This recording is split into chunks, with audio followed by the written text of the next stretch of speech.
Lord of the Mysteries 2, Audiobook, Part 9. Chapter 201, Recalling. Lumion was taken aback, his eyes widening in surprise as he glanced at the vacant seat across from him. With a polite tone, he mustered, "Hello." In that instant, a memory from his sister Aurora flashed through his mind. She had once mentioned an intriguing phrase, expert consultation. Although I'm not entirely surrounded by invisible psychiatrists, there are two of them, and I can't detect them either. Lumion muttered inwardly. The woman sitting opposite him fell silent, while Susie's voice assumed a more relaxed and light-hearted tone. "It seems the newspaper has left a lasting impression on you. Does that mean it had a positive impact?" "Yes," Lumion replied candidly. He had reached a point where he could confront the emotional turmoil within him instead of burying it deep down. Otherwise, he would have tried to avoid any encounters with Red Boots Franca, as she invariably brought up Aurora. Naturally, this evoked intense waves of emotion. Susie skillfully redirected the conversation back to its original path. "If you wish to further investigate any unusual coincidences that have occurred during this period and identify their underlying sources, I can assist you. I won't delve directly into your memories, but I can awaken them all and present them chronologically before your eyes. Of course, this excludes those hidden deep within the recesses of your subconscious. They pose too great a risk," Susie explained. "Are you willing to give it a try?" Lumion didn't hesitate for a moment. Yes. Whenever he noticed any coincidences around him, he would occasionally recall his recent experiences and meticulously scrutinize the corresponding details. Now, he was merely shifting to a more effective approach. "Lean back fully against the sofa, relax, and close your eyes." Susie's gentle voice reached Lumion's ears unhurriedly. Just as he adjusted his sitting position and prepared to calm his mind and close his eyes, a sudden volcanic eruption erupted within his thoughts. This unexpected attack caught him off guard, leaving his subconscious unable to effectively shield him. Magma and smoke burst forth like luminous specks, each containing a distinct scene. The multitude of glowing dots arranged themselves chronologically, giving Lumion the sensation of watching a play with himself as the central character. It unfolded in a blur, yet every detail remained vivid and complete. As the temperature soared, Lumion's mind raced, threatening to release wisps of white smoke. He witnessed each scene and recalled every detail, skillfully connecting them and searching for any abnormalities. Lumion's eyes widened, and his facial features contorted in visible distress. The memory that should have been present was now a void. In that moment, a gentle female voice resonated within his mind. "Has it truly vanished, or have you forgotten or overlooked it?" spoke the lady seated across from him, her tone devoid of its previous cheerfulness. Like a lightning bolt, it illuminated Lumion's mind, casting light into the darkest recesses beyond his subconscious. Lumion's expression grew increasingly pained, and he couldn't help but bow his head as he struggled to say, I see it, I see it. I was in conversation with the angel sealed within me. His name is Termoboros." At last, Lumion recollected something that had slipped his memory. The corruption contained within his left chest was, in essence, an angel who believed in inevitability, Termoboros. Initially, he had intended to seek guidance from Madame Magician on how to harness the angel's powers and avert any potential negative consequences, but he had completely forgotten about it. "Is this the corruption sealed within your body?" Susie's reaction appeared unsurprised, her voice maintaining a calm demeanor. Lumion instinctively exhaled, his fingertips reaching his forehead, already dampened with cold sweat. He truthfully replied, "Yes, he attempted to entice me into aiding his escape from the seal, but I refused. And then, I simply forgot. This is truly bizarre. Termoboros is undeniably sealed within my body and can't break free, yet I was unwittingly affected by him. That's to be expected. One mustn't underestimate any angel, even when sealed." Susie offered an explanation to allay Lumion's immediate apprehension. The unknown was always the most terrifying. She continued, in ancient times, angels were also referred to as subsidiary gods. This implies that they possess the essence of a deity. Even when sealed, they can exert a certain influence upon the external world through various means. Did you, perhaps, believe that with the seal of the great entity, the corruption upon your chest was more akin to a boon? As long as you follow the correct procedures at the appropriate stages, you shouldn't encounter any issues apart from enduring greater pain and assuming a certain risk of losing control. Lumion fell into silence, recognizing that he had entertained similar thoughts of late. You must remember that in such matters, the potency of a curse is no less than that of a boon, if not stronger, warned Susie. I don't know how Termaboros has influenced you, but given his belief in inevitability, I suspect his primary aim is to induce a deviation in your destiny. However, you needn't worry excessively.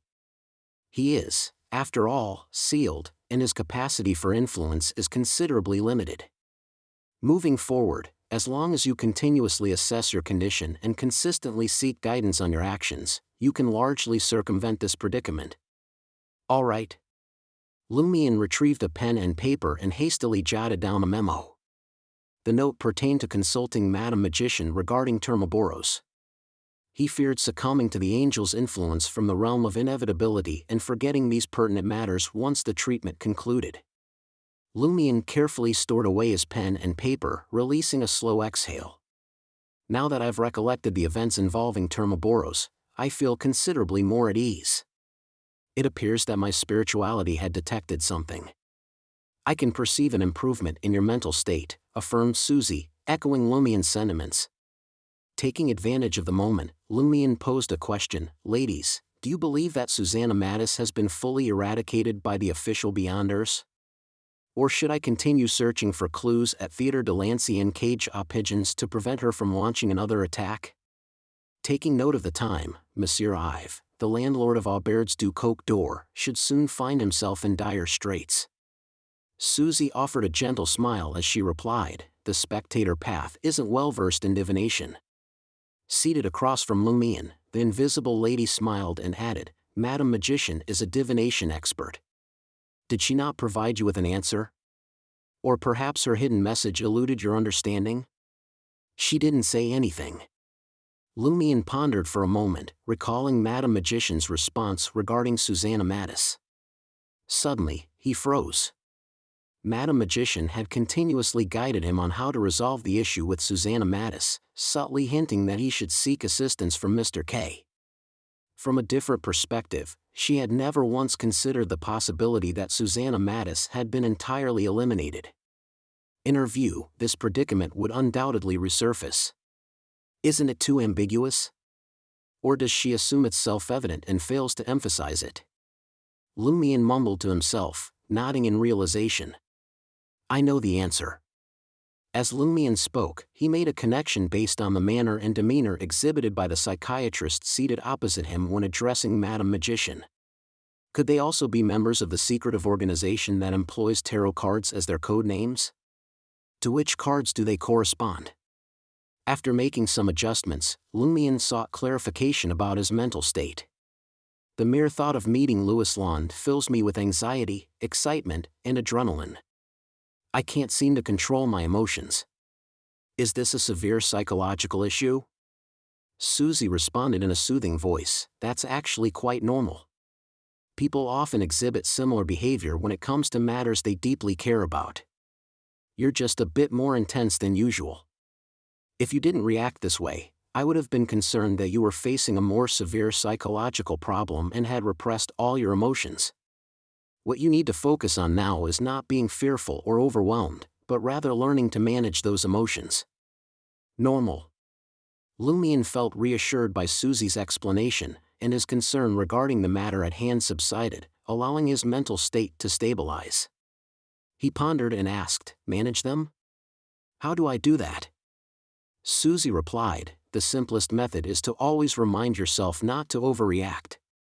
Whenever you feel a similar surge of emotions, take deep breaths and find your calm. It may sound easy, but in reality, it's quite challenging. When emotions flare up, it's difficult for humans to maintain rationality. They rarely think about controlling themselves. By the time they regain their composure, they often find that they've already made a mistake. I can set up a trigger for you. Once your emotional reactions exceed a certain threshold, it will remind you of my words and assist you in regaining your rationality, allowing you to attempt to regain control. This is a temporary solution. In the long run, it will depend on your own efforts. However, once you become accustomed to self-reflection during times of heightened emotion, the issue will become more manageable. Are you willing to give it a try? All right. Lumion had no qualms about accepting external assistance. At some point, Susie's voice took on an otherworldly and elusive quality. It felt as though she had said a great deal, yet Lumion couldn't recall a single word. The only thing he could remember was her concluding statement: the trigger has been set. If all goes well, it will last for 2 weeks, perfectly timed for your next session. At that point, we can decide whether to make any adjustments. Lumion briefly acknowledged her words and assessed his mental state. After more than 10 seconds, filled with both fear and anticipation, he inquired, "Is it possible for me to attempt to awaken more buried memories from my subconscious?" Chapter 202, Analysis.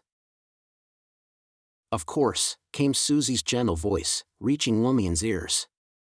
Almost simultaneously, Lumion felt a weight pulling at his consciousness, dragging him down swiftly into deeper depths.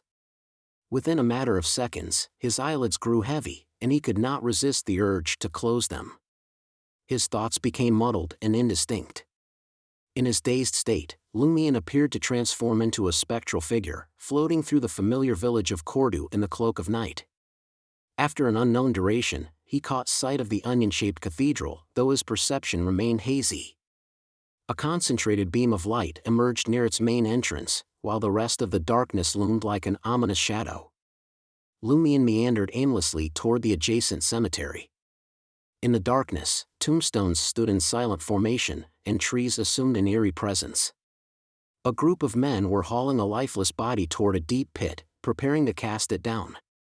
Beneath the faint glow of the crimson moon, one of the men lifted his head and surveyed his surroundings. His face, with black hair and piercing blue eyes, bore deep creases, as if shrouded in shadows. "Pons Bene!" Lumion snapped out of his reverie. The distance between them diminished instantly. Lumion lowered his gaze and beheld the corpse. The face of the lifeless body appeared swollen from water, drained of color. The brown hair clung damply to the head, while the brown eyes remained wide open, reflecting agony, indignation, and resentment. Raimund. A surge of intense hatred filled Lumion's heart as he hurled accusations at Pons Bene and his companions, giving vent to his emotions. It felt as if he had unleashed a torrent of curses, as if he had pounced on Pons Bene, the villain. It felt as if he was digging a profound pit with his bare hands. Dirt pierced his nails, uncovering another corpse at the pit's bottom. The girl's eyes, a shade of lake blue, bulged fiercely. Her face bore a bluish-purple hue, her mouth agape, and her neck showed evident signs of strangulation. She wore an expression of excruciating pain. "Ava!" Lumion shot up from his seat, propelled by intense emotions, and his eyes flew open. Huff! Puff! Lumion stared at the vacant sofa opposite him in the booth, gasping heavily. The intense anger and hatred from his dream lingered, causing him to tremble uncontrollably. Lumion's face twisted slightly as he replied, his voice filled with pain. "I saw them. I saw Raimund and Ava's bodies. One of them drowned, and the other appeared to have been strangled to death. Pons Bene and his gang were burying their bodies in the cemetery next to the cathedral. I shouted at them, wanted to do something. And then I woke up." Susie listened attentively and spoke calmly. "This time, I didn't allow you to have a lucid dream. Instead, I let you experience certain subconscious scenes in the form of a dream. While it may not present the complete truth, it combines fragments of what actually happened. There might be overlaps in time or space, but the essential details remain intact. It provides us with a basis for interpretation." Lumion asked, his voice filled with anguish. So you're saying that I really witnessed Pons Benet and the others burying Raimund and Ava's bodies in the cemetery? I'm not entirely certain, Susie analyzed. What we can conclude so far is that Raimund was drowned by Pons Benet and his companions, and Ava was strangled to death by them. Their bodies were eventually buried somewhere in the cemetery, and you may or may not have been present at the scene. It's possible that you discovered it later and attempted to unearth their corpses as well as seek revenge on Pons Benet and his gang, but the outcome wasn't favorable. Otherwise, your recent dream would have reflected some of that content. Lumion fell silent for a moment before speaking again. So that's what happened. I was wondering why Pons Benet and the others didn't kill me and toss me into the deep pit if I was truly there. Part of his anguish stemmed from a fear deep within him, a suspicion that he might have been in league with Pons and his gang. We cannot dismiss the possibility that you were present at the scene and witnessed the entire incident, but there are numerous explanations. It may not be as you imagine it to be. They spared your life because they needed a vessel with exceptional physical attributes. Susie understood Lumion's doubts and resistance. Her words aimed to soothe him gently. What I can affirm is that the anger, hatred, and desire for revenge you experienced in your dream were genuine. Those were your true emotions at that time. In other words, regardless of the circumstances, the deaths of Ava and Raimund have nothing to do with you. Upon hearing Susie's words, Lumion felt as if a weight had been lifted off his shoulders. He slumped against the sofa, his strength draining away. His mind was now much calmer than before, and he no longer needed to maintain a facade of bravery. In the blink of an eye, an invisible warm breeze swept through his body and mind, soothing him completely. Susie's encouraging voice filled the air, her smile evident. Compared to our last session, you're in a much better state now. You showed courage sooner than I anticipated, facing the doubts and questions you were reluctant to confront. In the realm of psychology, this is a crucial indication that you're breaking free from the puzzle. Only by directly confronting the problem can you find a resolution. Alright, that concludes today's treatment. You're ready to face Louislande, Madame Pualis, and the others. In that very instant, the composed Lumion pondered the words of Madame Magician, recalling her earnest advice. There is yet another matter. I may be compelled to believe in another entity at some point, but ordinarily, I am forbidden to recollect his honorific name. Do you, either of you, possess a means to prevent such recollection? The cheerful female voice responded, her words carrying a gentle smile. That is quite simple. I shall provide you with a psychological trigger. When your spiritual intuition feels devoid of protection, your subconscious will replace the honorific name with that being to safeguard against its impact. While under protection, you may freely remember and speak his name in its entirety. Lumion's mind turned adrift briefly upon hearing the other person declare, the psychological cue has been planted. Thank you, madam. And thank you too, Madam Susie. Lumion nodded toward the empty space across from the booth. You're welcome. See you in 2 weeks, the gentle female voice replied, and Susie added, see you in 2 weeks. Lumion wasn't sure when they departed, but the area around Booth D grew still. Only the chirping of birds in the botanical garden, the clopping of hooves on the road, and the distant hum of machinery resonated. He lifted his cup, finishing the remainder of his Intis coffee in one gulp, adjusting his mental state. Seizing the moment, he replayed the entire treatment process in his mind, and an inexplicable feeling settled upon him. Madame Susie's last statement seemed somewhat peculiar. She said I can face Louislande, Madame Pualis, and the others now.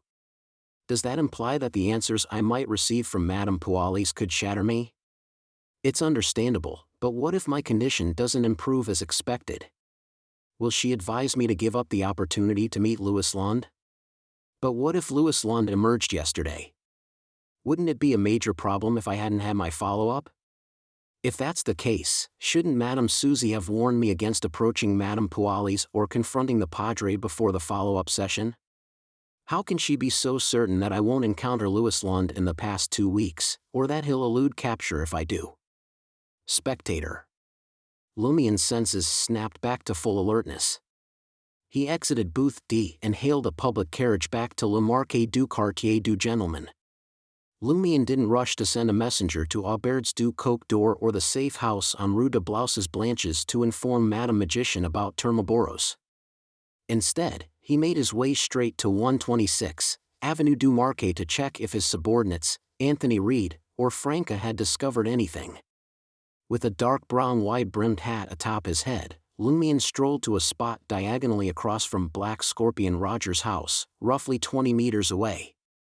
He settled into a gap between two buildings, leaning against the wall. Several vagrants occupied the area. One of them shuffled closer to Lumion and whispered, "Nothing yet." Lumion nodded and directed his gaze toward the three-story building with a garden, keeping an eye on passers-by. As time ticked by, the sun descended on the horizon, casting a dwindling light. The lamplighters commenced their task, igniting the gas lamps one by one. At that moment, Lumion spotted a man clad in a grayish-blue worker's uniform. Underneath his cap, light yellow hair peeked out, and his slightly chubby face exuded an air of simplicity and honesty. Anthony Reed? Why is he out and about? Lumion recognized the information broker, perplexed by his actions. Resembling a worker finishing his shift, Anthony Reed hurried toward the end of Avenue du Marquet. Lumion's pupils contracted when he realized that Anthony Reed wasn't merely passing by, he was approaching someone. The man sported a blue gown adorned with yellow buttons, a waxed hat, a white tie, and a red vest.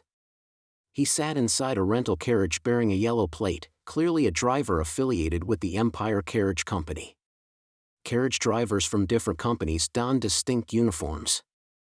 The carriage driver tipped his hat, keeping his head lowered as if waiting for a customer. Lumion's heart stirred. He rose to his feet, taking a few steps in that direction. As Anthony Reed brushed past the carriage, he stumbled and collided with the horse pulling it. Startled, the horse attempted to raise its forelegs, but the carriage driver swiftly tugged on the reins, firmly restraining the animal. Yet, as the carriage driver lifted his head, his face was revealed. In his 40s, with black hair, Lumion couldn't discern his features clearly due to the distance. Nonetheless, a faint sense of familiarity washed over him. Lumion narrowed his eyes as he profusely apologized to Anthony Reed and left the carriage behind. A valet emerged from 126 Avenue du Marquet. Approaching the carriage, the valet addressed the driver, "My master wishes to hire your carriage. Proceed inside and assist with moving some items." The carriage driver nodded, replying in a deep voice, "Okay." Following the valet, he entered the residence belonging to Black Scorpion Roger. Lumion, who had witnessed the entire sequence of events without catching their conversation, smirked. He was now utterly certain that the carriage driver was Louis Lund. At long last, you've arrived. Chapter 203, Cooperation. Lumion retreated to the cluster of tramps, patiently awaiting the emergence of Louis Lund.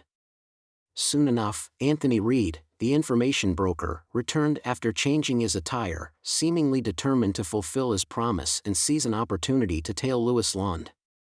At that moment, he sported a yellowish-white shirt and a brown formal coat. There was no bow tie around his neck, but he wore a round hat, resembling a clerk fresh out of the office.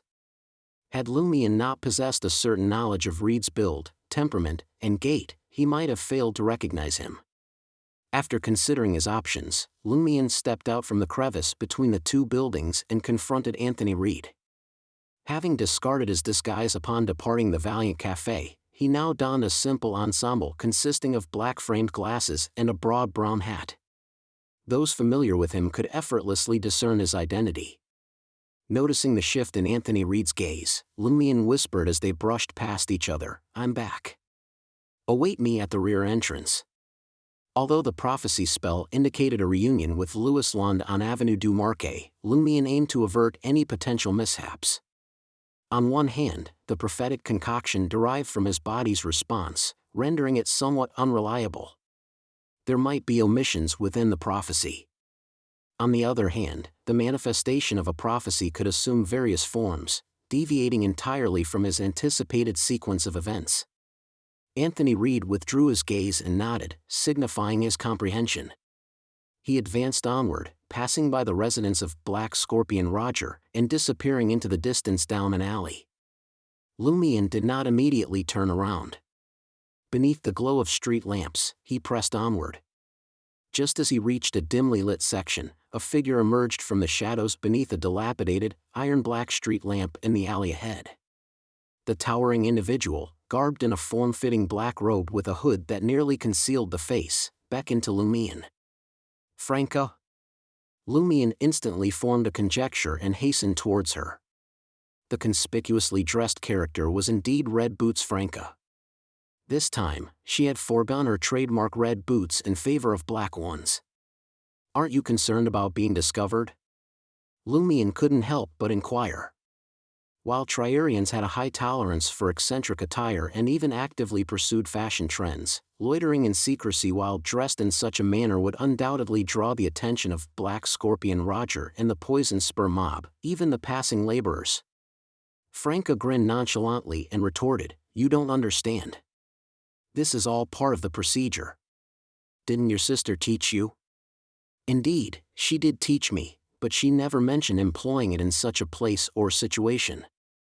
Before Lumion could utter another word, Franca waved her hand dismissively. "Fret not, I won't be discovered." As her words faded, she took a step backward, merging seamlessly with the shadow and vanishing from Lumion's sight. If it weren't for the inevitable gender change at sequence 7, he would have considered this path more to his liking than that of the hunter. Emerging from the shadows once more, Franca pointed toward 126 Avenue du Marquet in the distance. "That carriage driver should be the Louis Lond you seek. Shall I assist you in tailing him later?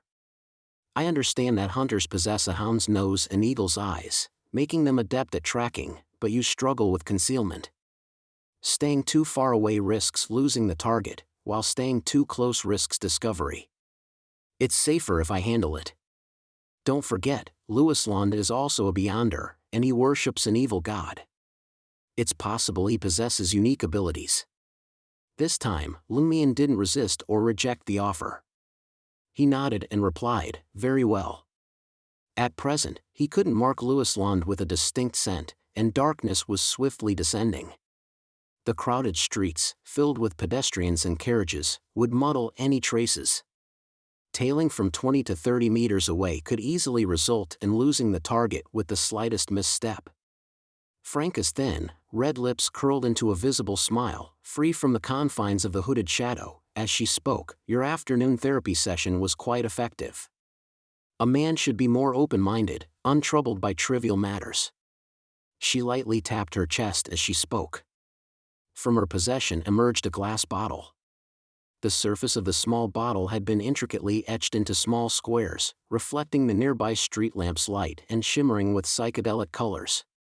"When I lived as a man, I found these perfume bottles to be beautifully crafted, but I felt too self-conscious to buy them or carry them with me. Now, I have no such concerns." "Sometimes, changing your gender can open the door to a new world," Franca said with emotion. "The door to a new world refers to sleeping with men?" If it weren't for the crucial task of tracking Louis Lond, Lumion would definitely have provided such a rejoinder. Opening the lid, she brought the pressed glass bottle to Lumion's nose. "Remember its scent?" The perfume was refreshing and natural, akin to strolling through a forest on a summer's day. "Got it." Lumion nodded slightly. Franca proceeded to spray it on herself. It has distinct top, middle, and base notes, but the differences are subtle. There's no need to discern them specifically. You'll know it by the scent alone. I'll position myself 3 to 4 meters away from Louis Lond. Without a hound's nose, he won't detect this fragrance that clearly doesn't belong to the market district. Lumion added thoughtfully, "So, I am to track your perfume from a distance of 10 to 20 meters? It was indeed a clever strategy."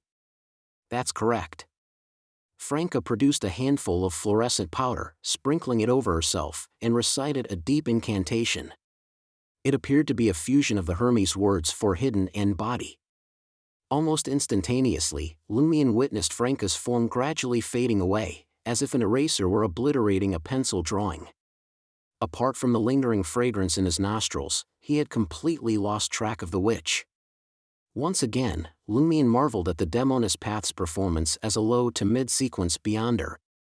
In the blink of an eye, Lumion felt the fragrance's source receding, drawing closer to the 3-story building with a garden at 126 Avenue du Marquet. Lumion made his way in that direction, slipping into the shadows and pressing himself against the wall. After nearly half an hour, a man named Louis Lund emerged, dressed in a red vest, blue uniform, white tie, and waxed hat. Accompanying him was Black Scorpion Roger, impeccably attired in a formal suit with neatly combed black hair. One of them took the reins of the carriage, while the other entered inside. Why is Black Scorpion Roger following him? Is he planning to meet Madame Pualis in person? Lumion furrowed his brow in slight confusion. This introduced new variables to his plan. Originally, Lumion intended to find an opportune moment during Louis Lund's return journey. With his current strength, he could easily overpower his target, even if they were both sequence 8s. Plus, he had the assistance of Witch Franca. However, if Black Scorpion Roger joined the equation, things would become considerably more troublesome. From the midwife's performance in his dream, Lumion deduced that a heretic spellmaster possessed numerous mystical techniques and considerable power. They were fully capable of matching a witch from the assassin pathway.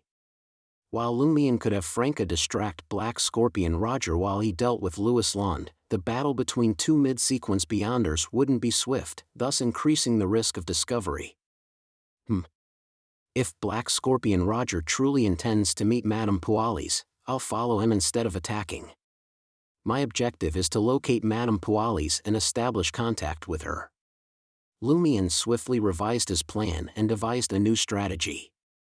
The rental carriage began its journey toward the opposite end of Avenue du Marquet, and the refreshing, natural fragrance faded away.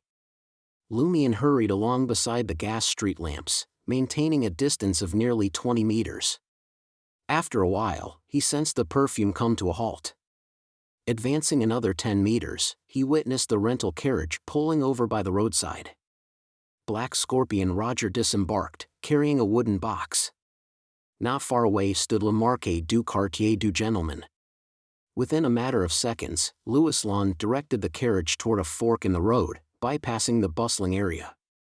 Meanwhile, Black Scorpion Roger ventured into the market alone. Is Madame Pualis at Le Marquis du Quartier du Gentleman? Or is Black Scorpion Roger merely escorting Louis Lund for a distance, concerned about potential targeting? Lumion speculated as he hastened forward. Regardless, capturing Louis Lund took precedence. Behind Le Marquis du Quartier du Gentleman, there were only a few pedestrians. Under the pitch-black sky, occasionally, one could spot a lone figure. Several street lamps here were out of order, leaving the road engulfed in darkness. It was wide enough for several carriages to pass side by side. Lumion surveyed the surroundings, wasting no time. He removed his black-framed glasses and sprinted forward. Before long, he caught up with the slowly moving carriage. As Louis Lund sensed the anomaly, he pushed down on the carriage with his left hand and lunged toward the driver's seat. From this distance, Lumion could clearly see the black-haired, blue-eyed face. Though the other party had employed some disguise, Lumion was certain it was Louis Lund. Reacting swiftly, Louis Lund, without bothering to ascertain the assailant's identity or motives, seized the reins with his left hand and balled his right hand into a fist. Like a speeding cannonball, he launched an attack at Lumion, who was suspended in midair with no leverage to defend himself. In that very moment, Louis Lund caught sight of Lumion's unmasked face, his eyes widening in sheer shock. Undeterred, Lumion didn't evade the blow. Instead, he extended his right arm and caught hold of Louis Lund's fist. Just as the impending collision seemed inevitable, Lumion retracted his arm, lessening the force behind the strike. Then, with a swift motion, he intertwined Louis Lund's fists, wrists, and forearms as though he had boneless limbs. As a result, Louis Lund was sent flying backward but remained within the confines of the carriage. In the blink of an eye, Louis Lund saw a smile on Lumion's face. Whack! Franca materialized on the opposite side of the carriage driver's seat, her palm poised to strike Louis Lon's ear. Under the formidable Beyonder powers unleashed by an assassin's full-strength blow, Louis Lon succumbed to unconsciousness without uttering a single sound. Chapter 204, Interrogation.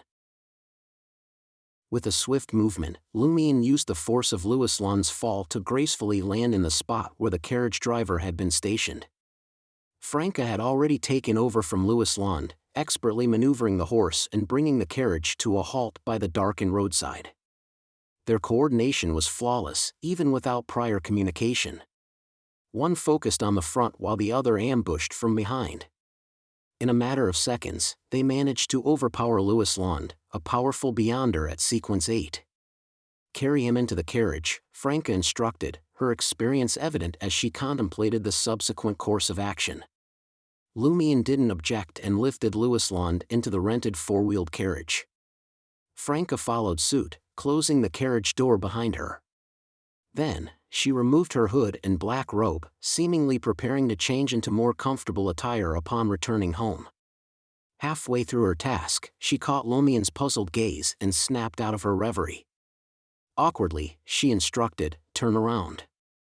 Lumion could deduce Franca's intentions and quickly obliged, diverting his gaze out the window to allow her the privacy she required. A rustling sound continued for over a minute behind him.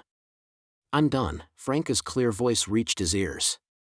The rental carriage wasn't particularly spacious. Lumion, standing at over 1.8 meters tall, hunched over slightly and turned back. Franca now wore a red vest, a white tie, and a blue gown adorned with a row of yellow buttons. Holding a waxed hat and a horsewhip, she presented an unusual blend of mismatched elements, an absurd and peculiar beauty, with her sharp nose, slightly flamboyant brown eyebrows, thin red lips, and vivid lake-colored eyes. "Quite swift, Miss Franca," Lumion praised, acknowledging her as the new driver for the Empire Carriage Company. "That's professionalism for you. If these buttons hadn't been so time-consuming, I could have been even faster," Franca muttered as she tucked her flaxen-colored hair beneath the waxed hat. With her disguise complete, she retrieved an eyebrow pencil and other items she carried and quickly applied some simple makeup. Her complexion darkened, and her eyebrows were made to appear untidy, successfully transforming her into an ordinary-looking man who wouldn't attract undue attention in the dimly lit streets illuminated by the crimson moon and street lamps. "I'll be the carriage driver." "You interrogate him," Franca declared, opening the door and hopping out to assume Louis Lon's former seat. She took hold of the reins and guided the horse to turn slowly. Satisfied that the rental carriage was moving steadily, Lumion assisted Louis Lon to the opposite seat. Extracting a bottle of truth serum he had obtained from the unscrupulous Headsy, he compelled Louis to consume a third of it. As the drug began to take effect, Lumion resisted the urge to wake the unconscious Louis Lon with the ritual silver dagger. Instead, he gently prodded the area between the bridge of the nose and lips, tugged at a strand of his hair, and lightly tickled his nostrils with the strand. Gradually, Louis Lon stirred from his slumber. Throughout this process, Lumion maintained a friendly and non-threatening posture, refraining from dislocating his captive's joints or binding his hands and feet. "Achoo!" Louis Lon sneezed and abruptly awakened from his slumber. He glanced across at Lumion, who sat at ease with a smile playing on his lips. "Stay calm," Lumion reassured, his smile unwavering as he pressed his right palm down. "If I intended you harm, stray dogs would have already feasted upon you." Louis Lon's immediate impulse was to employ his powers and make a swift escape. Yet, as he recalled being attacked from behind, he cautiously peered out of the carriage window. The distant light merged with the surrounding shadows, amplifying the hushed whispers of wheels and hooves upon the road. Reluctant to gamble on mounting a counterattack, Louis Lon inquired in a low, grave voice, "What is it that you want?" From his vantage point, Lumion hadn't taken any measures to restrain him, confident in the belief that escape was futile. The other party may have been careless or vulnerable, presenting an opportunity for Louis Lon to exploit. But such an advantage would never manifest in a direct confrontation. And the aide accompanying Lumion could strike from the shadows undetected, a force to be reckoned with. Lumion smiled. I merely seek to reunite with an old friend. Louis Lund, dressed only in a linen shirt and shorts, replied with a dark expression, I won't succumb to your threats again. Madam is already aware of my past transgressions and has granted me forgiveness. So I really possessed incriminating information about you? Lumien's mind momentarily swirled with confusion. Recollections from his dream emerged, a revelation of Louis Lund engaging in an illicit affair with a woman from the village, clandestinely selling portions of the administrator's castle collection in a bid to blackmail him for knowledge of Madame Pualis's involvement with the Padre. In retrospect, those accounts might have been fallacious. If the Padre truly harbored desires for Madame Pualis, it made little sense for him to forsake belief in the evil god symbolizing bountiful harvests, or to forego birthing several children with her. Lumien suspected that his dream had crafted an R-rated adaptation of the concealed conflict between the two factions. After all, both the Padre and Madame Pualis had numerous lovers, making it easy for his subconscious to forge connections.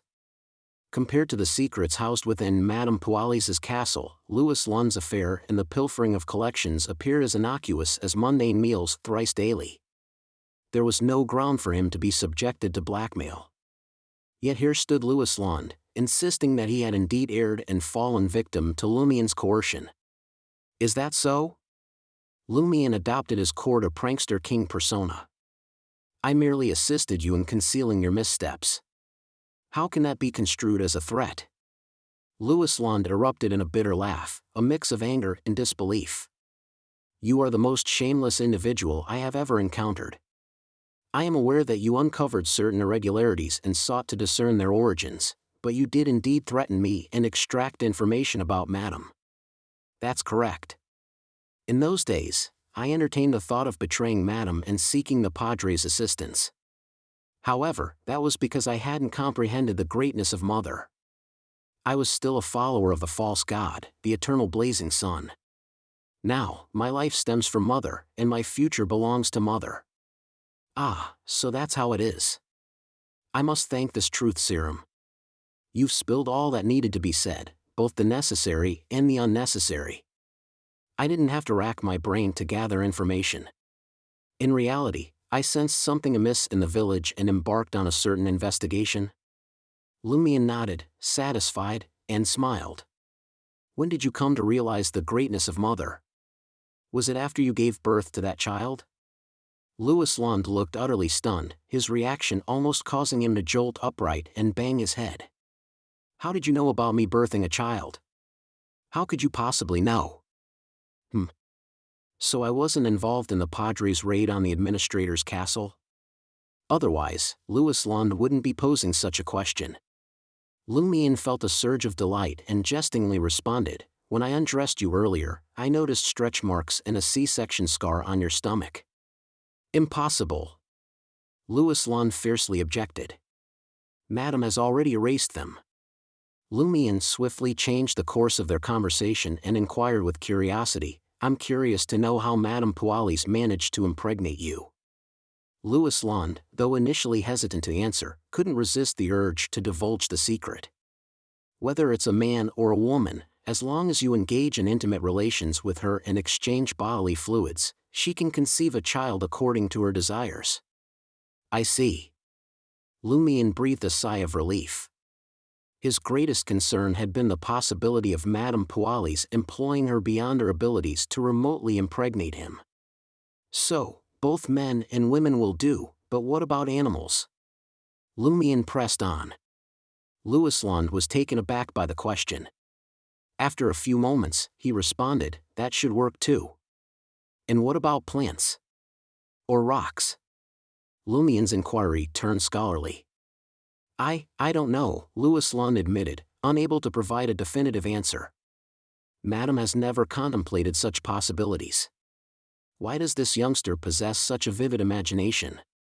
Regretfully, Lumien changed the subject. Since you conceived through the exchange of bodily fluids, how did you end up with that bird's nest-like thing in your stomach? How do you know about it? When did you see it? Louis Lund asked, astonished. I'll tell you later, Lumien swiftly lied, maintaining his composure without a flicker of hesitation. Louis Lund wore a perplexed expression as he muttered, his face clouded with confusion. It came along with the conception of the child. It's like a fruit. The outer layer is the epidermis, and the fetus is the pulp. They were once joined together and only split open when ripe. Sounds quite magical. That bird's nest seems to possess great spiritual value. Can it be utilized in the realm of mysticism? Lumian deliberately rambled, skillfully diverting the conversation away from his true intentions.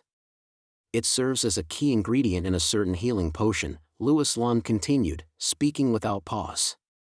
It has various other uses as well, like enhancing the condition of human skin and providing power to spells. After he finished, Lumian let out a nonchalant sigh. Did your first child perish in the Padre's assault on the castle? Yes, he was still so young. Louis Lund lamented the loss of life. During that time, the Padre had many followers with him. We kept retreating, and a few gardeners and a heretic spellmaster lost their lives. If Madame hadn't returned in time, we wouldn't have escaped. Sigh, all those children were killed. How many people did the Padre bring? Lumian casually inquired, concealing his true concerns.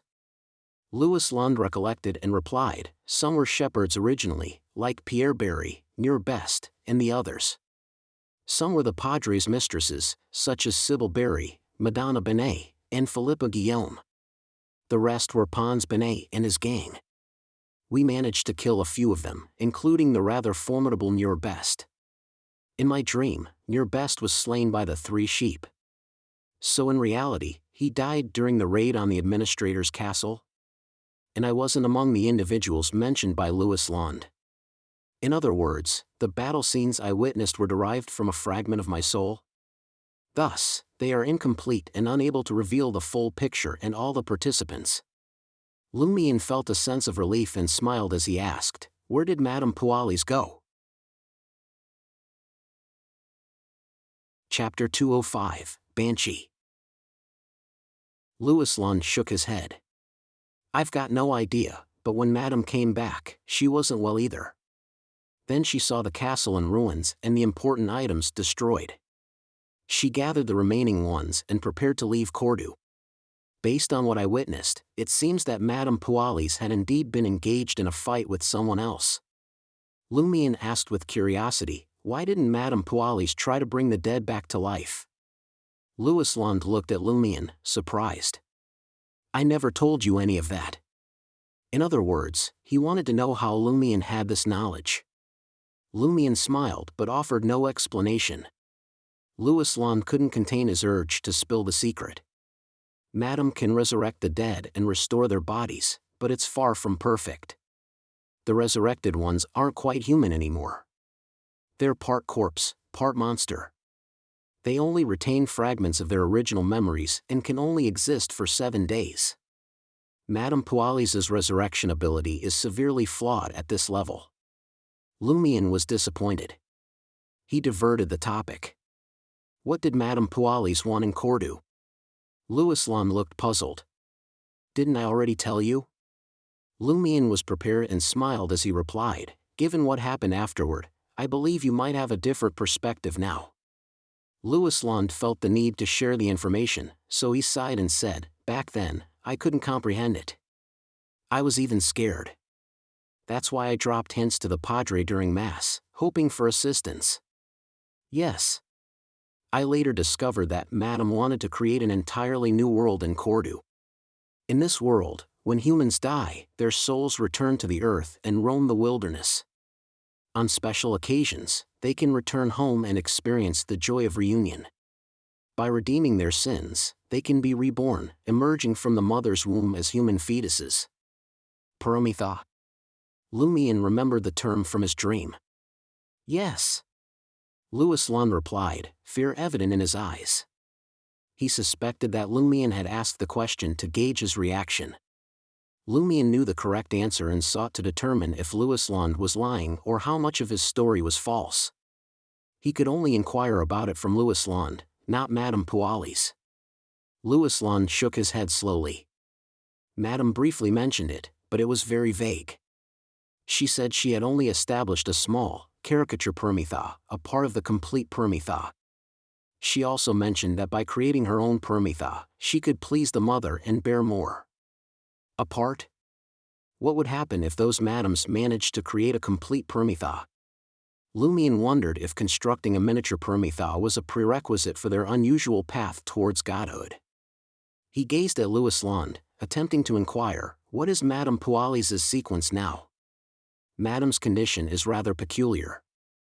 It might be related to the destruction of her permitha or something else she possesses, Louis Lund replied, catching himself mid-sentence. Why can't I control my words? Why did I say what I shouldn't have? Louis Lund realized that his behavior had likely been influenced by one of Lumion Lee's beyonder powers.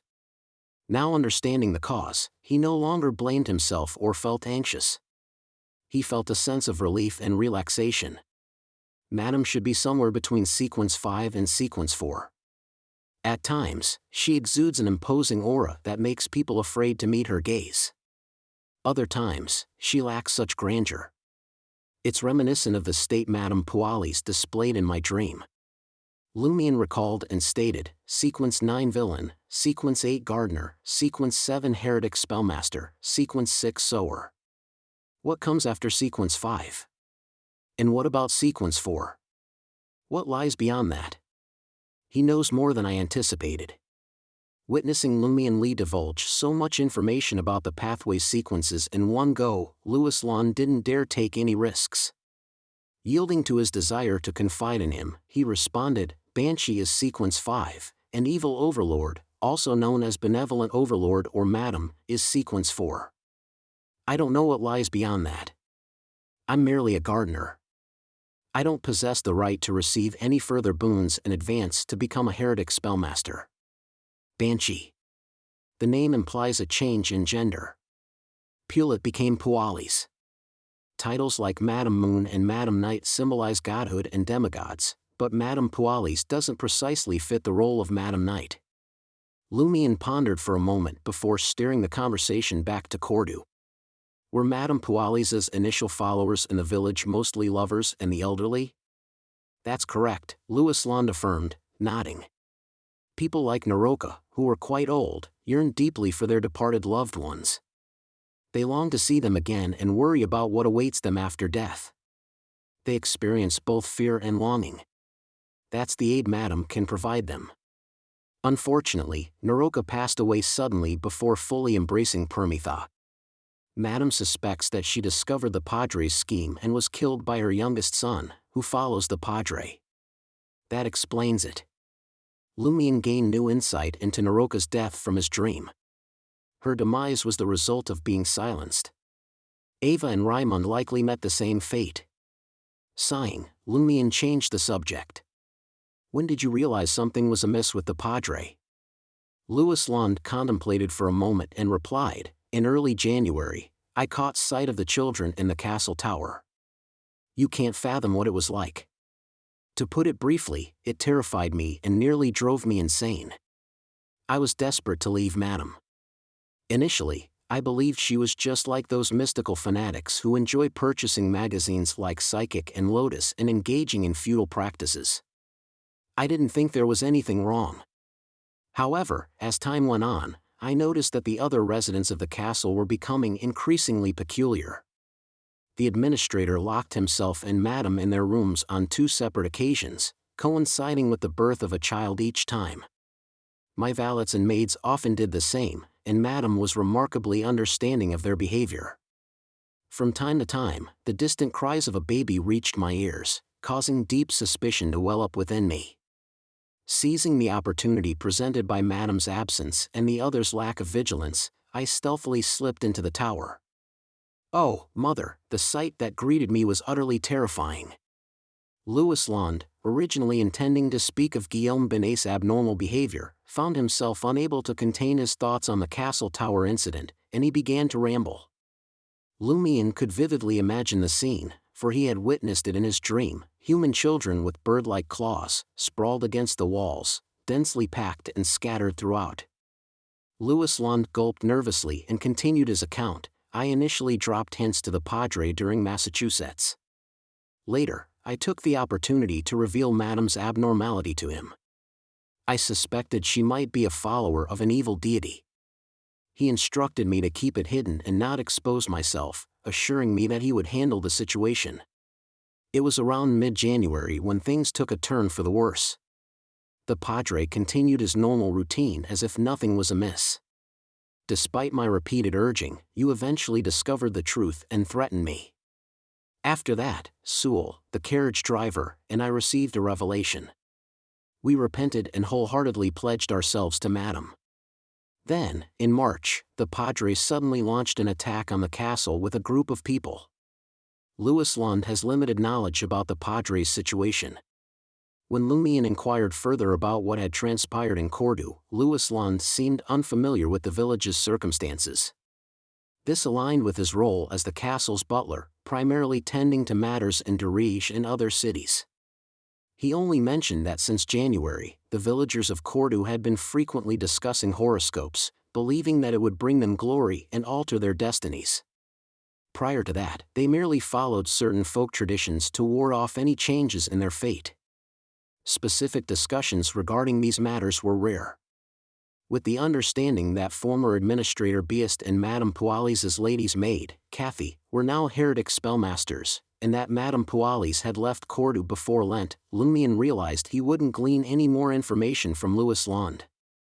Knowing when to stop, Lumian posed a direct question: where does Madame Pualis reside now? In Quartier de Noël. Louis Lund instinctively moved to cover his mouth but added another detail. Rue de Scotchbroom. Rue de Scotchbroom in Quartier de Noël. A map of Trier from a magazine article flashed through Lumian's mind. Quartier de Noël lay northeast of Le Marquet du Quartier du Gentleman, divided by the Srenzo River. It was renowned for its numerous hospitals, including the Veterans Home and Wounded Soldiers Hospital. Additionally, being situated in the suburbs, it boasted a fair share of farmland. Lumian refrained from pressuring Louis Lund or intensifying his desire to extract more information. Instead, he smiled and said, "I bear no ill intentions towards Madame. I merely wish to speak with her about the events in Cordoue. I will allow you to depart. Please inform Madame Pualis that if she is willing to meet with me, she can choose the time and place. Please send your response to room 302, 9 Rue de Paves, Quartier du Jardin Botanique, before tomorrow night." It was a safe house Lumian had prepared in Quartier du Jardin Botanique, and now it would finally serve its purpose. Louis Lund let out a sigh of relief before responding cautiously, "Got it." Anxious thoughts plagued him, fearing that Lumian might allow him to depart only to trail behind him.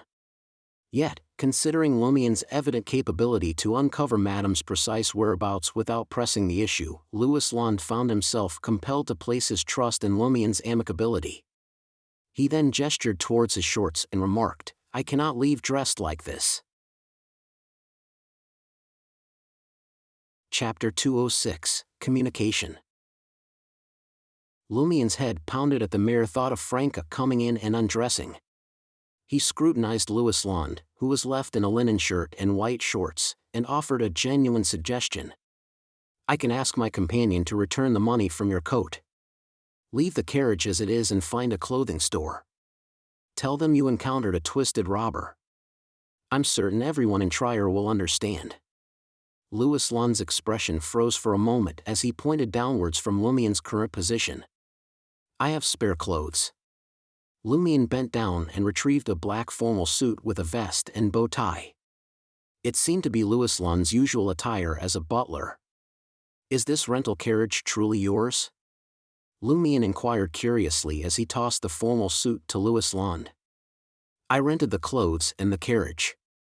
Louis Lund hurriedly put on his pants. Lumian sat there, patiently waiting for him to dress before calling out to Franca to stop the carriage by the roadside. He opened the door, turned around, and waved at Louis Lund. "Hope to see you again. If not, I'll find you on Rue de Scotchbroom in Quartier de Noël. And if you've already vanished, I'll continue my investigation, ensuring you'll never find peace." Lumian would have trailed Louis Lund until he tracked down Madame Pualis if it weren't for his caution regarding her abilities and characteristics, as well as his intention to engage in a friendly conversation with her. Franca placed the waxed hat and whip on the driver's seat of the carriage, picked up the black robe beside her, and put it on. Then, she pulled up her hood and leaped into the shadows by the road. Once Louis Lund steered the carriage away from the street, she emerged from the shadows and approached Lumion. She gazed in his direction and spoke. Not following him? No need. For now, we're not enemies. Lumion averted his gaze and headed towards Le Marquis du Quartier du Gentleman. Franca followed, a smile gracing her lips. Aren't you concerned that Madame Pualis might refuse to see you and disappear overnight? Lumion and Louis Lund didn't purposely lower their voices during their exchange. An assassin possessed sharp ears and eyes, so she caught most of their conversation. While she couldn't fully grasp the court-related details due to her lack of prior knowledge, she gleaned plenty about other topics. For instance, Lumion sought an audience with Madame Pualis. For instance, a certain evil god's pathway would transform into a Banshee at sequence 5. Lumion took 2 deep breaths to calm his lingering, trembling emotions. I simply believe it's more likely to meet Madame Pualis if I display friendliness rather than tailing Louis Lund. She knows full well whom I seek revenge against. Her own castle was damaged by the Padre and she was driven out of Cordoue. I refuse to believe she bears no grudge. Heh, I did kill 2 leaders of the poison spur mob and tamper with Black Scorpion Roger's coffee, but they don't know Lumion Lee was behind it. There's no conflict between hating Seal and meeting Lumion Lee. Franca couldn't help but chuckle. You're right. What does their vendetta against Seal have to do with you, Lumion? She murmured to herself, lost in thought, what's Madame Pualis' connection to the poison spur mob? Which evil deity does the Banshee pathway belong to? Are Black Scorpion Roger, Baldy Harmon, and short-legged candlestick Castina associated with this pathway? 1 spellmaster heretic and 2 gardeners? She speculated based on her understanding of the poison spur mob. Lumion didn't hold back any information. The mastermind behind the poison spur mob is Madame Moon, but it seems she has recently made further progress. She and Madame Knight, whom Pualis represents, are part of a secret organization called the Night Stalkers. They worship the Great Mother. I don't know the precise name, nor do I dare to utter it. The concealed entity known as Inevitability could corrupt people merely by knowing about it. The Great Mother, even more sinister and fearsome than Inevitability, had her followers locked in a prolonged conflict against the blessed of Inevitability in Cordoue. So, she was certainly capable of doing the same. Lumion suspected that if he were to learn the Great Mother's complete and honorific name, there was a high chance he would become pregnant on the spot. Franca found herself deeply intrigued. Indeed, it's best not to seek knowledge beyond one's boundaries. There was once a member of our research society who enjoyed delving into secrets and acquiring all kinds of mystical knowledge. Eventually, he vanished and was never seen again. Franca pragmatically shifted the topic to Black Scorpion Roger and the others, along with their respective abilities. Lumion provided detailed explanations. After all, he still had to rely on Madame Hidden Blade to combat the poison spur mob. When Lumion speculated that one of the abilities of a sower was to impregnate others, Franca felt a momentary envy and eagerly exclaimed, if Gardner were to become pregnant, it would be quite interesting. Madam, your thoughts are perilous. I truly worry that you might embrace the mantra of life is short, why not give it a try, and end up choosing to believe in that Great Mother, praying for her to bestow upon you the power of a sower, Lumion mockingly warned. The combination of a demoness and a sower was too wicked. Trier would undoubtedly witness a large number of victims. Franca was taken aback. I've already consumed a potion and become a beyonder. I can't accept any more boons, can I? You don't know? That's fortunate. Lumion sincerely replied, I don't believe so. Don't worry. I possess extensive knowledge of mysticism and understand that every evil deity harbors malicious intentions. Franca sighed softly, setting an example for herself. She glanced over at Le Marquis du Quartier du Gentleman nearby and casually remarked, when I was waiting for Louis Lund earlier today, I witnessed an unlucky fellow. Unlucky fellow? Lumien's heart stirred as he recollected. Was he a slender man in his 50s with blonde hair and blue eyes? How did you know? Franco was taken aback. He was strolling along the street when a vase suddenly dropped from the balcony above and struck his head. He reacted swiftly, managing to dodge to the side of the road. However, he stumbled on the edge of the curb and lost his balance. At that very moment, a public carriage was about to collide with him. Heh, he's certainly no ordinary person. Despite the circumstances, he evaded it with a remarkably nimble move. And then, guess what? He collided with a gas street lamp pole, causing his nose to bleed. After recounting the humorous scene she had witnessed that afternoon, Franca turned her gaze to Lumien, awaiting his response to her inquiry. Lumien paused, contemplating her question. That individual should be Monsieur Ive, the landlord of Aubert's du Coq d'Or. He is in cahoots with the pervert known as Headsy, who attacked Jenna. I suspect he is a beyonder.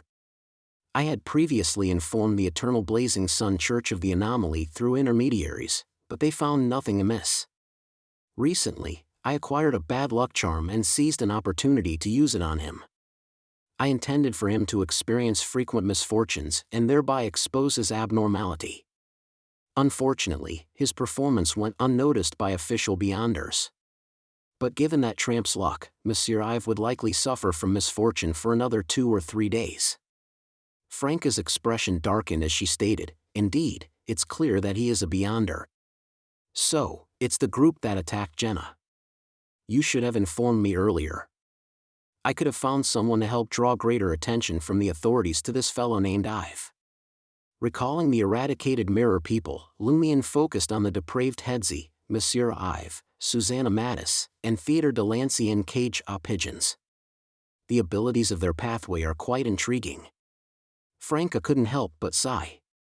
When I first delved into mysticism, everyone told me that there were only 22 divine pathways. However, in the past 2 to 3 years, peculiar sequences have occasionally emerged. Do evil gods fall outside the realm of divine pathways?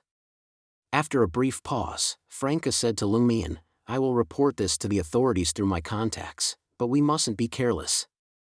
Remember, always remain vigilant and be prepared for any unforeseen circumstances.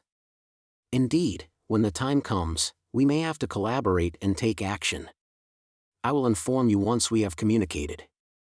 Not bad. Now you know how to seek assistance from me. Don't fret, when I find myself in trouble, I will come to you. Okay. Lumien nodded gently. After bidding Franca farewell, Lumien made his way back to Aubert's du Coq d'Or. He still remembered the issue with Termoboros.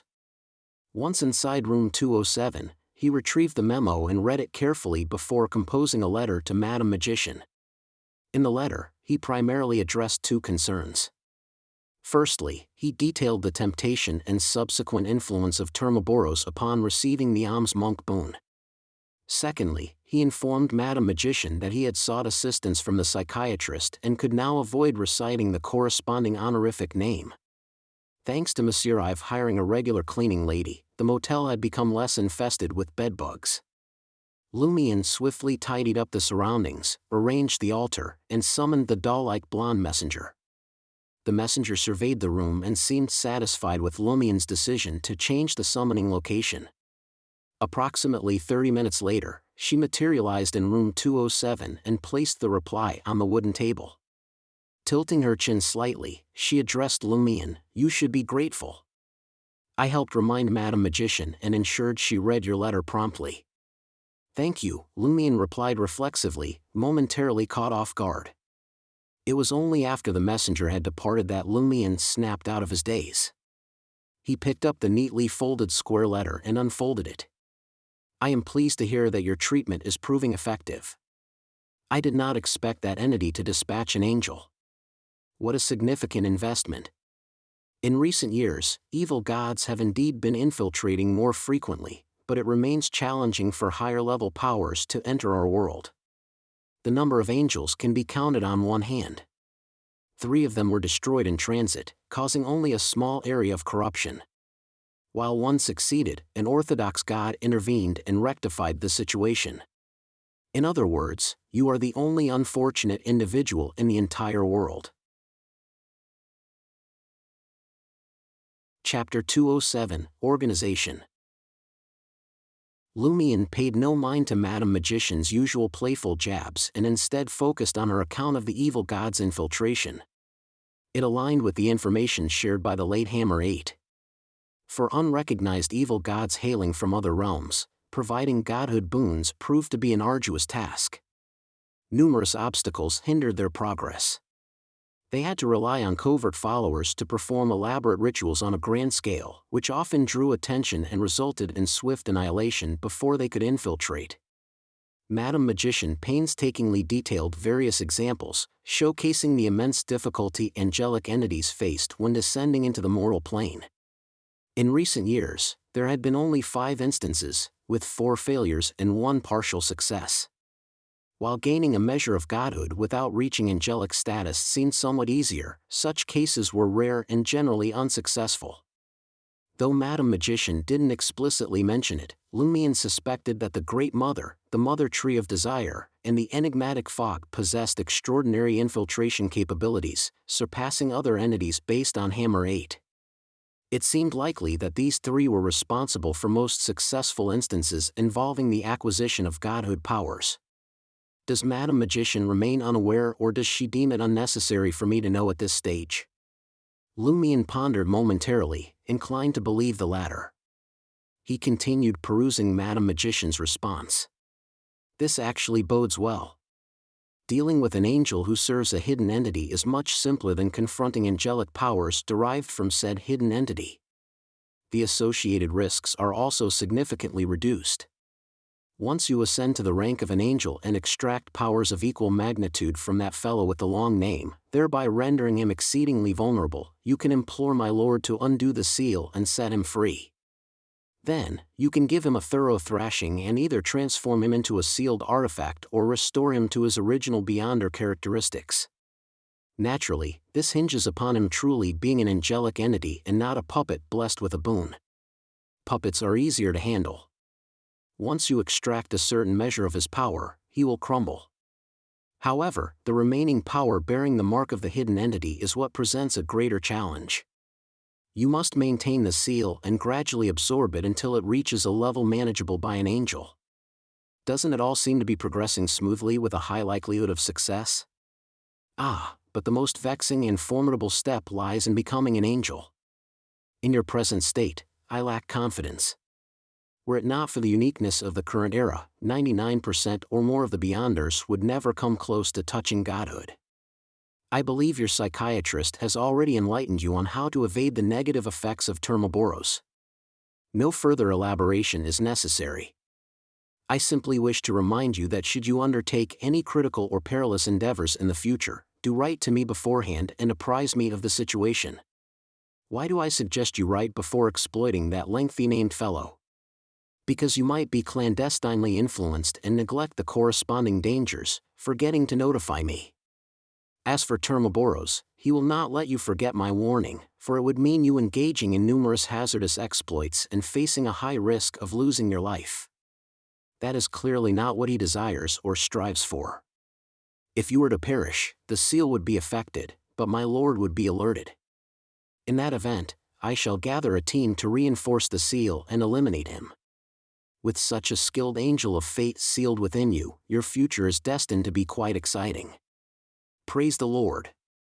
You are akin to bait for the followers of evil gods, hunters, and demonesses. You shall embark on a multitude of experiences.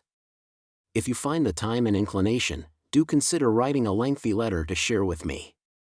And now, with the assistance of the 2 psychiatrists, you can express your desire to alter your faith to Mr. K during a forthcoming gathering. Remember, before you set off to attend the event, offer prayers to my lord for the angel's protection. Lumion read the note patiently, finding Madame Magician's words both abundant and yet empty.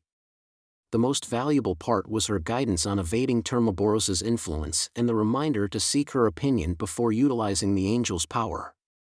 Additionally, she provided a beautifully drawn blueprint that offered a chance to address the corruption within his body at the angelic level. Lumion burned the note by rubbing his spirituality. He then reached into his pockets, touching the hidden banknotes and coins, before leaving room 207 and making his way to room 305.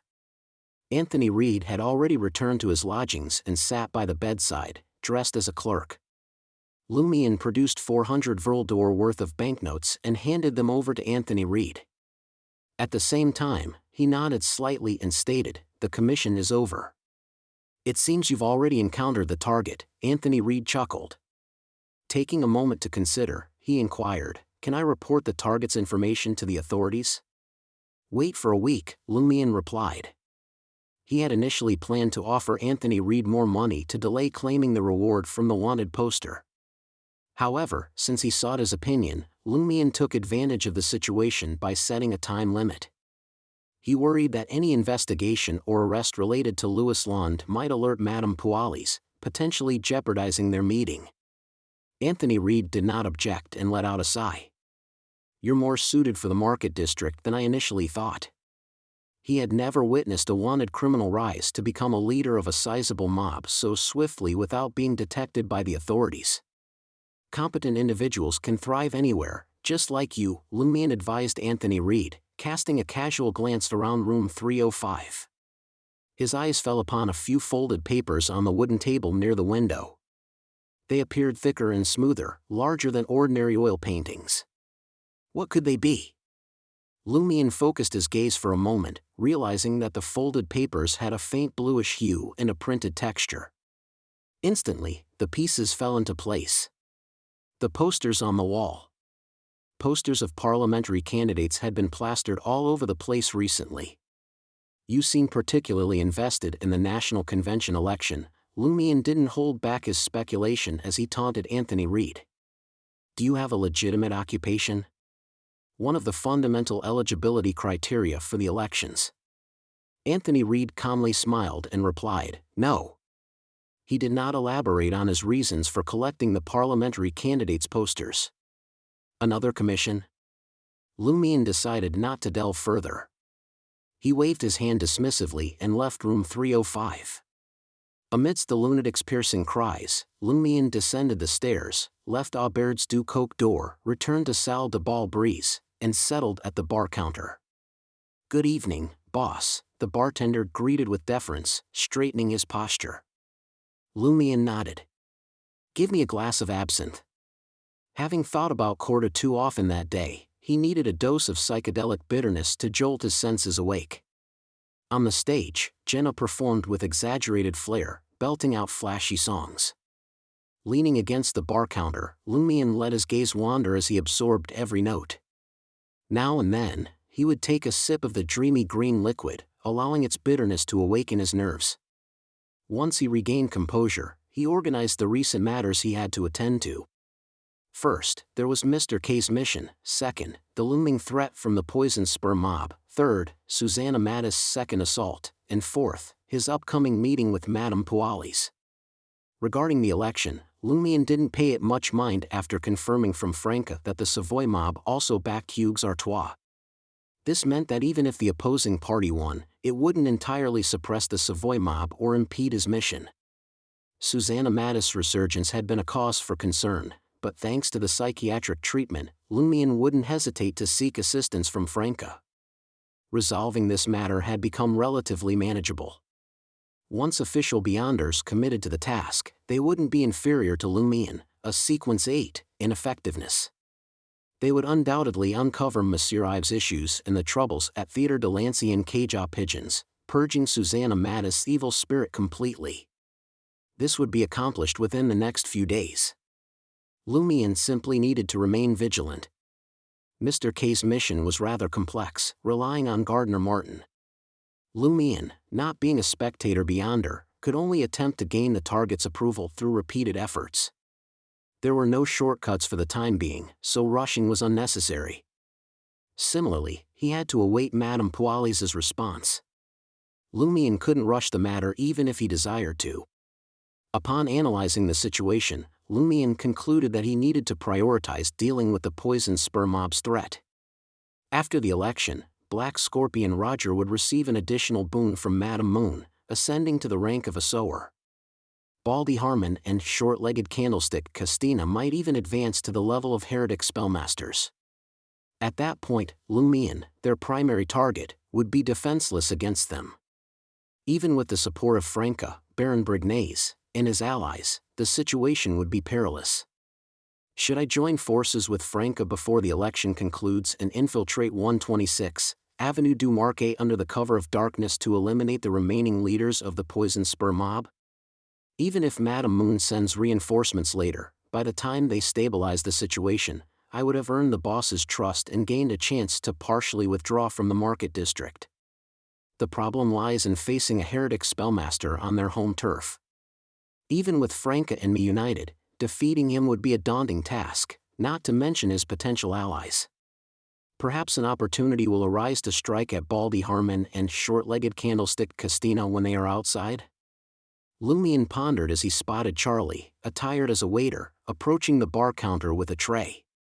Nodding in greeting, Lumion instinctively honed in on Charlie's luck. In an instant, his grasp on the absinthe glass tightened, and his pupils dilated. He saw Charlie's luck stained with blood, a swirling blend of crimson and ebony that sent a shiver down his spine. This could only mean that Charlie was on the brink of a life-threatening catastrophe within the next 2 to 3 days, or perhaps even within the next 24 hours. Chapter 208, Countermeasure. Could Susanna Mattis' attack be imminent? Lumion pondered this question, considering that Charlie had no known enemies and had recently worked as a waiter at Salle de Bal Brise. Though it was possible that Charlie had simply experienced a string of unfortunate accidents, Lumion wasn't willing to take any chances. As Charlie carefully placed the tray down and waited, he grew uneasy under Lumion's gaze. Recalling the other's mystical prophetic ability, Charlie leaned in and whispered, "Did you see something?" A smile spread across Lumion's face. "I foresee a romantic encounter in your future. You'll form a relationship that goes beyond friendship with a beautiful woman." "Is that true?" Charlie asked, surprised and delighted. "The woman's name is Susanna Mattis." Lumion chuckled, suppressing his words. "You're quite gullible, aren't you? How can you believe that?" "I knew it." Charlie looked disappointed.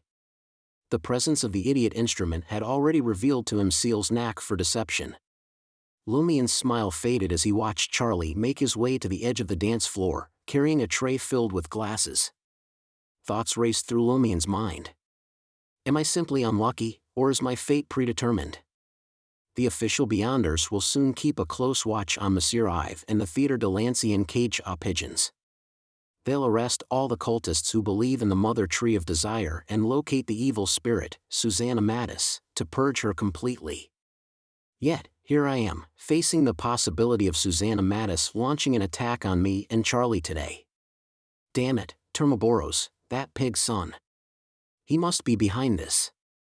Based on my observations of luck, the problem will likely arise late tonight or perhaps even at midnight the day after tomorrow. I can't solely rely on Susanna Mattis coming to Charlie and me the day after tomorrow. I must prepare for the worst-case scenario. Gradually regaining composure, Lumion, influenced by Franca and Jenna's vulgarities, forced himself to remain calm and assess the situation. Simultaneously, he devised an initial plan of action. First, he would discreetly alert Charlie, assuming a hidden identity, and instruct him to seek refuge in the nearest Eternal Blazing Sun Cathedral for the next 3 days. Second, Lumion would go to Rue de Blouses Blanches and enlist Franca's aid. With Franca and Mr. K's finger acting as his protectors, Lumion believed he stood a strong chance of surviving Susanna Mattis' initial onslaught. Furthermore, she would not have another opportunity in the future.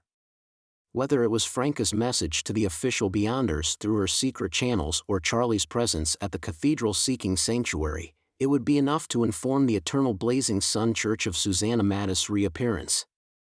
Although Lumion could likely handle Susanna Mattis on his own with Mr. K's assistance, since he already owed Franca a favor, why not accrue a little more debt to ensure greater security? Without hesitation, Lumion finished his absinthe and departed from Salle de Bal Brise. Once again, the world spun, and he descended to the ground. He found himself surrounded by a vast network of brownish-green roots, insects scurrying about, and rats hiding in various corners. Just as Lumion was about to remove his glasses and begin applying his disguise, his eyes caught sight of a clump of turquoise hair entwined with vines and branches. Bang! Lumion's head spun, as if he had been hit, and golden stars danced before his eyes. In haste, he removed the mystery-prying glasses, bent down, and retched for a few moments. Once the wave of nausea subsided, Lumion seized the opportunity while the urge to draw still lingered. He reached for his makeup tools and began applying various substances to his face.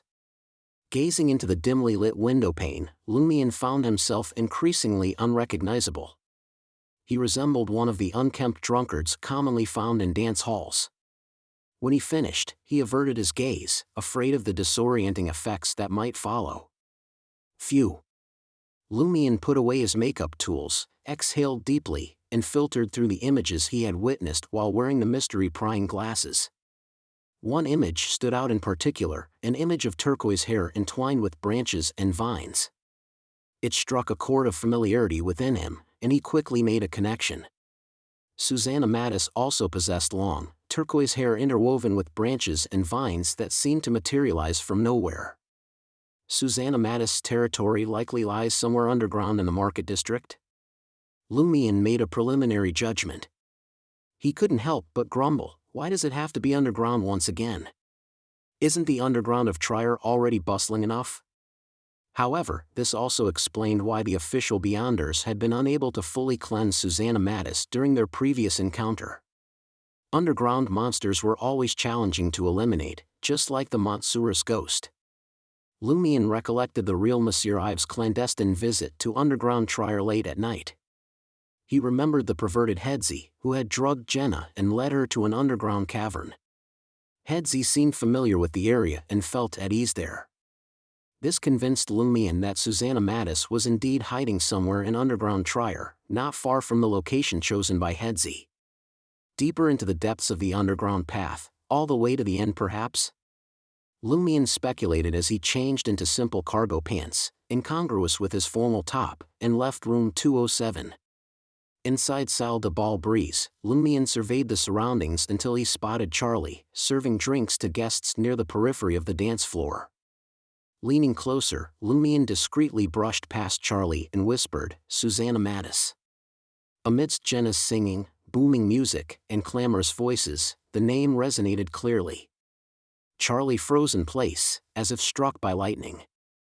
Only then did Lumion gently remind him in a hushed tone, "I have received information that Susanna Mattis will re-emerge within the next 3 days. If you wish to avoid a grim fate, seek refuge in the cathedral tonight and remain there for 3 days." Charlie's initial reaction was one of horror. His second was to search for Seal. And his third was to inquire anxiously whether he would be fired for taking 3 days off. A lump formed in Charlie's throat as he searched in vain for Seal.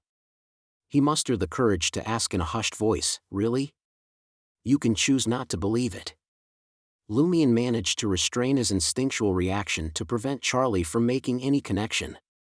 With a deliberate effort to keep his voice low, he continued, "If you go to the cathedral tonight, someone will confirm the truth for you." Charlie's fear became too overwhelming to contain. He scrutinized the unfamiliar face before him and asked with a tremor in his voice, "Who are you? And why did you come specifically to warn me?" "Just someone who wishes you well," Lumion responded, borrowing a phrase his sister often used in jest. Without further explanation, he walked past Charlie, squeezing his way onto the dance floor and swiftly disappearing from view. Charlie felt as though he had been plunged into winter, his body shivering uncontrollably. During moments like this, memories of Susanna Mattis' beauty, tenderness, and passion would occasionally flash through his dreams. But every time, those memories would be overshadowed by grotesque images of tree-like warts, blooming flowers, and slimy substances, extinguishing any desire within him. And now, that monster was making a comeback. "I should make my way to Église Saint Robert." Charlie took a few steps toward the exit with the tray in hand, then halted. He recalled that it was already late at night, and Avenue du Marquet would undoubtedly have very few pedestrians at this hour. Such an environment posed greater danger than the bustling Salle de Bal breeze. Susanna Mattis always invades my dreams, or it's in the dead of night when everyone is fast asleep.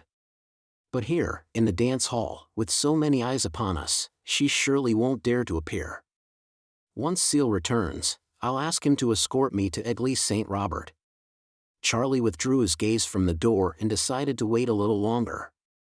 The dance hall, teeming with various sounds and aromas, offered him a sense of security. 3 Rue de Blouses Blanches. Having wiped off his makeup, Lumion rapped on Franca's door. Franca's ponytail had come undone, allowing her flaxen hair to cascade naturally.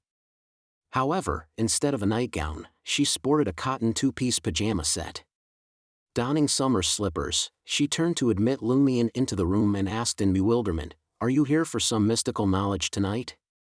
Considering the short time they had been apart, less than 2 hours, she couldn't think of any other reason.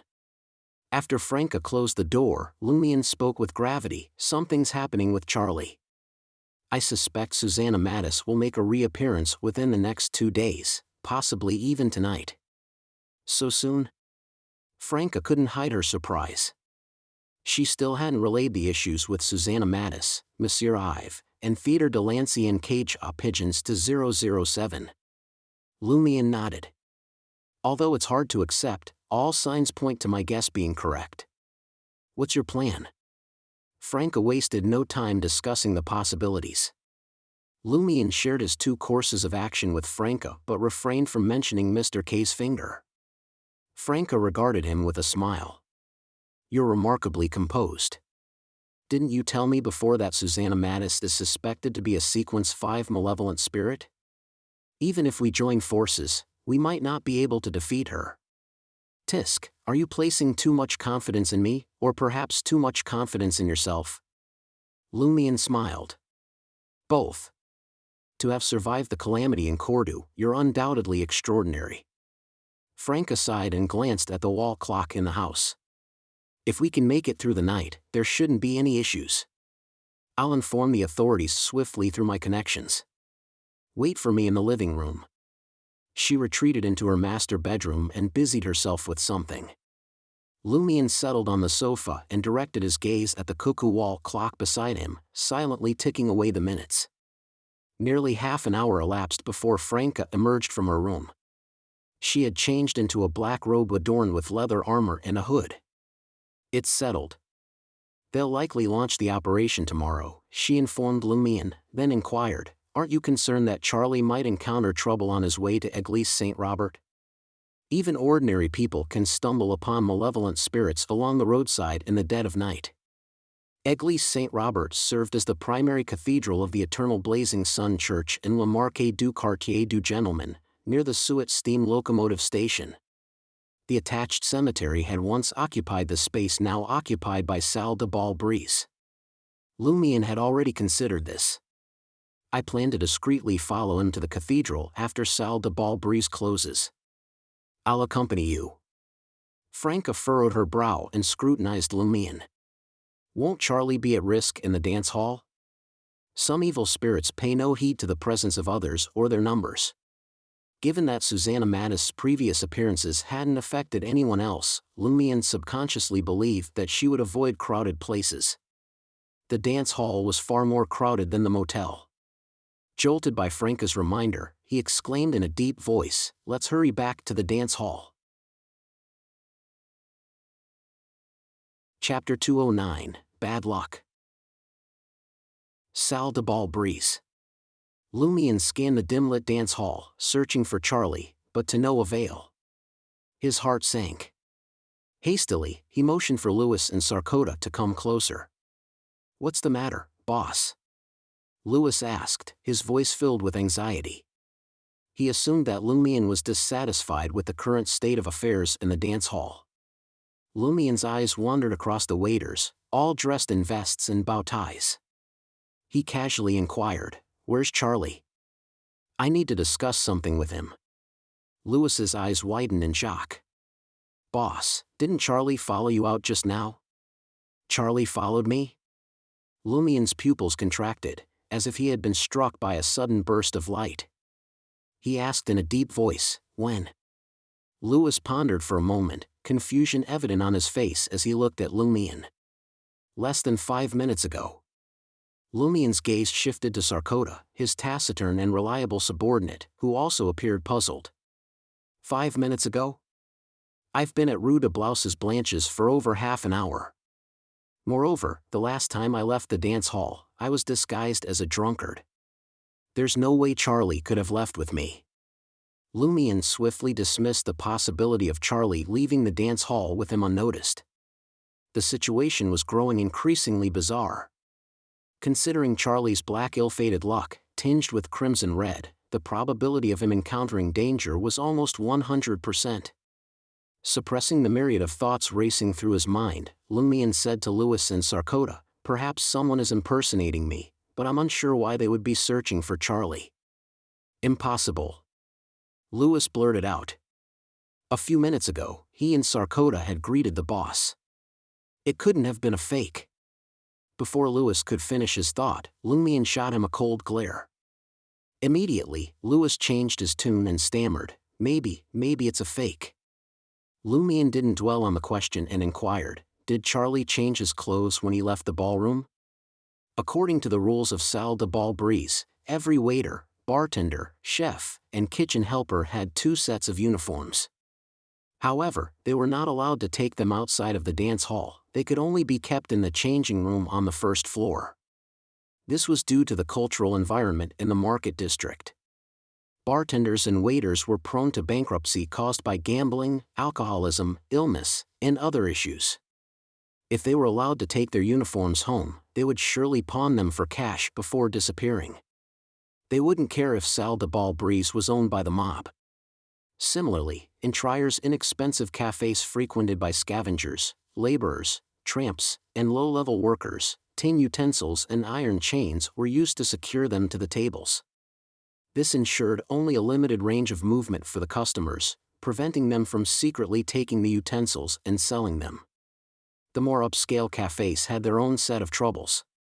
In order to maintain an air of sophistication, they preferred using silver or porcelain utensils.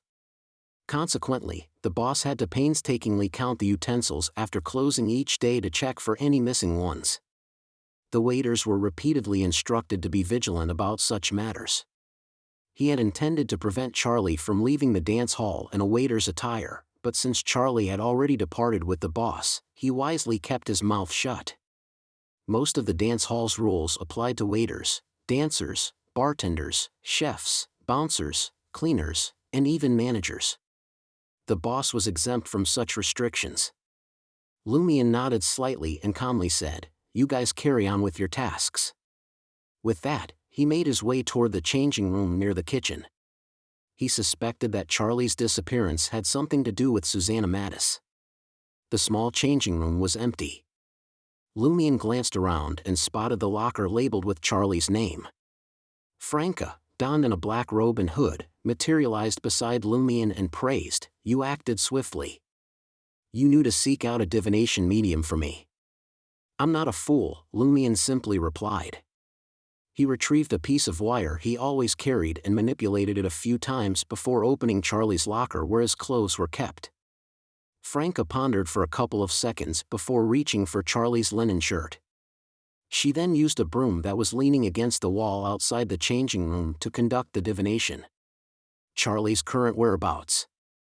Charlie's current whereabouts. Dot. Franca held Charlie's clothes in her left hand and pressed her right hand against the top of the broom, murmuring to herself. Eventually, she released her right hand, but the broom remained motionless. It stood as still as if someone were still holding it. After a few seconds, it crashed to the ground with a thud. Was it interfered with? Lumien probed. Franca slowly shook her head. Doesn't appear so. She swiftly walked over to the full-length mirror in the changing room and stroked its surface a few times. Holding Charlie's clothes, she commenced another round of divination. After a few seconds, the mirror darkened, as if reflecting the darkness itself. In the next moment, two figures materialized, moving in a hazy yellowish light. One of them vaguely resembled Charlie, dressed as a waiter, while the other bore a resemblance to Lumion from behind. Apart from that, they couldn't discern any further details. Franca scrutinized the vision for a few seconds before confidently deducing, they're underground. That's why the previous divination couldn't provide a clear answer. A broom can't jump and stand on its head, can it? Lumion nodded and exited the changing room. He proceeded upstairs to retrieve a carbide lamp and any other useful items he might need later. Then, he swiftly left the dance hall. He already had a rough idea. Witnessing the scene, Franca retrieved a glimmering powder from her pocket and combined it with an incantation to conceal herself from view. On Avenue du Marquet, bathed in the eerie glow of the crimson moonlight and gas street lamps, Lumion hastened his pace, scouring the area for any trace or clue. His destination was the entrance to the underground located in the middle of Avenue du Marquet. Suddenly, amidst the encompassing darkness, Lumion abruptly halted. He observed that the grills in the drainage ditch had been displaced, and there were disheveled footprints along the roadside. Near the height of an average person's head, there were signs of impact. Franca revealed herself once more and reconstructed the sequence of events. It seems like he slipped and stumbled while trying to maintain his balance along the gutter. Eventually, he collided with a street lamp. There should have been blood, but it was cleaned up. Perplexed, she muttered to herself, it bears a resemblance to the unlucky incident I witnessed earlier today. At that moment, Franca experienced a sudden realization. Could that unlucky imposter, Ive, be the one who took Charlie? Lumion had long harbored suspicions, but now he was even more convinced. If he can masquerade as Monsieur Ive, it follows that he can also assume my identity. This ability is quite remarkable. At that instant, all the pieces of the puzzle fell into place within Lumion's mind. Susanna Mattis was on the verge of recovering, yet she remained concerned about the official Beyonder's continued surveillance of Charlie. Thus, she enlisted the fake Monsieur Ive to pose as Seal and discreetly escort Charlie underground, making it appear like an ordinary occurrence. Once they reached underground Trier, it would prove challenging for the official Beyonders to locate them. If they lingered any longer, even divination might be thwarted. Evading the official Beyonders during their initial investigation would require impressive skills, Franca responded. Foregoing her invisibility, she trailed Lumion to the entrance of underground Trier in the middle of Avenue du Marquet. As the yellowish-blue light from the carbide lamp illuminated the staircase below, Lumion noticed two sets of footprints. One set was familiar, it belonged to Charlie. Examining the footprints, it was evident that Charlie was apprehensive about descending into the underground in the dead of night. He treaded cautiously, yet ultimately chose to place his trust in Seal. For the time being, there were no signs of him being restrained. Idiot! Lumion cursed under his breath. It was understandable that he couldn't discern the deception. After all, one was a Beyonder, while the other was an ordinary individual. Nevertheless, they had walked together for quite a distance. Didn't he sense anything awry during their conversation? Is it truly so effortless to impersonate me, Lumion Lee? Thankfully, we have these footprints, Franca sighed with relief. The simplified dowsing rod divination proved challenging to utilize underground. While it might point in the right direction, there might not be a viable path to follow.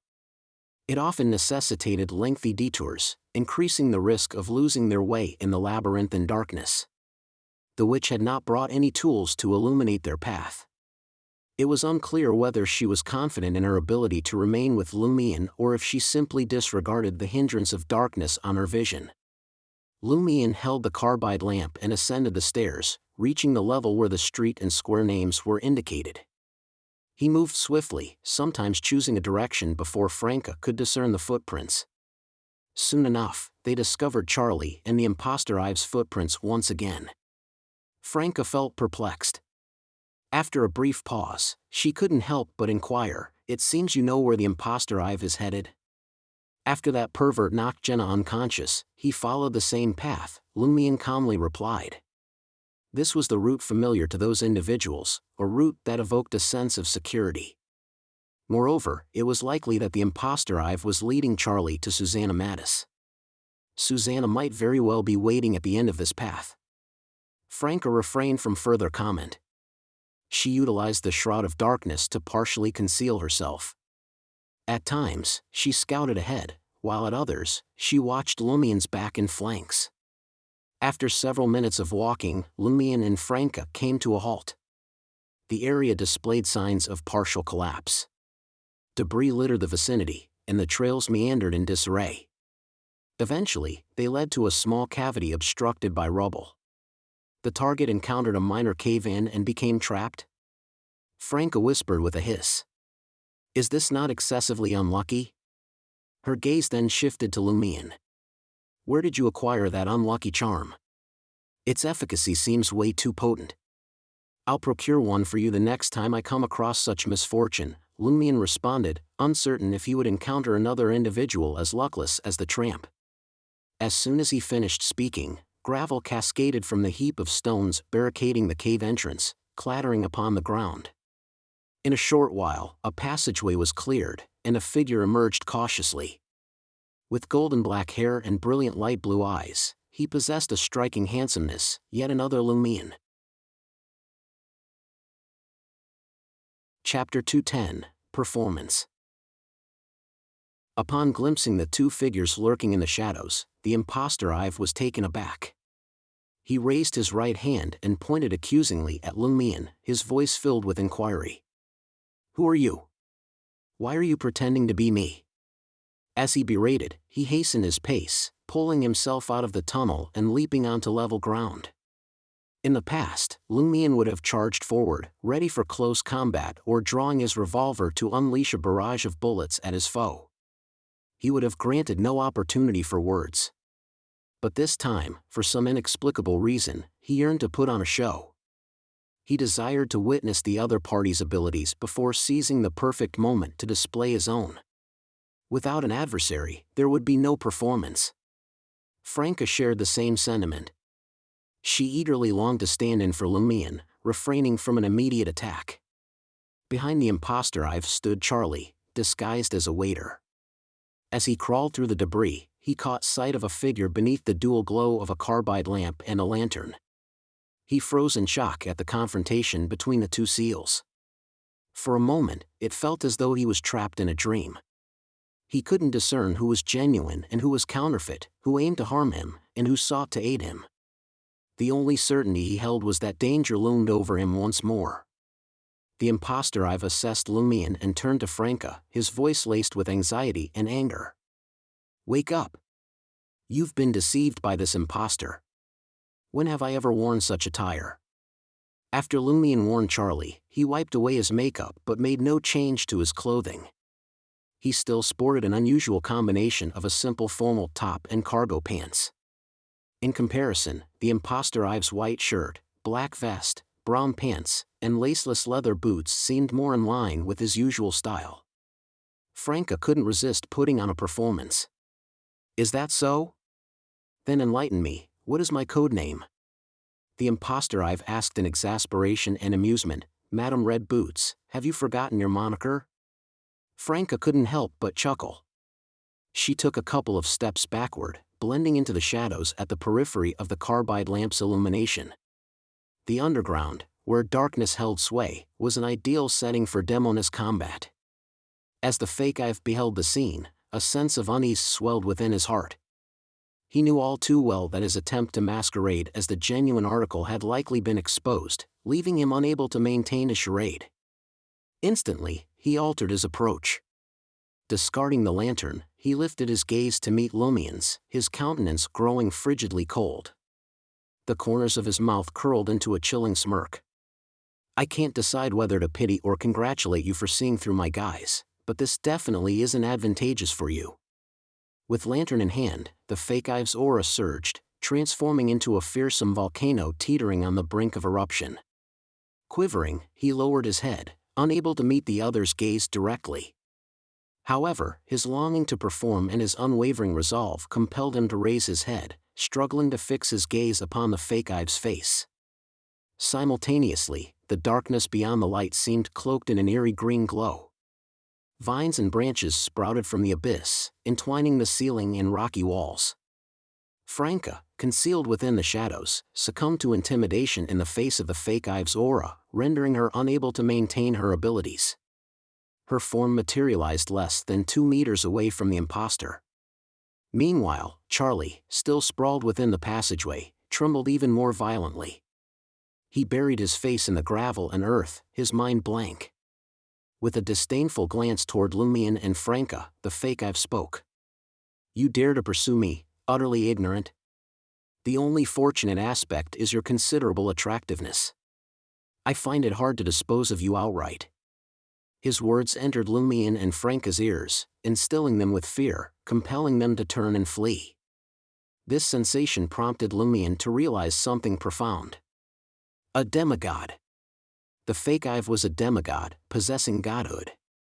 Gritting his teeth and summoning his courage, Lumion delved into his pocket, hopeful that Mr. K's finger could serve as a temporary deterrent, buying him and Franca an opportunity to escape the underground trier. So what if you're a demigod? I've encountered demigods before. Fear won't break my spirit or halt my resistance. Just as Lumion's right palm was poised to make contact with Mr. K's finger, and Franca was on the verge of fleeing, unable to contain herself, a cracking noise resounded from above. A rock the size of a fist descended, mirroring the former descent of its brethren, hurtling toward the fake Ive, who had been arrogantly observing Lumion and Franca's reactions. Caught off guard, the imposter Ive managed only to lower his head, barely evading the projectile. The gravel struck his left shoulder, fracturing bone and causing the flesh to sink inward. He emitted a brief cry, nearly toppling to the ground. This unexpected turn of events dispersed the menacing aura and godlike presence, leaving behind a scant few turquoise vines and brownish-green branches as testament to the recent occurrence. Snapping out of his shock, Lumion, driven by his desire to perform and seizing the opportunity to provoke, discarded the carbide lamp, clutched his stomach, and erupted in laughter. A fake? Is everything about you nothing but fake? Don't tell me that thing of yours is a mere piece of wood? The fake Ive, who had just recovered from the pain, was overcome with emotion. His gaze fixated upon Lumion, his eyes tinged with an otherworldly green hue. Unbeknownst to him, Franca had already sprinkled herself with fluorescent powder, vanishing into thin air with a hushed whisper. In the blink of an eye, Lumion found himself consumed by an intense yearning for the pleasures of the opposite sex. If Franca hadn't rendered herself invisible, he would have been utterly powerless against the impulse. However, he wasn't entirely bereft of reason. It was just that his actions had become burdensome, both physically and mentally. Struggling, Lumion extracted the revolver from its holster, endeavoring to take aim at the fake Ive. In his current state, he inexplicably found the other's visage profoundly alluring. Bang! Lumion squeezed the trigger, but his shot missed the imposter Ive. Fury ignited within the fake Ive's eyes. With agile grace, he closed in on his target, his hand rising to deliver a resounding slap across Lumion's face. Instantly, his appearance underwent a subtle alteration, as if he possessed limited control over his image. He softened Lumion's masculine features, lending them a touch of femininity. Lumion gasped for breath, his fingers squeezing the trigger once more. A tumultuous surge of desire threatened to consume him. He yearned to embrace the female rendition of the fake Ive and indulge in unspeakable acts. Amidst the maelstrom of his intense emotions, he instinctively recalled the words of the psychiatrist, Madame Susie, and promptly began taking deep, steadying breaths. Bang!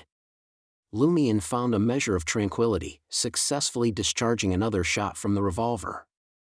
The fake Ive hadn't anticipated the unwavering fortitude of his adversary, who managed to retain his sanity. Narrowly evading the bullet that grazed his arm, rending his garments and scorching his flesh, he couldn't suppress a pained grunt. In that moment, Lumion, warily mindful of the opponent's abilities, ceased his pretense, seizing the opportunity to grip the ritual silver dagger and plunge it into his own ribs, refraining from extracting it. The pain jolted his senses, quelling much of his desire. Likewise, the fake I've shook off the lingering effects of provocation, regaining a measure of clarity. He understood that the current circumstances were ill-suited for an extended confrontation. Swiftly producing a golden coin, he hurled it toward the crevice obstructed by debris. Lumion, overcome by an uncontrollable avarice, lunged toward the gleaming coin with the ritual silver dagger, eager to claim it as his own. Seizing the opportunity, the fake I've sprinted deeper into the underground, displaying swiftness surpassing that of ordinary mortals. Suddenly, his feet skidded, and a slick swoosh echoed through the air. Unbeknownst to him, the path had been encased in a layer of frost. Struggling to regain his footing, the fake I've endeavored to restore his balance. However, in that very moment, a towering figure clad in a black robe and hood materialized behind him. With a swift motion, Franca extended her right hand, revealing a hidden blade enveloped in black flames. She aimed to plunge it into the fake I've's back, employing the full force of an assassin's strike. With a pft, despite the fake I've's best efforts to evade and rely on some kind of performance to toughen his skin and muscles like stone, the blade managed to pierce his body. His eyes widened, and he twisted his body forcefully, capturing a glimpse of Franca through his ghostly green gaze. Having successfully executed her attack, Franca intended to take a step back and utilize the shadows to create distance before triggering the detonation of the black flames coursing within the target's body. However, her limbs suddenly grew weak, and she bent over. She clenched her legs together, a watery light flickering in her eyes resembling a serene lake. Having anticipated the deep connection between the fake I've she was tailing and the deviant Hedzi, Franca was prepared for the current circumstances. Without hesitation, she reached into her concealed pocket, aiming to retrieve the smelling salts she had acquired earlier. Bang! Bang! Bang! Lumion, having secured the golden coin, discharged 3 shots at the severely wounded fake I've. Desperately attempting to evade, the fake I've's precarious footing on the icy surface undermined his ability to maintain even basic balance. Eventually, he plummeted to the ground with a resounding thud, one of the bullets piercing his abdomen. With a chance to catch her breath, Franca inhaled the scent of the salts, the invigorating aroma jolting her senses awake. Suppressing her desires, she clenched her left hand. Black flames erupted from the fake I've's body, devouring his soul and eliciting a mournful cry. Lumion aimed once more and pulled the trigger. The final bullet erupted forth, instantaneously puncturing the fake I've's forehead. With a deafening bang, the fake I've's head split open, spilling forth crimson and white. Observing Franca bend over once again, Lumion hurriedly made his way to her side, circling around the frost-covered area. Franca raised her gaze, her eyes moist as she softly gasped for air. Suddenly, she embraced Lumion, but her nostrils detected the presence of a metal canister with an open lid pressed against her nose. The indescribably potent scent compelled her to sneeze repeatedly, diminishing much of her desire. Damn it, this stuff is far more potent than smelling salts. Franca blurted out as soon as she regained consciousness. Lumion quickly took a sniff himself and let out a sneeze. Chapter 211, Spirit Channeling. While Lumion sneezed, Franca swiftly took 2 steps forward and crouched beside the fake I've's lifeless body. With a delicate grip, she extinguished the flickering black flames that still clung to it. Thank goodness it hasn't burned too far, or the soul would have dissipated. Franca breathed a sigh of relief, straightening up. She reached into her pocket and retrieved a handful of powder that resembled the pitch blackness of night. Lumion stowed away the canister of stimulating gas and glanced at Franca, curiosity etched on his face. Are you planning to channel his spirit? In the recent battle, the fake I've had displayed the strength of a mid-sequence beyonder and wielded peculiar abilities. Lumion couldn't hold back, or the situation would have taken a perilous turn. Franca nodded subtly, responding, indeed. Channeling a spirit now will yield significant results. And which entity do you intend to invoke? Lumion asked casually.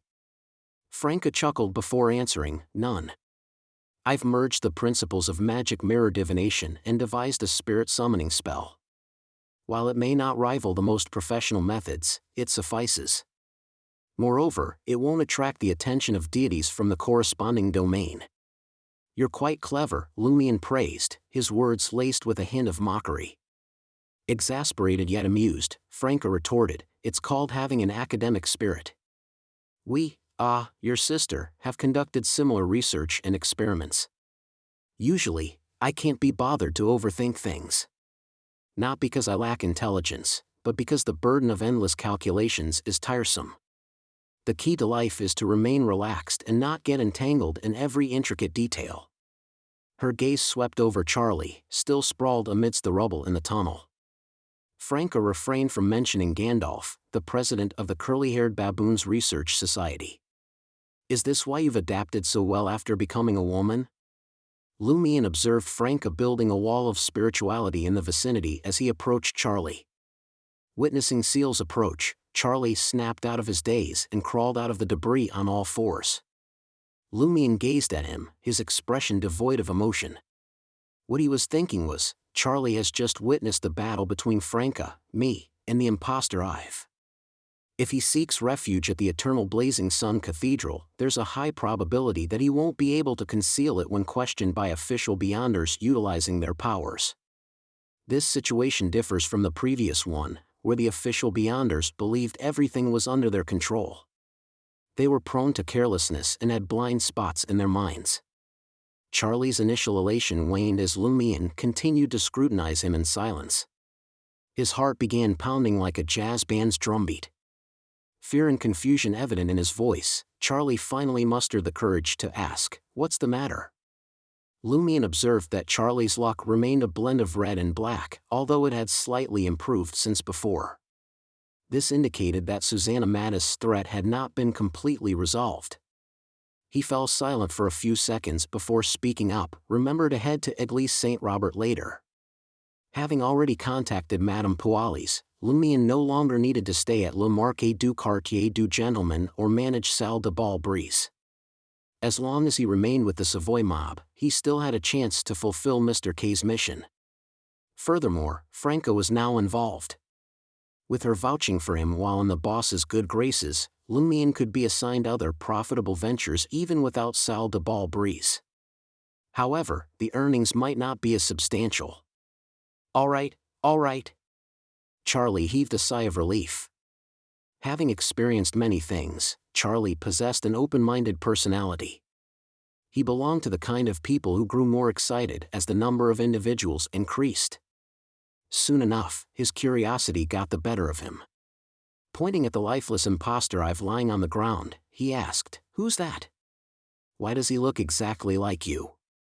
Before Charlie could finish his question, he paused.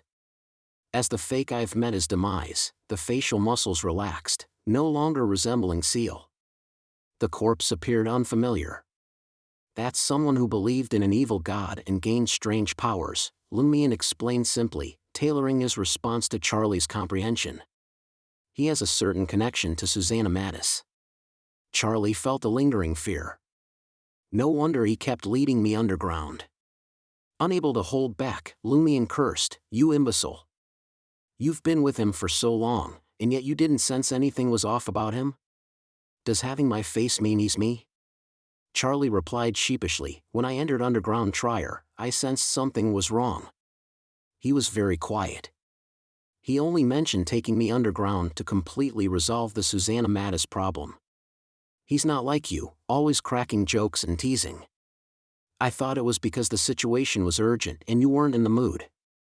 Lumion sighed and shifted his gaze to Franca, realizing that Charlie, being an ordinary person, couldn't see through the Beyonder disguise that could fool even official Beyonders, no matter how astute he was. The witch had finished preparing for her own spirit channeling spell. Standing before the fake Ive's lifeless body, she held 2 white candles and chanted a series of incantations in Hermes.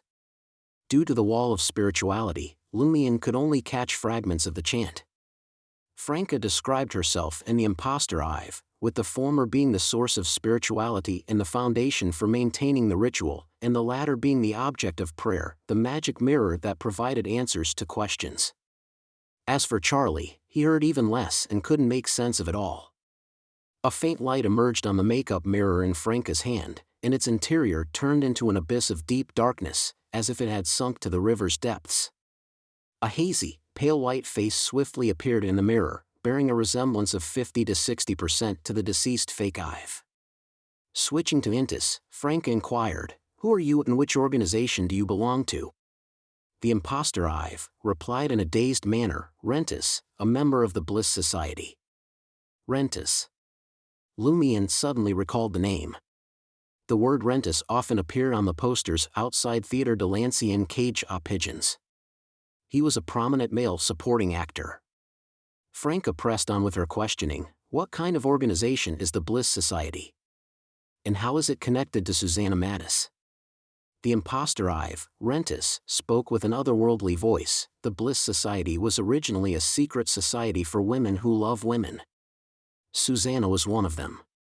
She grew weary of being involved with members of parliament, high-ranking officials, bankers, newspaper moguls, and other men.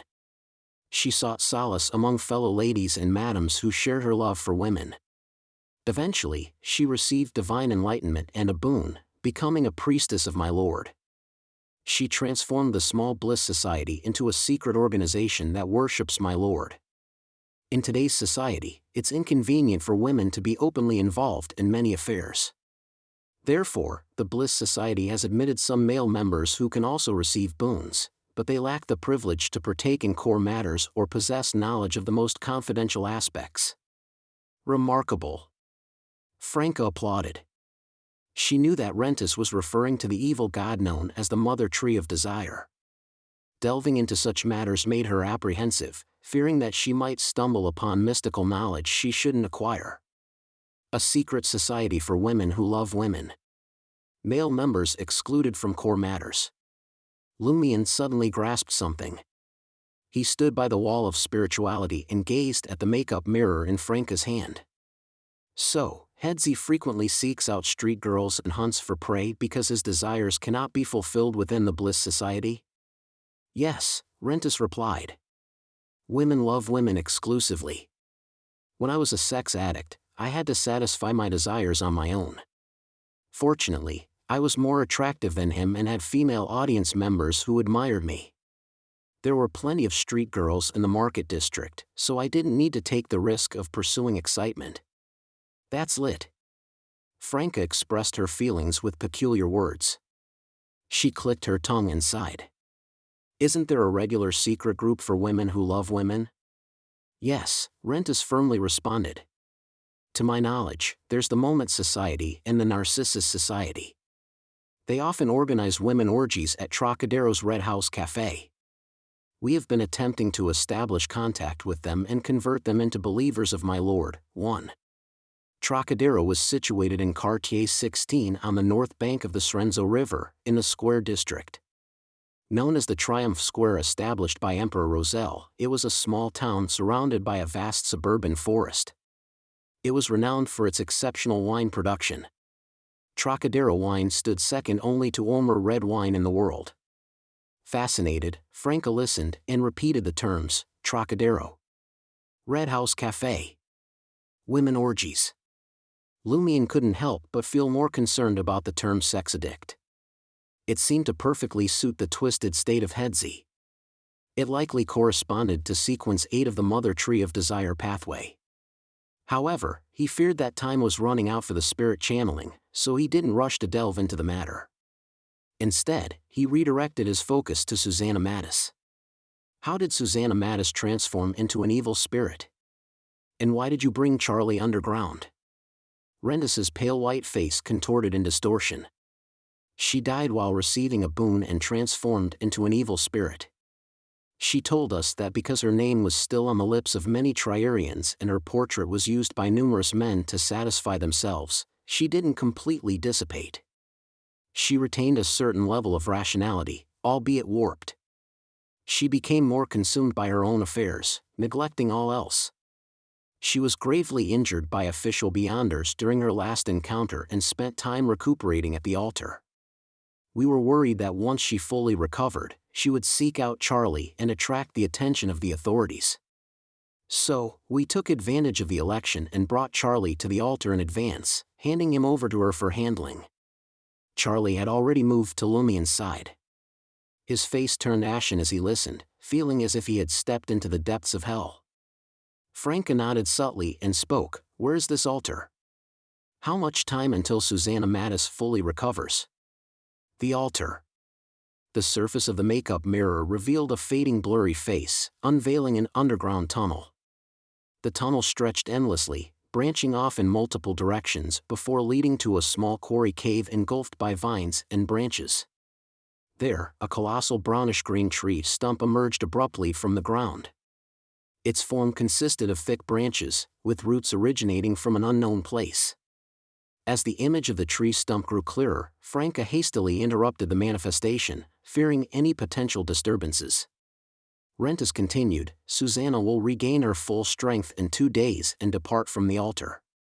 1. Such things did exist in the real world during that era. Parisians were experts in this regard. For further details, refer to Histoire insolite de Cafés Parisiens. Chapter 212, Actor. Franca carefully calculated the time and inquired with meticulous detail, "What perils lie at the altar? How much progress has Susanna Mattis made in her recovery today?" Upon hearing Franca's question, Lumien made a rough conjecture about her thoughts. If it was possible, they could seize the opportunity to destroy the altar and eliminate Susanna Mattis, who was now weakened, once and for all. Before departing from Salle de Balbrise to track down the impostor Yves, Lumien had contemplated a similar issue. Since Rentis had taken Charlie underground, he believed their destination was Susanna Mattis' hiding place. Consequently, when he retrieved the carbide lamp, he also retrieved a few bundles of detonators from the safe, hoping to utilize the unique environment to blast those intruders to their demise. Rentis's hazy, pale face took on a hint of sanctity. "The altar is the altar. Only the light of my Lord exists. There is no danger." Lumien muttered to himself, standing by the wall of spirituality, "By stating it that way, it only heightens the danger." Rentis continued, "I do not know the exact condition of Susanna. All I know is that 2 weeks ago, we could not see her, but she would occasionally make sounds. Last week, she could communicate with us normally, and we could perceive her when we activated our spirit visions. Today, she remains the same as before, but she appears extremely feeble." Based on Rentis's account, Lumien made a preliminary estimation. Susanna, who was originally a fallen tree spirit equivalent to Sequence 5, is now nearing Sequence 6. If Susanna had not been hiding at the Mother Tree of Desire's altar, Lumien would have considered it worth the risk. Franca pondered for a moment and spoke, "Do you typically offer prayers at the altar and receive boons?" "Yes," Rentis replied with a nostalgic tone. "Susanna is our priestess. She enables us to experience the Lord's love for the world and unveils everyone's true desires, allowing us to truly understand ourselves." Upon hearing this, Franca decided to forego further inquiries and seek the truth in the details. "Is the altar usually protected?" "Susanna is always there." Rentis's blurred, pale face swayed gently in the mirror. Franca gazed at the makeup mirror in her hand and queried, "Was the altar under anyone's protection during the 2 weeks that Susanna was severely injured?" Rentis's spirit responded truthfully, "No." Franca couldn't help but turn her head and glance at Lumien. She realized that he too appeared disappointed and regretful. From Rentis's answer, they both discerned a crucial fact: the altar possessed a concealed and formidable protective mechanism. Otherwise, regardless of its underground concealment and the difficulties in locating it, they would need to consider guarding against bounty hunters or cave adventurers fond of searching for treasure in underground Trier. Simultaneously, they would have to be cautious of smugglers who might have temporarily altered their routes or wandering university students. Franca let out a sigh, deciding that it would be best to leave the altar and Susanna Mattis in the hands of the authorities. Franca shifted her focus and inquired about something else. "How many members are there in the Bliss Society at Theatre de l'Ancien Cage aux Pigeons?" "Not many," Rentis's blurry face with flickering dark green eyes responded. "But I only know a few. Yves, Hedzi, and I report to my Pumayer." He is the theater manager and represents Susanna in the core affairs of the Bliss Society since she became an evil spirit. Why choose a man? Isn't it believed that women only love women? It would be easier to communicate with the other core members of the Bliss Society if it were a woman, Franca objected. Are you certain there's no hidden significance in this conversation? Lumion sensed Madame Hiddenblade's curiosity piqued. Rentus's voice drifted as he replied, "My Pumeyer used to be Susanna's lover." Franca clicked her tongue and sighed. So, we have the High Priestess going against the principles of the organization, loving both men and women. As she spoke, she cast a glance at Charlie, who appeared bewildered and terrified. Rentus didn't shy away from revealing the truth about my Pumeyer. Before Susanna joined the Bliss Society, they were lovers. Furthermore, he was the only one who could make Susanna feel at ease and relaxed. After her divine awakening and embracing her faith in my Lord, she transformed the Bliss Society and recruited my Pumeyer. However, their intimate relationship ceased. When she became an evil spirit, she no longer limited her affections to women and resumed her connection with my Pumeyer. Meanwhile, she sought out other targets, infiltrating their dreams and draining their energy. She would fall in love with them before killing them. Charlie's face grew paler with each passing word, as if he had fallen into an inescapable nightmare that would only end in death. Franca, who had seriously contemplated having her lover Gardner bear her child, commented, "This is all rather twisted." She then smiled and remarked, "Does my Pumeyer enjoy wearing green hats?" "No, he now exclusively wears a black top hat. He even meticulously grooms the tips of his beard." Rentus dismissed Franca's speculation. Lumion recalled the mention of a woman's death in Onnet Town during Mr. K's gathering. If my Pumeyer receives a boon and becomes a male fallen tree spirit, could he enter women's dreams and induce erotic fantasies to drain their energy, gradually weakening them until they perish? The Bliss Society consists of women as its core members, emphasizing that they only love women. It is unlikely for male members to attain such high levels of power. Those incidents are not a result of the Bliss Society, but they too believe in the mother tree of desire? Or could it be due to women loving women? Franca pressed on with her questioning. "Why don't you even know the number of members in the Bliss Society at Theatre Delancey and Cage Pigeons?" "So, other than Susanna, there are no female members among the Bliss Society members you're familiar with?" Rentus's pale, blurry face seemed to contort. "Only my Pumeyer interacts with the female members. While I'm uncertain about the current status of female members at Theatre Delancey and Cage Pigeons, I can speculate on who they were in the past." "How?" Franca inquired curiously. Rentus replied, "Those who joined our theater started as supporting actresses. Through honing their acting skills, they eventually became the leading ladies before they left. They were the core members of the Bliss Society. The theater was established as a safe and dependable venue for them to fulfill their inner desires until they could gain initial control." "Why must they act?" Lumion recalled Rentus's various performances. Rentus struggled for a moment before explaining, "We were blessed with a boon equivalent to a Sequence 7 called actor. This gift enables us to evoke a deep yearning for attention and a desire to perform in our targets. It also awakens our own hidden desire to showcase ourselves and perform. Before we fully master the power of this boon, we cannot restrain this impulse. Therefore, we require a proper stage to satiate our desires without arousing suspicion. Every applause from the audience is a validation for us." A peculiar sequence. Instead of immediately attacking Rentus, I confronted him. I failed to utilize the ritual silver dagger in time to suppress my explosive desires because unknowingly, my own desire to perform was awakened. Lumion came to a realization. Franca clapped her hands, exclaiming, "That explains it. No wonder I was so immersed in acting today." She smiled and inquired, "Does your ability to disguise as Ive and Seal also come from actor?" Rentus's face nodded slightly. "We can manipulate our muscles, skin, and bones to a certain extent. We possess all the necessary skills for disguise, including makeup techniques and prop production. Moreover, actors have the talent for imitation. They can convincingly portray anything. If they act as an ordinary person, their astral projection will appear ordinary as well. If they portray a soldier, they'll display remarkable combat and marksmanship. What if they act as a woman? What about acting as a beyonder? Franca and Lumion raised their questions. Finally, the two of them understood how the fake Ive could deceive official beyonders and why the theater performers at Theatre de l'Ancien Cage aux Pigeons excelled in their craft. Working with real actors every day, it was no wonder their acting skills were top-notch. Rentus's spirit spoke in a dazed manner. To portray a woman, you need to prepare props in advance, such as fake breasts and long hair. When acting as other beyonders, if I have observed them beforehand, I can replicate their corresponding abilities, but they won't have tangible effects.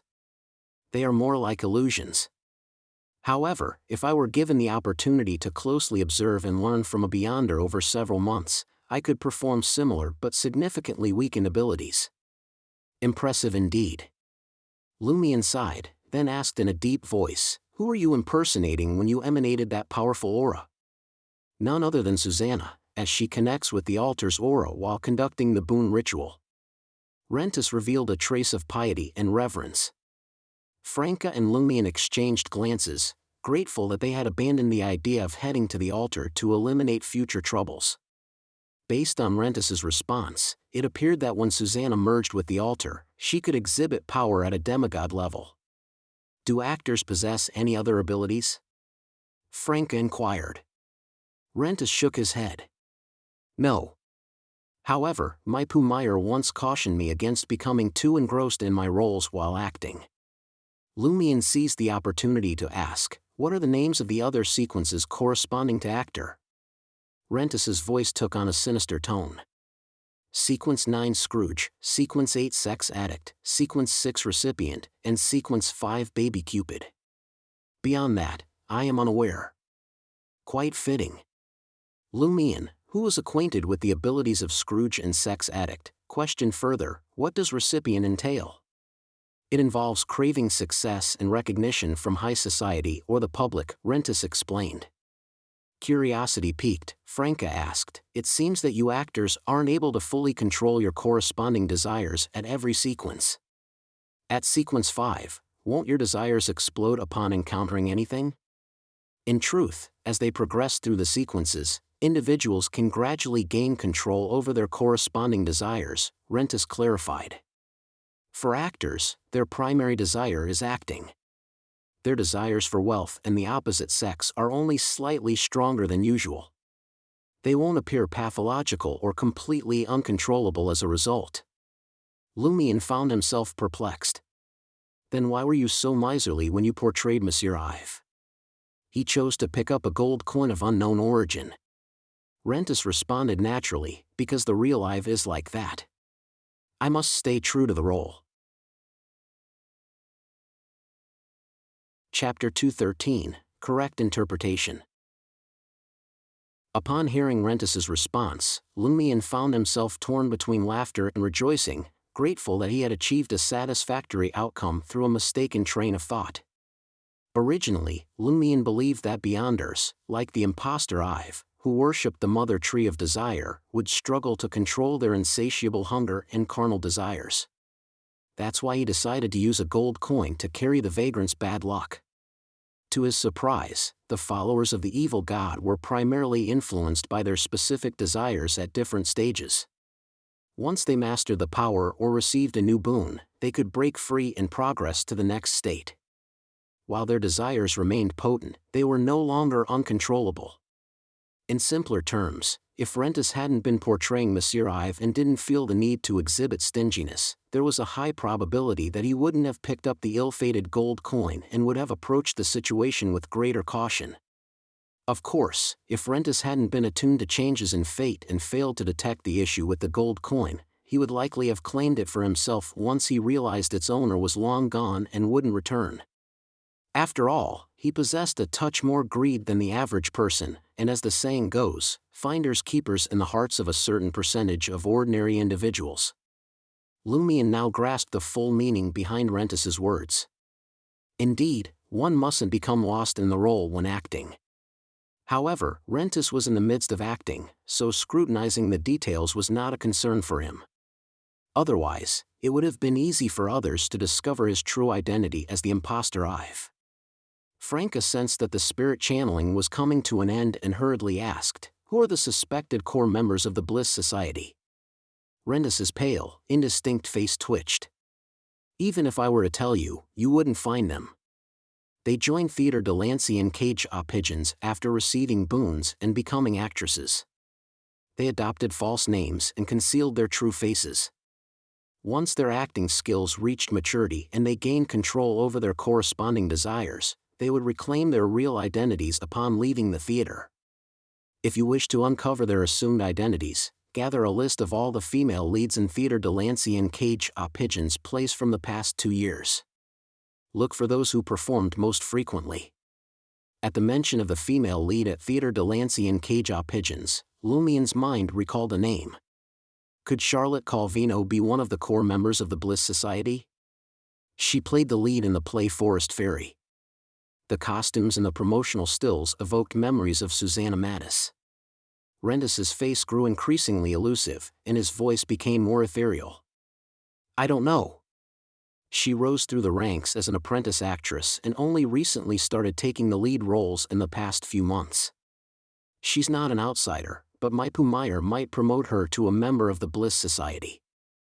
Franca was about to inquire about Play.ht's corresponding stages and abilities when Rentis's spirit, consumed by black flames, could no longer hold on and dissipated upon the surface of the makeup mirror.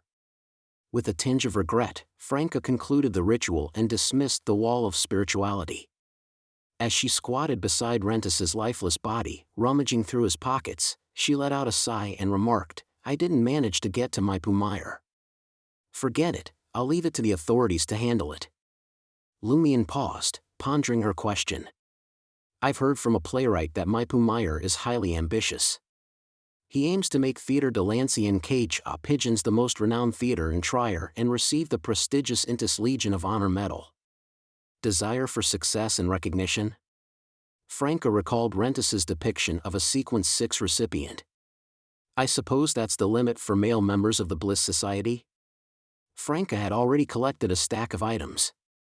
2 metal canisters, a leather wallet, a peculiar dough that conformed to facial contours, thin skin-like pieces, eyebrow pencils, and various makeup tools. "Give it a sniff." Franca tossed the 2 metal canisters to Lumien. Lumien distinguished them for a moment before responding, "One canister contains the scent you just experienced, and the other should hold a matching sedative." They appeared to be essential items for followers of the Mother Tree of Desire when venturing outside. Mysticism-branded smelling salts? Franca mused, then added, "You can keep what's left of the canister you have. This is mine. I'll give you the sedative. Choose from these disguises and take the money from the wallet. Anything you don't want, I'll keep." Bloody hell, this pauper doesn't even possess materials, talismans, or weapons, let alone beyond her characteristics or mystical items. The sedative and mysticism smelling salts will prove useful. Lumien, who had only obtained beyond her abilities from Hammer 8, didn't show much concern. Franca didn't overlook any part of Rentis's body, including his crotch and soles, yet she found nothing more. She withdrew a folded cloth bag and opened it, carefully stashing away the collection from the ground. Then, she addressed Lumien, "We'll divide this once we return." With that, she rose to her feet and glanced at the frightened Charlie. She muttered to herself thoughtfully, "He witnessed our clash with Rentis. What should we do?" Charlie's legs trembled, and as he leaned toward Lumien, he gritted his teeth and proclaimed, I won't betray you." Without waiting for Lumien's response, Franca let out a sigh and declared, "Forget it. We'll leave it to the official Beyonders." She deliberately introduced the topic before promptly reaching a conclusion. Lumien, finally freed from the grip of his acting impulses, regained his composure and rationality. After careful consideration, he suggested, "I have alternative solutions. Charlie doesn't need to seek refuge at Eglise St. Robert, nor does he need to worry about Susanna Mattis finding him."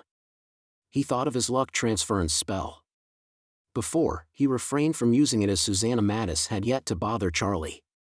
There was no corresponding fate to alter. But now, Susanna Mattis was on the path to recovery, and Charlie was her primary target. His luck had taken a turn, and a life-threatening calamity loomed. His luck had indeed changed. When the moment arrived, Lumion would gift the gold coin carrying the weight of the impending disaster to the real Ive, allowing them to face it on their own. Naturally, this differed from the substitution spell and fallen Mercury's fate exchange. It only diverted bloodshed temporarily. In other words, Charlie wouldn't be in Susanna Mattis' crosshairs for the next few days.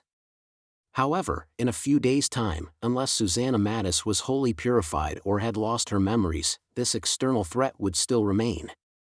Nevertheless, the authorities would take action tomorrow, armed with sufficient intel. When Lumion realized that Charlie's luck was in jeopardy, he refrained from intervening because he could only change Charlie's luck, not his own. Susanna would undoubtedly target him as well, the adversary who had provoked Charlie's betrayal. Therefore, he opted for the simplest approach, to disguise himself and urge Charlie to seek refuge at the Eternal Blazing Sun Cathedral, thus buying more time to guard against Susanna Mattis. They were now certain that Susanna had 2 days left to recuperate. Really? Charlie's eyes brightened. Lumion smiled and inquired, "Do you trust me or not?" Charlie stammered, I believe you.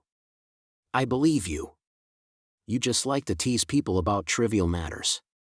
Curiosity piqued, Franca asked, "What way?" "A method you shouldn't be aware of." Lumion silently muttered, contemplating the specifics. "If I wish to alter Charlie's current luck, mere prayers won't suffice. I must harness the power sealed within me. Poor Charlie, I'll have to render him unconscious. I can't expose the corruption within me or the suspicion of seeking aid from an evil god." Just as Lumion was about to instruct Charlie to accompany him and prepare for his temporary incapacitation, a thought flashed across his mind. Does utilizing the power within the seal constitute exploiting Termaboros? Should I write to Madame Magician and seek her opinion?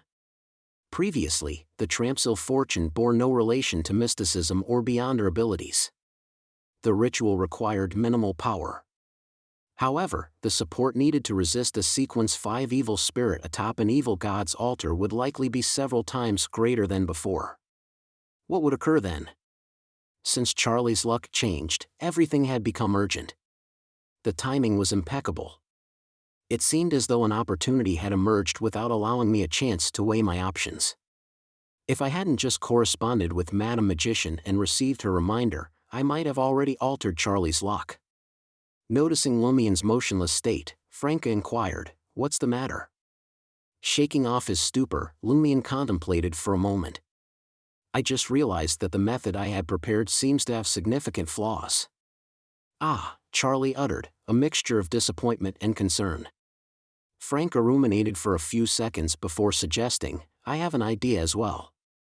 Charlie won't head to Église Saint Robert. He'll follow us to Rue de Blouses Blanches. As long as we survive the night, we'll be fine by tomorrow. Think about it. Our original plan was to confront Susanna Mattis, and she still has 2 days remaining at the altar. Even if we face an attack tonight, it will likely come from Maipumeyer and his lackeys. Even if he recruits other core members of the Bliss Society, as long as they are inferior to Susanna Mattis at the altar, we stand a good chance of holding out until dawn.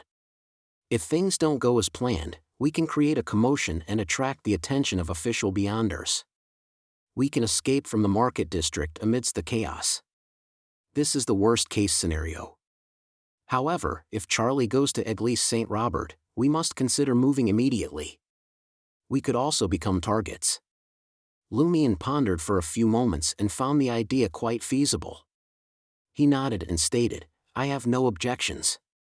His gaze then fell upon Charlie, who eagerly replied, "I don't have any issues either." Charlie held considerable confidence in Seal and Franca. Lumion refocused his attention and observed Charlie's luck. To his surprise, Charlie's impending disaster had noticeably weakened and showed signs of improvement. What? Charlie's true misfortune lies in participating in the luck transference ritual? Did his fate change when I abandoned that notion? Although a bloody calamity still awaits, it appears less severe. Bloody Termoboros. Lumion comprehended the situation in an instant and couldn't help but inwardly curse. Chapter 214, Encounter. After cursing Termoboros, Lumion caught sight of Franca securing the cloth bag with war spoils and fastening it to her person. A thought struck him, triggering a recollection of one of Scrooge's abilities, and he reminded her, "Aren't you worried those Scrooges will track us down using lost possessions?" He had previously informed Franca about the Theatre de Lancian cage-jaw pigeons, mentioning that the sinister cult possessed a peculiar knack for detecting the whereabouts of their lost belongings. In contrast to the perverted Hedzi, Rentis carried out his orders dutifully. If anything happened to him, he might possess something from my Pumayer to determine his location and the saboteur's whereabouts. Franca scoffed dismissively. That ability surely has its limitations in terms of time and range. By the time the folks at Theatre de Lancian cage-jaw pigeons realize Rentis is missing, it will prove exceedingly arduous for them to track us down. Besides, with Charlie here, they could find us if they truly desired. Whether we take these items or not, Charlie is akin to Susanna Mattis' lost possession, no, her lost lover. Charlie stood dazed, bewildered by the conversation between Seal and Red Boots. It wasn't until Franca mentioned his name that he grasped his situation somewhat. Sporting a bitter expression, he retorted, "We're not lovers." Franca consoled Charlie, though her sincerity remained questionable. "Can't be helped. She's convinced of it on her own accord, and she's strong enough." Persuaded by Franca's argument, Lumion ceased dwelling on Scrooge's abilities. He pulled out the ritual silver dagger and promptly tended to his wound. Bending down, he scooped up Rentis's lifeless body and carried it to the debris-blocked hole, shoving it into the passage the actor had previously dug. Charlie watched in horror, marveling at Seal's skills as a ruthless mob leader who had struck fear into the poison spur mob. His attention then shifted to Rentis's attire, shirt, vest, pants, and boots. They seem relatively new. If they are stripped and pawned, I reckon they can fetch at least 2 vril d'or. Charlie's mouth gapped, but he refrained from voicing his thoughts. Franca nodded approvingly. "Good job. Cleaning up the scene and stalling the enemy's detection. I worry that my Pumayer will exercise caution. Once Rentis fails to return by midnight, he'll lead his men here and stumble upon the corpse. Then, he might choose to abandon Theatre de Lancian cage-jaw pigeons and relocate with the remaining members of the Bliss Society. Maybe we don't even have to wait until midnight. Susanna Mattis will undoubtedly prod him if she can find a way to contact him. Such a turn of events would thwart the forthcoming official Beyonders raid and leave behind latent dangers." Franca added, "Fortunately, Susanna won't be able to leave the altar in the next 2 days, and the altar itself can't sprout legs and flee. At the very least, the official Beyonders can address Charlie's predicament." "Not necessarily," Lumion countered, "we shouldn't make assumptions about the evil god altar using conventional logic. It's akin to me never fathoming that a man could give birth." "Huh." Charlie's confusion escalated as he listened to Seal and Red Boots, comprehending each word independently but failing to grasp their interconnected meaning.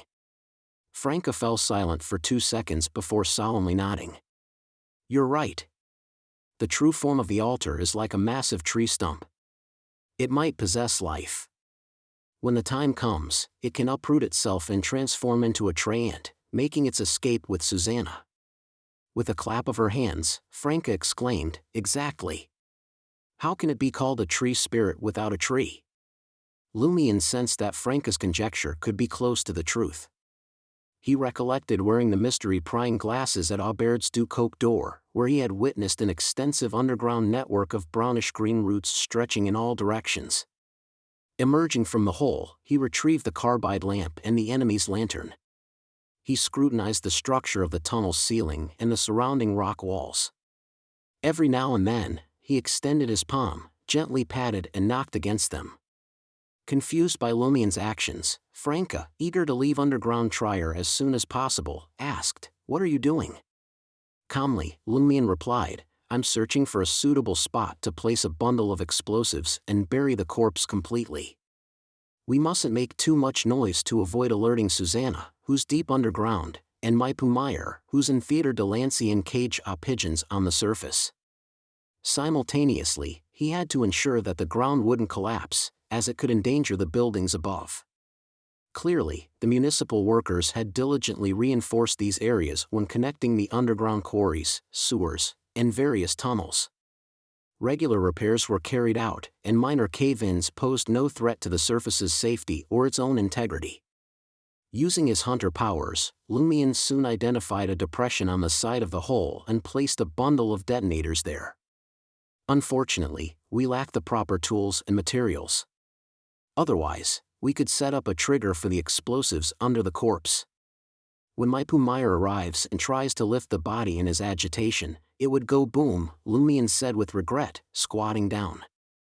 Since consuming the first potion, he hadn't had the opportunity to execute a hunter's bomb trap and showcase his explosive finesse. Charlie's heart raced as he listened, confirming Seal's reputation as the most renowned mob leader of recent times. Indeed, a true hunter, Franca exclaimed, filled with admiration.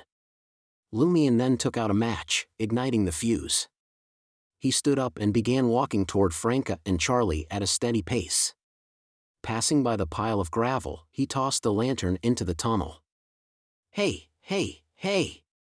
Charlie hurriedly warned Lumion as he noticed the fuse nearing its end. His calf muscles tensed, preparing to leap behind the rock wall to avoid the impending explosion. Dressed in a simple formal top and cargo pants, Lumion had only covered a distance of 7 to 8 meters when the detonator erupted behind him. The tunnel trembled slightly, and the stone wall beside the hole collapsed, burying most of the already unstable opening. Flames ignited, and gravel scattered, but they didn't reach Lumion's back. They only affected the area 2 to 3 meters away from him and in a different direction within the tunnel. Lumion didn't turn around or evade. He approached Franca, who wore a smile, and Charlie, who stood there dumbfounded. Franca gave him a thumbs up and clicked her tongue. "Let's go." With that, she swiftly turned and headed towards the exit of underground Trier, the same path they had used to enter.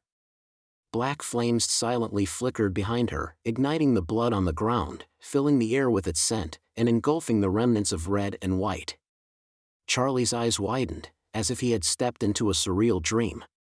Only when Lumion patted him on the shoulder did he turn and follow, as if his spirit had abandoned him. As they ascended towards the surface, Franca grinned and said, "Tomorrow and the day after, we'll discover whether Susanna Mattis and the altar have been completely eradicated, by observing Charlie's situation. Whether Susanna Mattis comes searching for him?" Lumion, carrying the carbide lamp, startled Charlie intentionally. If that were the case, Franca would have said 2 days later instead of tomorrow or the day after. Charlie trembled and stammered, How? Franca chuckled before replying, "If the official Beyonders don't come looking for you, it means you have truly escaped the nightmare called Susanna. If they do come and offer you a good position, congratulations. You will have hope entwined with danger." What do you mean?" Charlie didn't fully grasp the meaning. Franca didn't explain further and instead inquired, "If you become a quarry policeman with a monthly salary of 300 vril d'or, you'll face conflicts with smugglers, cave explorers, and bounty hunters every day. There's a certain chance of sacrifice. Are you willing?" "Of course," Charlie blurted out. Though being a quarry policeman was perilous, most of them managed to survive. If Susanna Mattis isn't completely purged, the official Beyonders would offer Charlie a job that would make it easier to protect him. And those positions often come with good pay. Lumion roughly understood Franca's meaning. The three of them exited underground Trier, maneuvered through an alley, and crossed a barricade. Taking a secluded route en Rue de Blouses Blanches, they arrived at Franca's 6th-floor apartment. Franca removed her hood and casually tossed the bag containing their spoils of war beside the coffee table. She half reclined on the armchair and gestured with a nod towards the sofa and another armchair. "Now, we must endure until dawn." After Lumion and Charlie took their seats, the living room fell into an eerie silence. This made Charlie uneasy. He glanced at Seal and spoke up, "You actually possess those mystical abilities. If not, how could I have slain Margot and 8, becoming the guardian of Salle de Ball Brise and Auberge du Coq d'Or?" Lumion chuckled. "That's true." Charlie pondered for a moment and found this explanation more acceptable. As the trio engaged in conversation, the needle of the cuckoo wall clock gradually approached midnight. Outside the window, the darkness remained undisturbed. At that moment, faint footsteps resonated from outside the door, approaching swiftly from below. "Jenna. I forgot she was coming over tonight," Franca exclaimed, sitting upright. She glanced at Lumion, then at Charlie. After a brief moment of hesitation, she closed her eyes and waited for Jenna to open the door herself. With a click, Jenna, dressed in a white blouse and a fluffy beige skirt, used the spare key to enter the apartment. In an instant, she noticed Lumion and Charlie. "What's going on?" Jenna couldn't hide her confusion, her gaze shifting between Lumion, Charlie, and Franca. Franca mustered a forced smile and said, "We were getting bored. We thought of playing Fighting Evil. Want to join us? We have 2 decks of cards." Jenna peered suspiciously for a few seconds, sensing that Franca didn't want to disclose the real reason in front of Seal. She gestured towards the guest room and stated, "Damn it, it's already late. Why are you still playing cards? I have a packed day tomorrow. I need to get some sleep." She waved at Lumion and Charlie before heading towards the guest room. Lumion gazed at Franca calmly and inquired, "Why didn't you just tell her what we're doing?" Jenna, too, had fallen victim to the predicament at Theatre de l'Ancien Cage aux Pigeons. She had nearly been raped by the pervert named Hedsey. Franca was caught off guard. "You're right. Why didn't I just say it straightforwardly? There was no need to conceal it." She glanced at the closed door of the guest room, intending to reveal the truth to Jenna later. Casually, Lumion asked, "What does Jenna usually keep busy with?" "Don't you know?" Franca's face gradually lit up with satisfaction. "She's an apprentice in acting, studying drama." Sigh, "It's not like the old days. I heard in the previous era, apprentices could learn for free as long as they signed a long-term contract. They even received food and accommodation. Nowadays, not only do they have to pay tuition fees, but they also have to cover all expenses themselves." As Franca spoke, she noticed Lumion's expression turning grave. Lumion furrowed his brow and inquired, "At which theater is she doing her apprenticeship?" "I never asked." Franca murmured, making the connection. In that instant, Jenna emerged from the guest room, carrying a stack of items as she made her way towards the restroom. "What theater are you apprenticing at?" Franca stood up and inquired. Jenna responded with confusion, "Why do you ask? You've never been curious before." Observing Lumion and Charlie's focused gaze, she couldn't help but curse, "Why the fuck are you staring at me? Dog's hit, what does my theater have to do with you?" Realizing Franca and Lumion's seriousness, she hesitated for a moment before muttering, "Damn it, there's no need for me to hide anything. It's the Theatre de l'Ancien Cage aux Pigeons." Chapter 215, Jenna's Worry. As soon as Jenna revealed where she studied acting, a hush fell over the living room. Franca and Lumion exchanged inexplicable glances, causing Jenna to feel a pang of uncertainty. Charlie, the waiter, couldn't conceal his startled expression, and the fear that gripped him was evident in his shrinking demeanor and fearful eyes. "What's wrong? Is there a problem?" Jenna asked, her confidence wavering. Lumion seized the moment and tossed a Louis d'Or at Jenna's feet, his eyes intently following her every move, even the slightest flicker in her gaze. "Damn it! What's the meaning of this?" Jenna looked down at the Louis d'Or, her confusion turning into anger as she confronted Lumion. Lumion's expression returned to normal, and he turned his head, grinning at Franca. "Not a Scrooge." "Of course," Franca responded, a mix of exasperation and amusement. "We meet often. She may be a bit frugal, but she's definitely not a Scrooge." Plus, she doesn't exhibit any signs of being a sex addict, and her acting skills leave much to be desired. Franca couldn't help but feel a twinge of regret. What are you two talking about? Jenna was utterly bewildered, forgetting her own penchant for profanity. You explain, Lumion instructed Franca. Franca rose and tried to allow Jenna to squeeze into the recliner with her, but realizing it was too cramped, Jenna opted for an armchair instead, resting a pile of ordinary clothes on her lap. Do you remember that creep Headsy? Franca slumped back disappointedly in the recliner. Jenna responded without hesitation, I remember. Damn it, he died too easily. It wasn't exactly an easy demise. Lumion silently muttered, recalling the gruesome state of Headsy's lower body. Using this as a starting point, Franca delved into the secrets of the Bliss Society, the dark sequences tied to the evil god, the mother tree of desire, the connection between the Bliss Society and the Theatre de Lancian Cage-Jaw pigeons, and various details involving the True Ive, Rentis, Maipumeyer, and Susanna Mattis. Jenna, having absorbed Franca's mystical knowledge, grew increasingly astonished with each revelation. It was as if a door had swung open, revealing a new world, a scene that was entirely different from what she had known before. It festered, exuded sinister vibes, terrified her, and made her stomach churn with disgust. After Franca finished her account, she blurted out, Did that creep target me at the Theatre de Lancian Cage-Jaw pigeons? Considering that Headsy was a subordinate of theater manager Maipumeyer and associated with the Bliss Society, he likely frequented and surreptitiously entered the Theatre de Lancian Cage-Jaw pigeons. Jenna suspected that the pervert often lurked in the shadows, observing the apprentice actresses during their classes.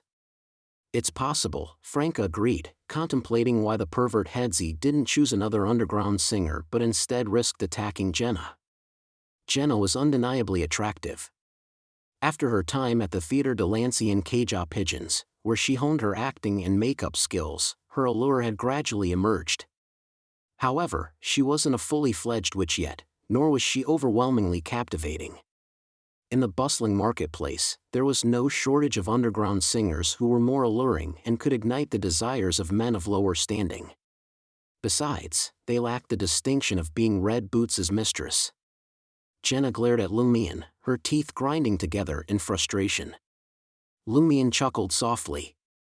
I suddenly realized that since we met, you've never praised any orthodox god.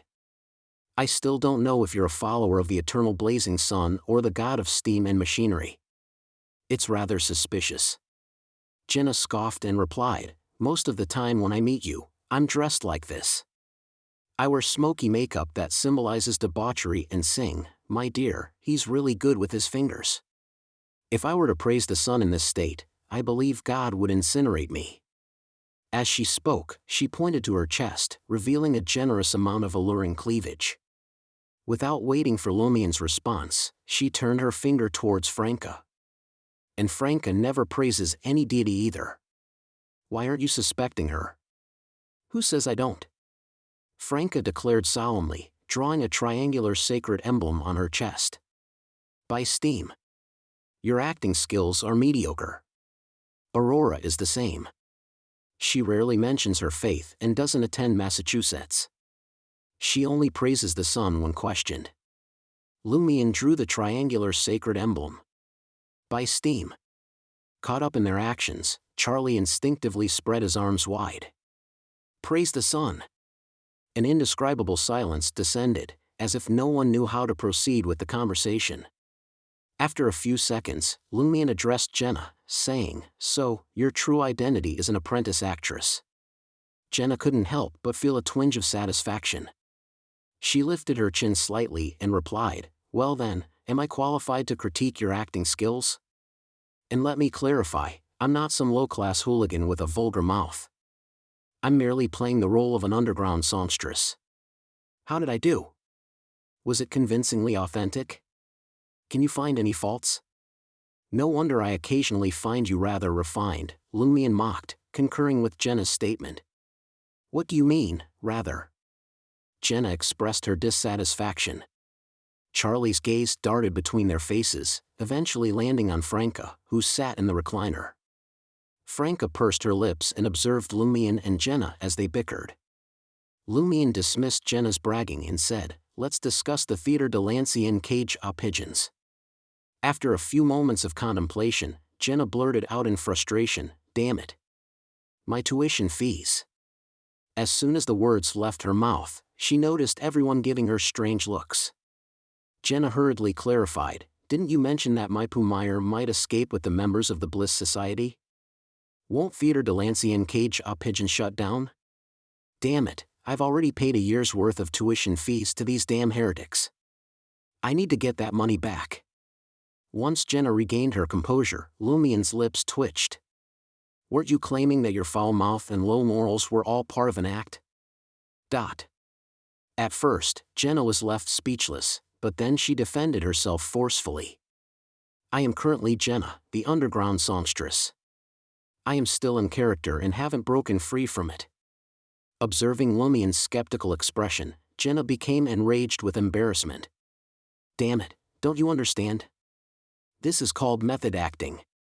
Yes, Franca chimed in, trying her best to change the subject.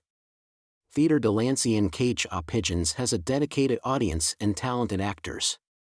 Even if the theatre manager and a few leads leave, it won't shut down. At most, they might embezzle funds.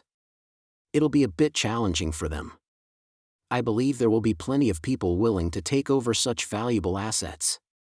Oh, by the way, who owns Theatre de l'ancien cage aux pigeons? Jenna recollected and replied, "My Pumeyer himself." "Ah, I see." Lumian glanced at Franca. "If my Pumeyer truly intends to escape, we could acquire Theatre de l'ancien cage aux pigeons at a low price. There are numerous dancers and singers under Brignaise's control who don't want to sell themselves. We can give them an opportunity to earn a living at the theatre. They will face fierce competition."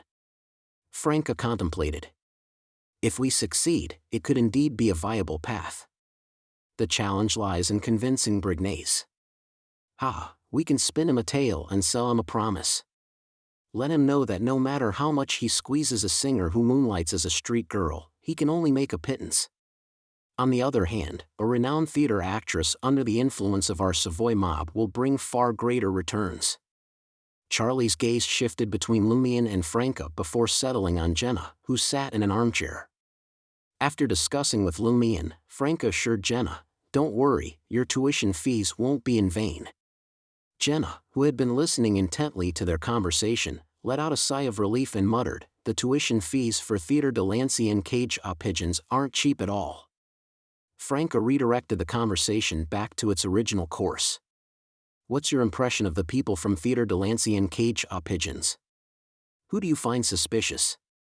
Jenna contemplated for a moment before responding, "My Pumeyer enjoys watching our acting classes. His gaze can be a bit lecherous, but he has never harassed anyone. That's something many men do, isn't it? Yes, some apprentices might have a private relationship with him. After all, he's the theater's owner and manager. Rentis possesses remarkable acting skills. He is the most professional and exceptional among all the acting instructors. The characters he portrays and plays seem to come alive, each one distinct from the others." At this point, Jenna's tone revealed a touch of envy, as if she desired to possess the abilities of an actor. However, thoughts of Hedzy's perversity and Susanna Mattis' current predicament filled her with fear, preventing her from indulging in such fantasies. "I haven't really interacted with the Ive you mentioned. Perhaps he only appears in certain genres. I'm not well acquainted with Charlotte. By the time I joined Theatre de l'ancien cage aux pigeons, she had already taken on lead roles, but she was my role model. Her acting skills are slightly inferior to Rentis's. I'm uncertain if she's an actor. Damn it, it's hard to say." Jenna struggled to restrain herself for a long while before finally cursing. "The other acting instructors are probably not actors. Their acting abilities pale in comparison to Rentis's. They often praise me for my talent in acting. While I may not match Rentis or the previous female leads of Theatre de l'ancien cage aux pigeons, I can hold my own against Charlotte when she was still an apprentice." Jenna suddenly fell silent. "What's the matter?" Franca inquired, concerned. Charlie's gaze shifted from Franca and Jenna to Seal, who sat beside him. Jenna furrowed her brow and said, "Tomorrow, the official Beyonders will conduct a thorough investigation of Theodore Delancey and Cage Pigeons." "What? What should I do?" She was a wild Beyonder, an assassin. Abandon Theodore Delancey and Cage Pigeons and find another theater? Lumion suggested.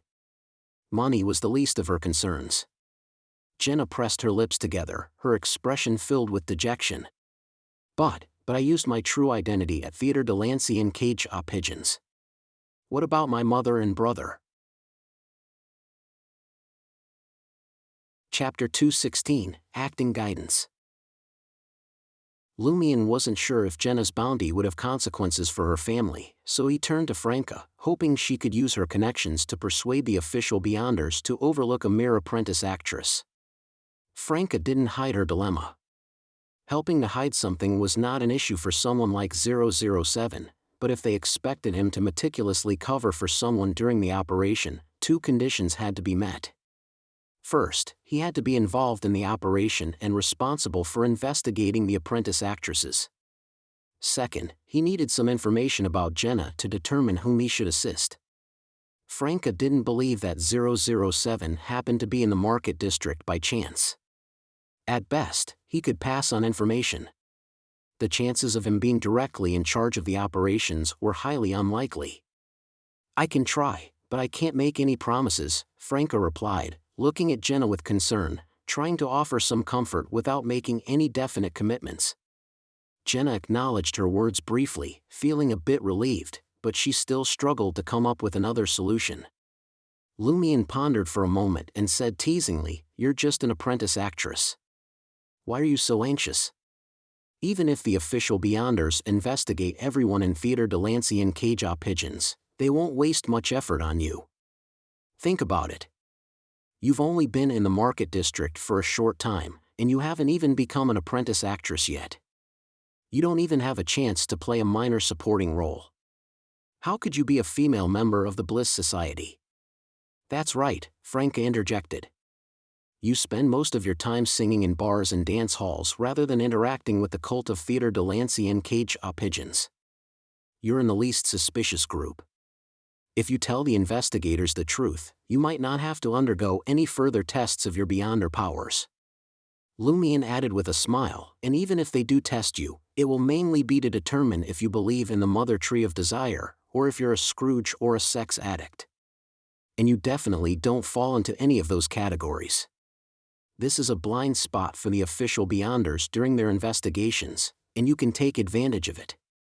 Didn't you mention your excellent acting skills? Now is the time to showcase them." "Yes. When the sun rises, go to Église Saint Robert and pray.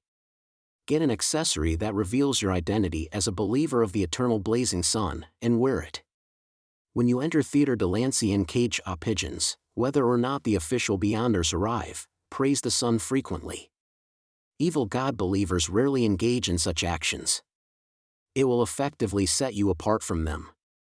If the official Beyonders notice these details, there's a good chance they'll consider you trustworthy." Jenna's eyes sparkled as she listened. "That's right. A devout apprentice actress who believes in the eternal blazing sun and has only recently joined Theodore Delancey and Cage Pigeons won't switch to an evil god so easily. They only need to conduct a simple investigation. As long as I lead them to search for Beyonder powers in connection with the believers of the evil god, they probably won't suspect that I became a Beyonder due to other encounters."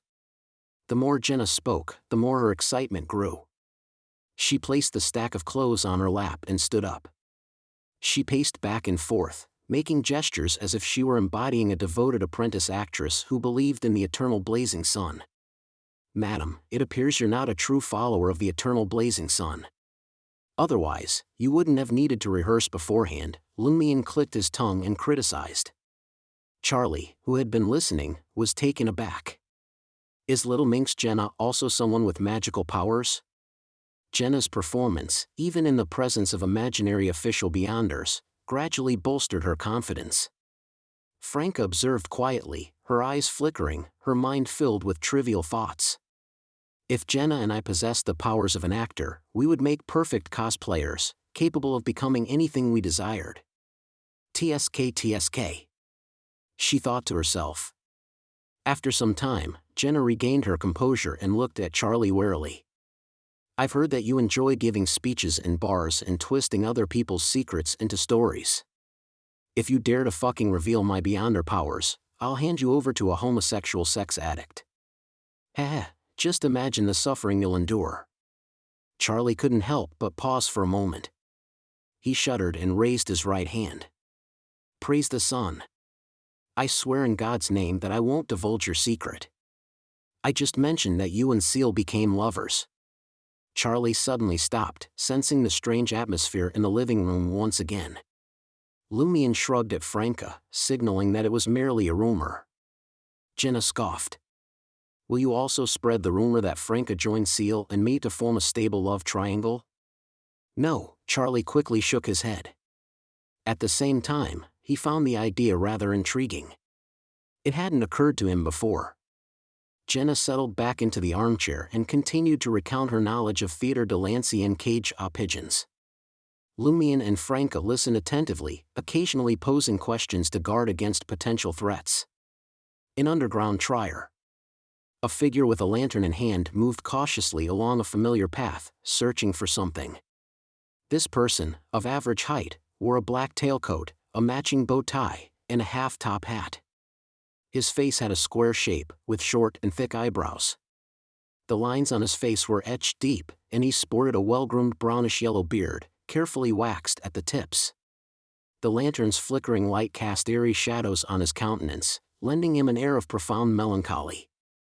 After walking for some time, the man halted, his gaze directed towards a section of the tunnel that had suffered a slight cave-in. His dark brown eyes narrowed, focusing intently for a moment, before he suddenly dropped to all fours, his nose twitching. The scent of gunpowder. And blood. The man rose solemnly to his feet and approached the collapsed area. Through the layers of debris, he seemed to discern the glimpse of an incomplete corpse. The atmosphere on Rue de Blouses Blanches was much quieter at night compared to Rue Anarchy. Except for the occasional clamor caused by passing carriages and the inebriated stumbling their way home, the night seemed to have fallen into a stillness. From time to time, a distant gunshot would break the silence, its echo piercing through the night only to be swallowed by the darkness and moonlight. Lumion and his companions engaged in intermittent conversation, their nerves on edge, apprehensive that shadows might suddenly emerge from the darkness beyond the window. Time dragged on slowly. For Charlie, it felt like awaiting a verdict. He was restless, anxious, yet filled with a glimmer of hope. Finally, the distant skyline began to be tinged with a golden red hue. Before long, the entire night was bathed in the crimson light. We should be safe now, Franca declared, sitting upright in her recliner. Lumion glanced at Charlie and noticed that his luck was no longer drenched in blood red. It had returned to its normal state, and there were even hints of prosperity. The immediate crisis has been averted, but if Susanna Mattis manages to escape, will Charlie obtain a position with the authorities? Lumion pondered over it and nodded. For the time being, all I can say is that we should be fine. Through this encounter, he confirmed one thing: even without the luck transference spell, human luck could change. He felt that the future was shaped by multiple factors. Different choices could lead to diverse outcomes. If Lumion had followed Asta Troll and provided protection instead of forewarning him of impending disaster, perhaps he wouldn't have suffered injuries. However, that didn't guarantee a turn for the better. Lumion's protection might have implicated Asta Troll, leading him to be dragged to the river's depths by another water ghost, losing his life. Does inevitability imply that regardless of the choices one makes, a predetermined fate will inevitably manifest? Lumion turned his gaze towards Jenna, the underground songstress and apprentice actress. Jenna possessed average luck, neither filled with fortuitous encounters nor beset by grave dangers. In high spirits, Jenna furrowed her brow and asked, "Why are you staring at me?" After a night of acclimatizing, she refrained from uttering vulgarities and put more thought into her words. Lumion pointed to his eye sockets. "Are you planning to go to Theatre Delancey and cage up pigeons looking like that?" Oh, right. I haven't taken off my makeup," Jenna exclaimed, getting up and rushing into the washroom with a stack of clothes. Franca stood up and stretched, paying no mind to her appearance. She glanced at the washroom and whispered to Lumian, "Will the act be convincing?" "Yes," Lumian replied with confidence. Previously, he hadn't been entirely sure, but after observing Jenna's current state of luck, he was more certain. Franca chose to place her trust in Lumian. "I'll keep a close watch on her as well." She clicked her tongue and let out a sigh. "You seem rather skilled at deceiving the official beyonders." "Just as I expected from A." She mouthed the final words silently, "Wanted criminal. Not just deceiving the official beyonders." Lumian whispered to himself, pointing at Charlie. "I'll take him back to Aubaird's du Coq d'Or to rest, just in case the official beyonders can't locate him. I'll leave Jenna in your care. You make it sound like she's truly your lover." "Asking me to look after her," Franca retorted with a sour tone. By the time Jenna finished removing her makeup and changing her clothes, Lumian and Charlie had already departed. Franca had also informed 007 about the altar, the actors, and the other information she had gathered. At that moment, Jenna's face was no longer adorned with smoky eyes, pronounced blush, and fiery lips. She appeared clean-faced, albeit a bit fatigued. As Jenna braided her brownish-yellow hair, she glanced at the door and grinned at Franca. "When did you become involved with Seal? Aren't you afraid the boss will find out?" Franca chuckled. "Him? It'll be far too sinful, I can't bring myself to do it." "Why?" Jenna couldn't comprehend. To her understanding, Franca's moral boundaries weren't that strict. Seal was only a few months away from adulthood. Franca pondered her words and responded, "After getting to know him better, I discovered that he's the younger brother of one of my relatives." "So you're related by blood?" Jenna nodded in understanding. However, her attention quickly shifted. After securing her braids, she pointed towards the door. "I'm going to Église Saint-Robert to offer my prayers. I'll follow you discreetly to ensure nothing untoward happens." Franca retrieved some fluorescent powder and, with an incantation, blended it in to conceal herself. "When will I become a witch?" Jenna averted her gaze enviously, opened the door, and stepped outside. Chapter 217, Notarization. Église Saint-Robert stood proudly near the Suet steam locomotive station, serving as the Bishop Cathedral of the Eternal Blazing Sun Church in Le Marquis du Quartier du Gentleman. Its distinctive onion-shaped dome was painted in shimmering gold, representing the radiant sun. Below it stood a white building with gilded edges and a monumental sun-sacred emblem. Adjacent to the cathedral was a bell tower, crowned by a roof fashioned from a gleaming golden sphere. Observing Jenna entering the cathedral amidst the morning prayer congregation, Franca opted to wait in close proximity. Uncertain whether the Eternal Blazing Sun Cathedral possessed any peculiar enchantments that could render her invisibility ineffective, she remained cautious, unwilling to take any unnecessary risks. Église Saint-Robert, much like other cathedrals belonging to the Eternal Blazing Sun Church, boasted a resplendent golden base and was adorned with gilded accents throughout. The ornate structure, adorned with vibrant stained glass windows and a vast mural depicting a saint in vivid hues of blue, green, and red, exuded an atmosphere of profound sanctity and grandeur. Every worshipper who entered its hallowed halls couldn't help but bow their heads in reverence, enveloped by the sacred ambience.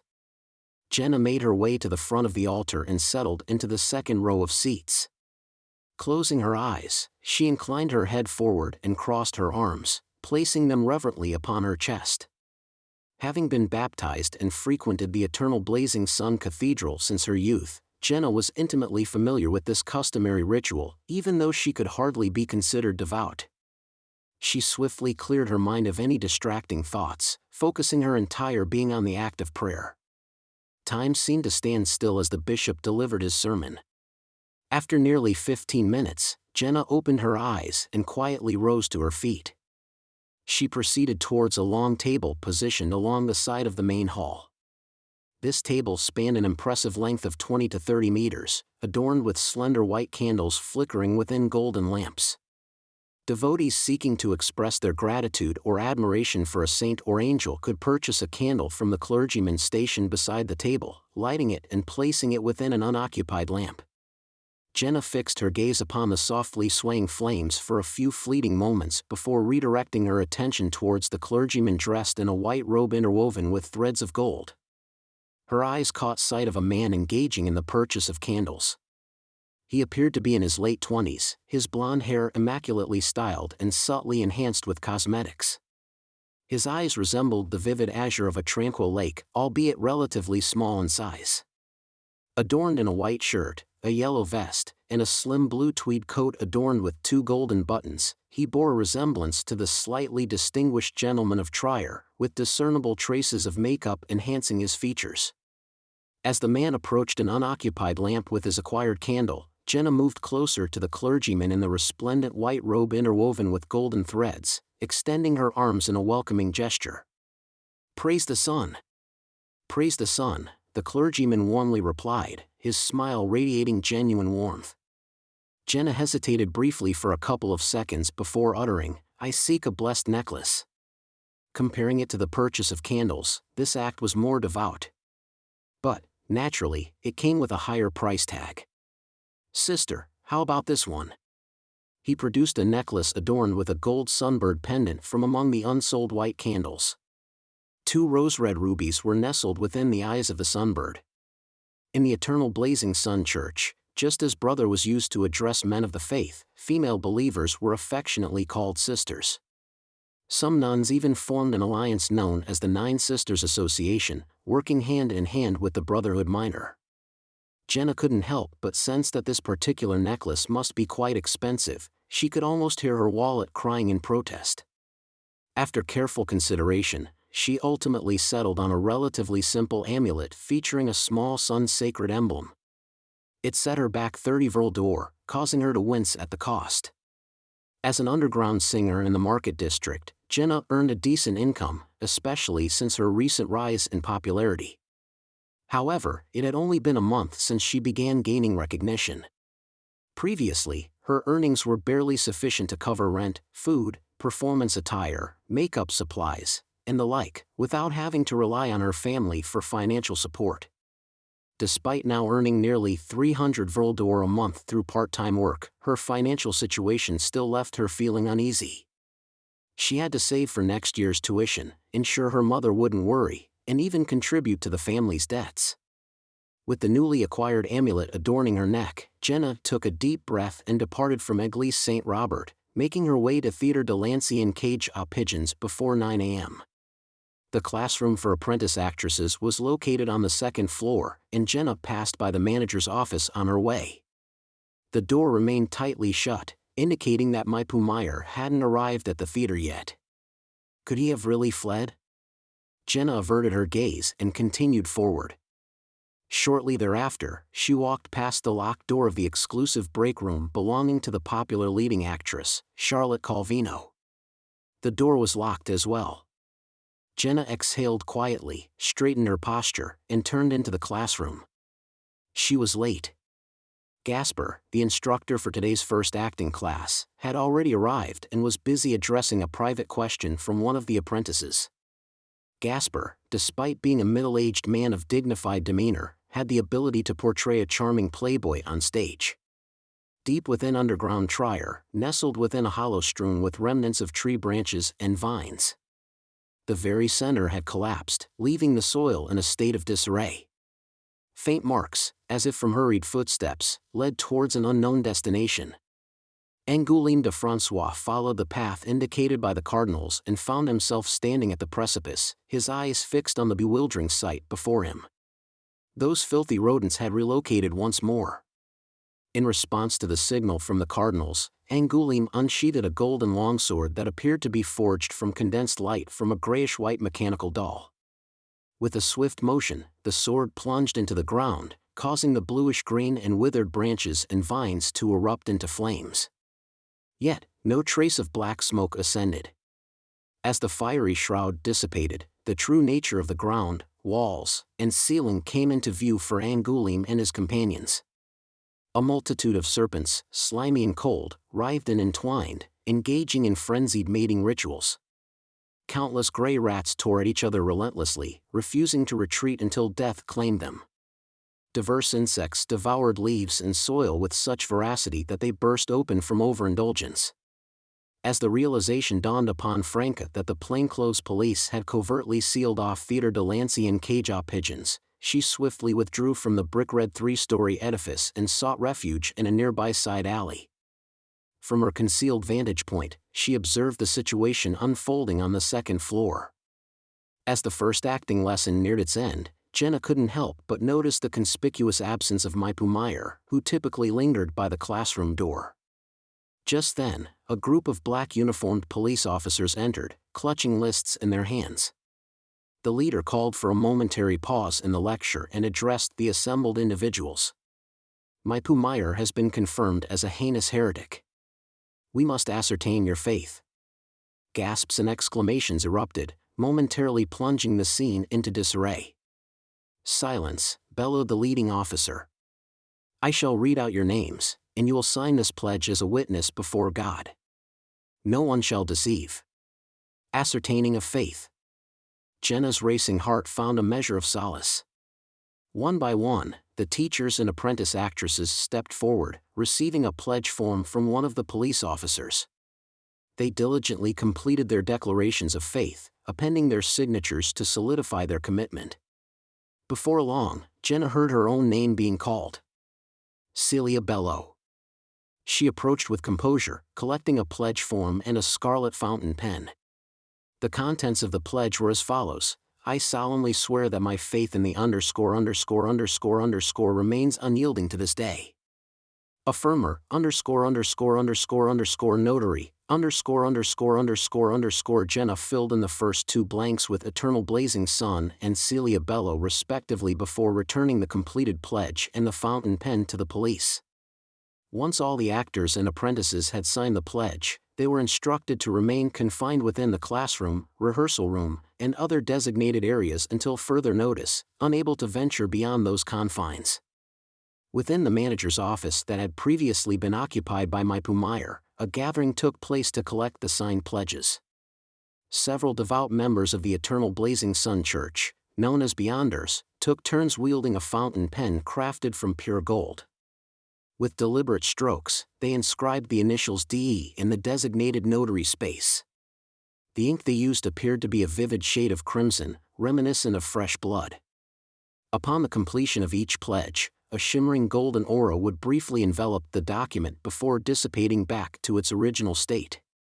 Every so often, a pledge would emit an ominous, blood-red glow, accompanied by piercing screams emanating from the same floor. Even those actors and apprentices who employed aliases, long-established pseudonyms recognized by those in their midst, possessed mystical connections that were intricately intertwined. Aubert's du Coq d'Or, room 504. Charlie lay restless in bed, his weariness unable to lull him into sleep. All of a sudden, a knock echoed through the room. Who's there?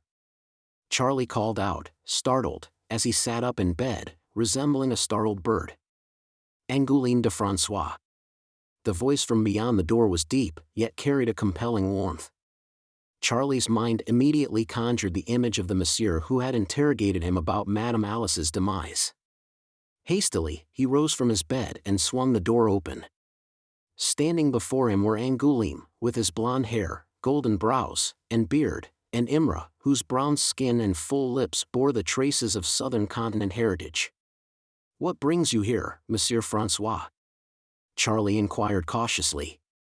Simultaneously, a thought flashed across his mind. Could these be the official Beyonders whom Seal and Red Boots mentioned? Angoulême did not immediately respond. He stepped into Charlie's room, gesturing for Imra to shut the wooden door behind them. Casting a sweeping glance around, he finally spoke. I bring bad news. Susanna Mattis is not entirely deceased. She may appear before you at any time in the future. Charlie couldn't conceal his disappointment, pain, confusion, and fear. What should I do? Angoulême nodded gently. But there is good news as well. We intend to offer you a clerical position within our ranks. This will provide you with enhanced protection. Your monthly salary will amount to 320 vril d'or, and there will be a confidentiality agreement in place as compensation. For the initial 1 or 2 months, you will need to undergo an intention improvement course. Consider it an internship period, with a stipend of 200 vril d'or. Once you successfully pass the assessment, you will become a full-time employee. Are you willing? We do not wish to force this proposal upon you. 320 vril d'or per month? And improved protection? These words echoed within Charlie's mind. He believed that no ordinary person could turn down such a remarkable opportunity. He was satisfied even with his current job as an attendant, which earned him 80 vril d'or monthly. Recalling the hints dropped by Lumion and Franca, Charlie responded with surprise and delight, absolutely no problem. By the window of room 207, Lumion positioned himself in front of a wooden table, observing Charlie as he followed the two strangers towards Avenue du Marquet. He focused his attention, seeking any changes in Charlie's luck, but found none. This meant that the two individuals were not actors manipulating the situation. Lumion's gaze then shifted to the blond man, intrigued to discover what kind of fortune the official beyonder possessed. Suddenly, an intense wave of danger washed over him. He instinctively crouched down, reducing his profile. Angoulême turned his head, his eyes filled with confusion, as he looked at the Auberge du Coq d'Or's windows. He sensed that someone was observing him. Chapter 218, Promise. After Charlie and the two official beyonders departed Rue Anarchy, Lumion settled back down at the wooden table, berating himself internally. How could I forget? I mustn't gaze upon what I ought not to. The same applied to observing luck. Previously, he believed that scrutinizing one's luck was a subtle affair, unlikely to be detected. Neither Sequence 7 Franca nor the equivalent of a Sequence 7, Black Scorpion Roger, had noticed anything awry. However, the previous official beyonder had displayed an unmistakable reaction. Does his sequence far exceed mine, or does he possess special abilities, or perhaps he wields a corresponding mystical item? Lumion struggled to determine. He had never observed beyonders beyond Sequence 7, lacking a point of comparison. Whether it was Gardner Martin or Mr. K, he exercised caution and refrained from examining their luck in their presence. Having taken note of the lesson, Lumion, who didn't require sleep, perused the copied grimoire of Aurora. The sunlight grew more intense, transforming the window into a radiant source. Even the bustling Rue Anarchy appeared like a golden oil painting. In comparison to Backlund, the capital of the Lowen Kingdom, Trier remained bathed in sunlight. Despite its pollution, the city's industrial layout was relatively sensible, confining the impact to specific areas. Most of it lay to the south, where factories were abundant. Knock, knock, knock. Someone rapped on room 207 once again, yet this time, Lumion failed to discern any footsteps. Arching his right eyebrow, he stowed away the papers on the table and turned toward the door. Come in. It's unlocked, Madame Red Boots.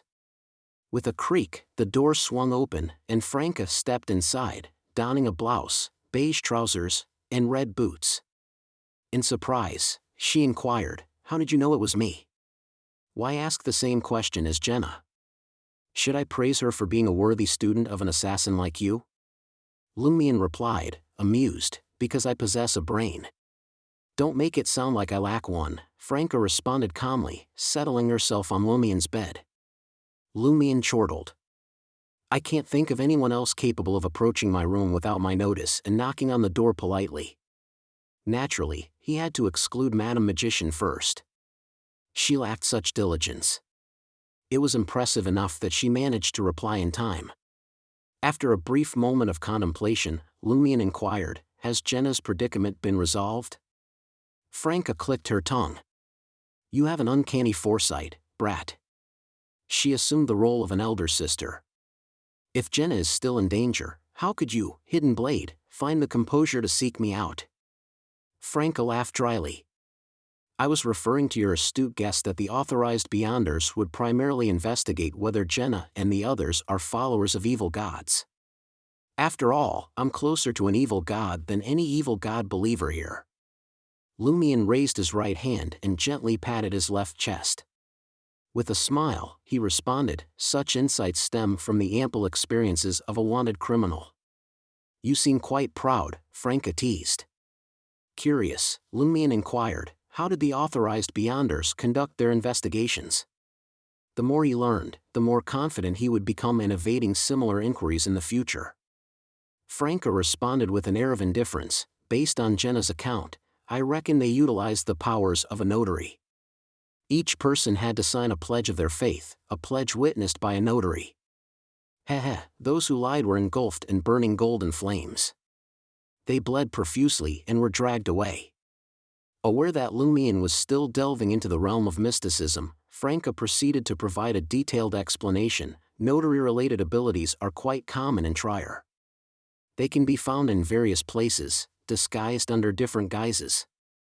Notaries have the ability to create contracts with mystical effects. Once the parties affix their signatures to a similar contract in the presence of a notary, they are bound by it unless they are demigods. Even at the demigod level, breaking the contract requires a substantial price. For transactions involving millions, or even tens of millions, of vril d'or, both parties are willing to pay a hefty sum and receive notarization in front of the God of Deeds' sacred emblem at a cathedral. The pledge is a special contract. The eternal blazing sun is also known as the God of Deeds and the guardian of businesses. It aligns with Aurora's grimoires. Lumion inquired, has Jenna returned home? Franca nodded subtly. She needed to catch up on sleep. Franca scrutinized Lumion. You seem lively. I can't tell that you haven't slept all night. I'm accustomed to it. Lumion couldn't reveal that his condition would automatically restore itself at 6 in the morning. You also appear quite energetic. Franca smirked and replied, I'm accustomed to it as well. For people like us, the night is the beginning of revelry. If Aurora had made that statement, words like inspiration, drafts, and tranquility of the night would have crossed Lumion's mind. However, when Franca said it, he could only associate it with orgies, large beds, and romping. Unaware of his critical thoughts, Franca continued, apprentice training at Theatre de Lancey and Cage Pigeons will be suspended for 3 days. The theater will be temporarily occupied by the police headquarters. The daily performances will carry on as usual to avoid impacting the National Convention elections. However, the repertoire will be adjusted. Some plays have lost their female leads. Charlotte and Meyer are gone? Lumion asked. Though he had suspected that Susanna Mattis hadn't been completely purified when Charlie left with the official Beyonders, he still felt a tinge of disappointment upon hearing Franca's account. Franca nodded. Apart from them, 2 others are missing, the real Ive and Lolth. Among the remaining actors and apprentices, a total of 7 have converted to the Mother Tree of Desire. They were exposed, but it seems none of them received any boons. So, those who received boons have fled, while the mere believers have been abandoned? Lumion scoffed inwardly as he relayed Charlie's departure with the suspected official Beyonders to Franca. Franca let out a soft sigh. This is the best outcome for him. We can't protect him every single day. Though the official Beyonders can't either, they can arrange for Charlie to stay in a relatively safe place until Susanna Mattis' matter is truly resolved. In comparison, you're in more danger. Didn't you mention that Susanna Mattis holds a grudge against you? Evil spirits can be quite fixated. That will give me a good chance to test Mr. K's finger. Lumion silently muttered, indicating that he would be cautious. Something crossed his mind, and he inquired, do you know why our Savoy mob supports Hugues Artois? Franca smiled. If I had that figured out, I wouldn't be part of the Savoy mob anymore. Is that her primary reason for joining the Savoy mob? Lumion pondered. Franca stretched, stood up, and addressed him. We truly have a chance to acquire Theatre de Lancey and Cage Pigeons at a low price, but we might have to face the enmity of those Scrooges. However, you have nothing to fear. Yes, I'll go to Rue de Fontaine's to discuss with Gardner and resolve my problem while there. What problem? Lumion was puzzled. Franca responded with a smile. Even though the desires Rentis evoked were suppressed by the mysticism-smelling salts, my body still feels a bit restless. When I recall that sensation, I feel somewhat empty, longing for fulfillment and release. Since you can't help me, I have no choice but to find my true lover. Why aren't you affected at all? There were indeed residual effects, but I was fine after 6 in the morning. Lumion pursed his lips and replied, my willpower is stronger than yours. Franca sneered, walked towards the door, and exited room 207. Lumion watched her leave, deep in thought. Has Franca become the boss's mistress, or has the boss become Franca's lover? Is Franca responsible for satisfying the boss, or is the boss responsible for satisfying Franca? Just before noon, Charlie returned to Aubaird's du Coq door. He packed his meager belongings into his suitcase and descended the stairs with it. Spotting Lumion on the second floor, he glanced around and lowered his voice. I have a new job and need to move elsewhere. After some time, I should be able to return to the basement bar for a drink. Lumion smirked once again. Sounds good. If Susanna Mattis' issue could truly be resolved, Charlie's fate would change. Charlie also seemed pleased. He pondered for a moment and stated, there are many things I can't tell you, but when the time comes, I'll try to drop hints for you. In the Inquisition beneath Église Saint Robert, he had come across Seal's wanted poster and recognized his friend, yet he didn't inform Deacon Francois. What does that mean? Why does Charlie suddenly feel he can be useful? Does his new job have a close connection to the official Beyonders, allowing him to gather valuable information? Lumion swiftly formed a hypothesis. With a mischievous grin, he remarked, first, focus on staying alive before contemplating anything else. I might leave the market district in a few weeks. The implication of his words was, do your job well and don't even think about leaking information. Don't attempt it unless your life is truly at stake. Whether Charlie understood or not, Lumion wasn't entirely certain. After all, this guy wasn't very smart. After spending the afternoon at Salle de Bal Brise, Lumion changed into a grayish-blue worker's uniform and donned a dark blue cap. He hailed a public carriage to take him to Rue de Paves in Quartier du Jardin Botanique. As per his arrangement with Louis Land, Lumion anticipated a response from Madame Pualis regarding their meeting before the night fell. Upon reaching the lobby of apartment 9, Lumion opened the letterbox in room 302, only to find a collection of flyers inside. The letter hasn't arrived? Lumion suppressed his anxiety and decided to wait across from apartment 9. Just as he exited the lobby and descended the stairs to the roadside, he noticed a brown four-wheeled carriage approaching from a distance. It came to a halt right in front of him. The carriage driver had jet black hair and piercing blue eyes. He sported dark red attire, yellow trousers, a polished hat, and a white cravat. It was Louis Land. In the next instant, the carriage door swung open noiselessly, revealing the figure of a woman seated within. Chapter 219, Probing. Lumion's eyes locked with Louis Land, who occupied the driver's seat of the carriage, and received a confirmation nod. Drawing a deep breath, Lumion strode toward the four-wheeled carriage, crouched down, and entered it. He grasped the gravity of the situation. Madame Pualis, cautious and aware, refrained from responding through letters. Instead, she concealed herself near 9 Rue de Paves, anticipating Lumion's arrival for the reply. This strategy effectively minimized the risk of being trailed and cornered. In the blink of an eye, Lumion's attention was seized by a familiar figure. Adorned in a meticulously tailored black corset dress and a slightly mischievous lady's round hat, she exuded an elusive allure. Her untamed brows, lively brown eyes, and moist lips radiated a sense of allure. A cascade of brown hair, half up and half down, graced her shoulders. Although informal, her elegance, immaculateness, and enchantment remained undeniable. She was none other than Pualis de Roquefort, the wife of Cordo's administrator.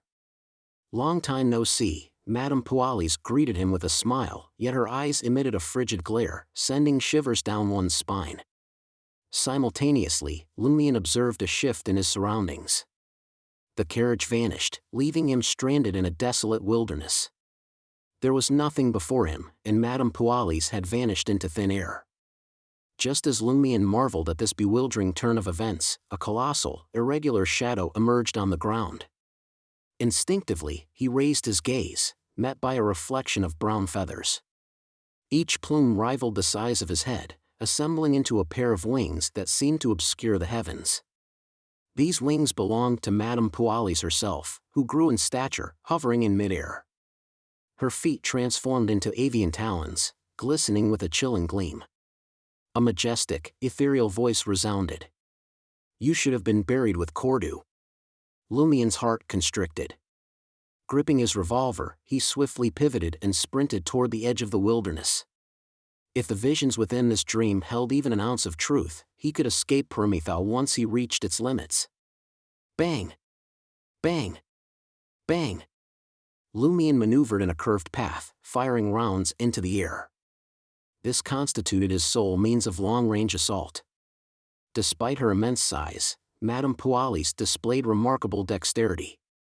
The gusts generated by her flapping wings disrupted the bullet's trajectory, enabling her to deftly reposition herself. An ear-splitting screech emanated from her throat. Ahead of Lumion, the earth beneath the wilderness upheaved, soil cascading away, unveiling yet another monstrous entity. A repugnant odor filled the air as the python's entire body writhed with yellow pus and deformed worms. Bloodshot eyes glared condescendingly at Lumion. Translucent silkworms squirmed in and out of its hollowed eye sockets. The serpent's gaze landed condescendingly on Lumion before it lunged over, its maw open wide, its yellowed fangs aimed at the living prey. Lumion's head spun from the putrid stench that permeated the air. With haste, he withdrew a sheet of drawing paper from his shirt and unfolded it. A vibrant, golden-red sun adorned its surface. Instantly, the surroundings grew warmer, and the sky, once obscured by Madame Pualis, brightened. The long-deceased python averted its gaze from Lumion, seemingly unwilling to face the sun's brilliance. Yet, its attacks merely slowed rather than ceased. Seizing the opportunity, Lumion pivoted, clutching the drawing, and darted off in another direction. Hovering midair, Madame Pualis parted her lips, uttering a sinister phrase unintelligible to Lumion. An immediate weakness washed over Lumion, diminishing his running speed, as if a grave illness had befallen him, leaving him yet to convalesce. Right on the heels of that, Madame Pualis raised her head, emitting a sharp, pained howl. At that moment, Lumion perceived an ethereal shattering sound. It reverberated within his soul and body, casting a veil of darkness over his vision, propelling him toward the threshold of death. Had it not been for Hunter, Provoker, Dancer, and alms monk fortifying his constitution from various angles, Lumion might have succumbed to his enfeebled state. Clutching onto his last vestiges of reason, Lumion endured the agonizing pain, mustering his dwindling strength to reach into his pocket and brush Mr. K's finger. In an instant, he felt the refreshing touch of raindrops nourishing his body and soul. His injuries swiftly mended at a visible pace, while the surrounding wilderness gradually dissolved into illusion until it vanished entirely. Lumion caught sight of Madame Pualis seated opposite him in the carriage.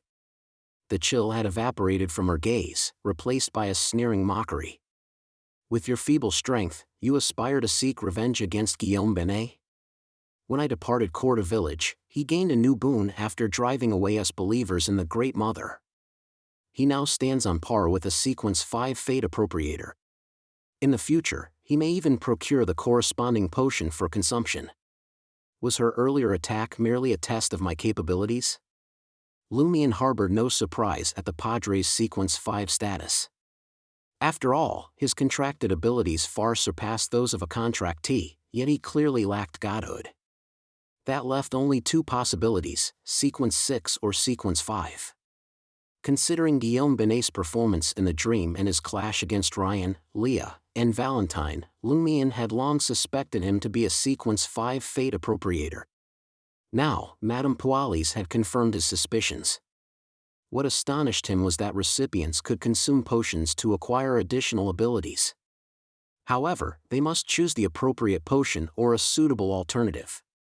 Lumion pondered for a moment, concluding that such occurrences were to be expected. Beyonders themselves could receive boons, it was just that the process carried various complications. Lumion met Madame Pualis's gaze and responded calmly, "I still have time to grow, and there's a chance for me to become stronger." However, Guillaume Binet has little hope of attaining godhood. He doesn't believe in the three entities that the Great Mother is a part of. I'll catch up to him as soon as I can. Unspoken by Lumion were his hopes of acquiring more formidable allies.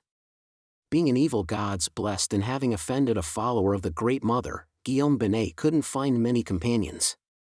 They were likely wild beyonders and recipients who also believed in inevitability. Madame Pualis chuckled. "Confidence is a good trait. I admire young people like you who are full of confidence. Would you like to join me and worship the Great Mother? By doing so, you can gain additional assistance. Apart from the power of the potion, you can also receive boons." "I'd rather not become pregnant and have children," Lumion declined Madame Pualis's kind offer in a tactful manner.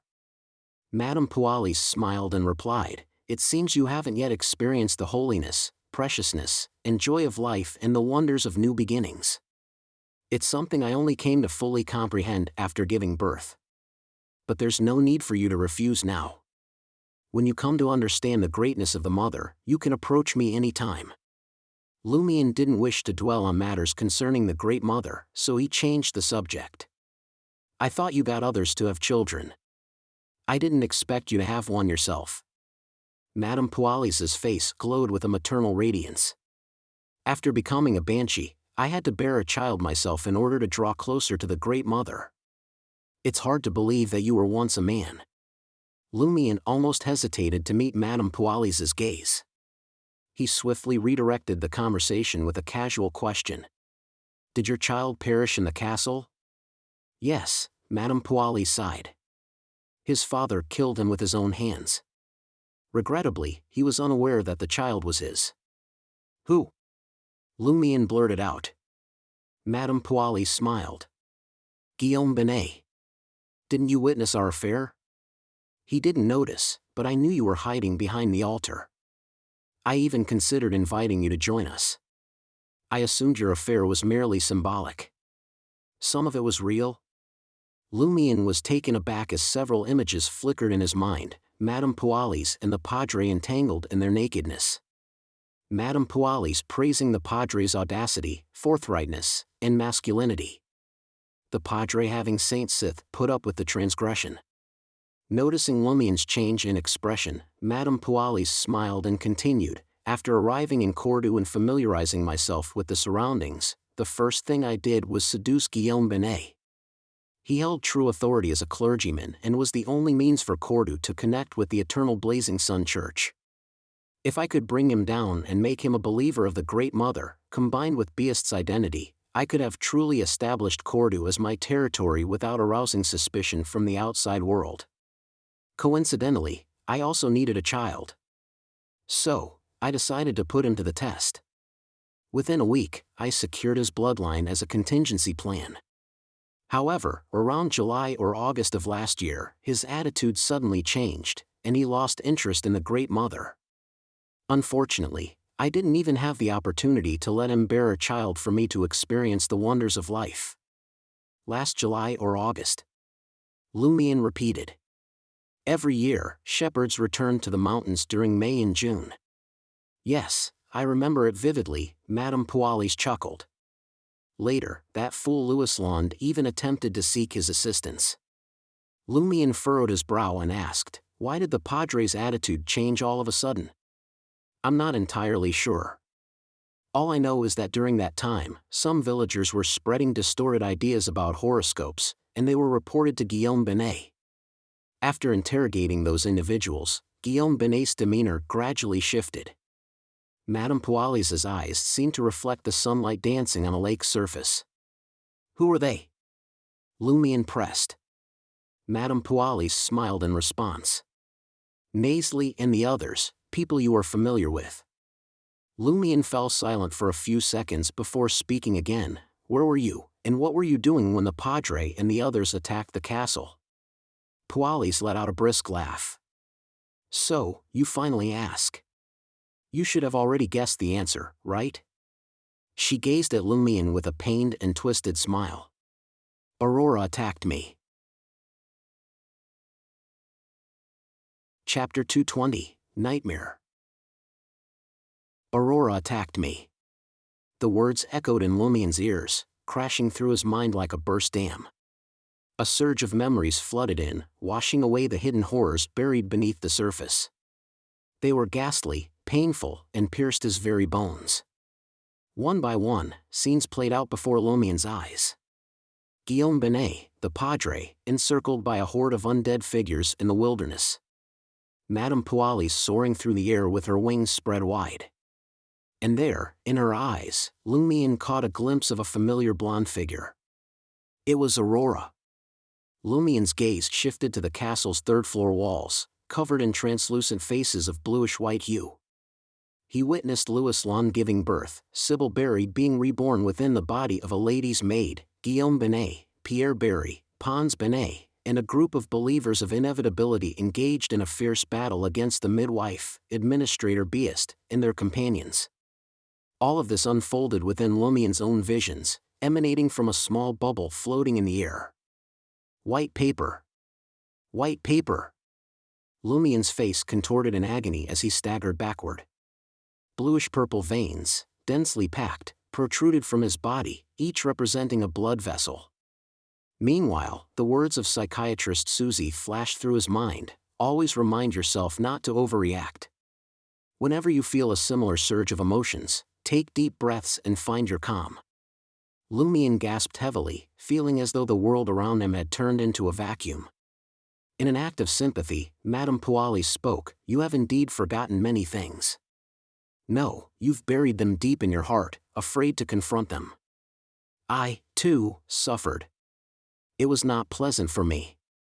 After becoming a Banshee, it was the first time I encountered a woman who truly touched my heart.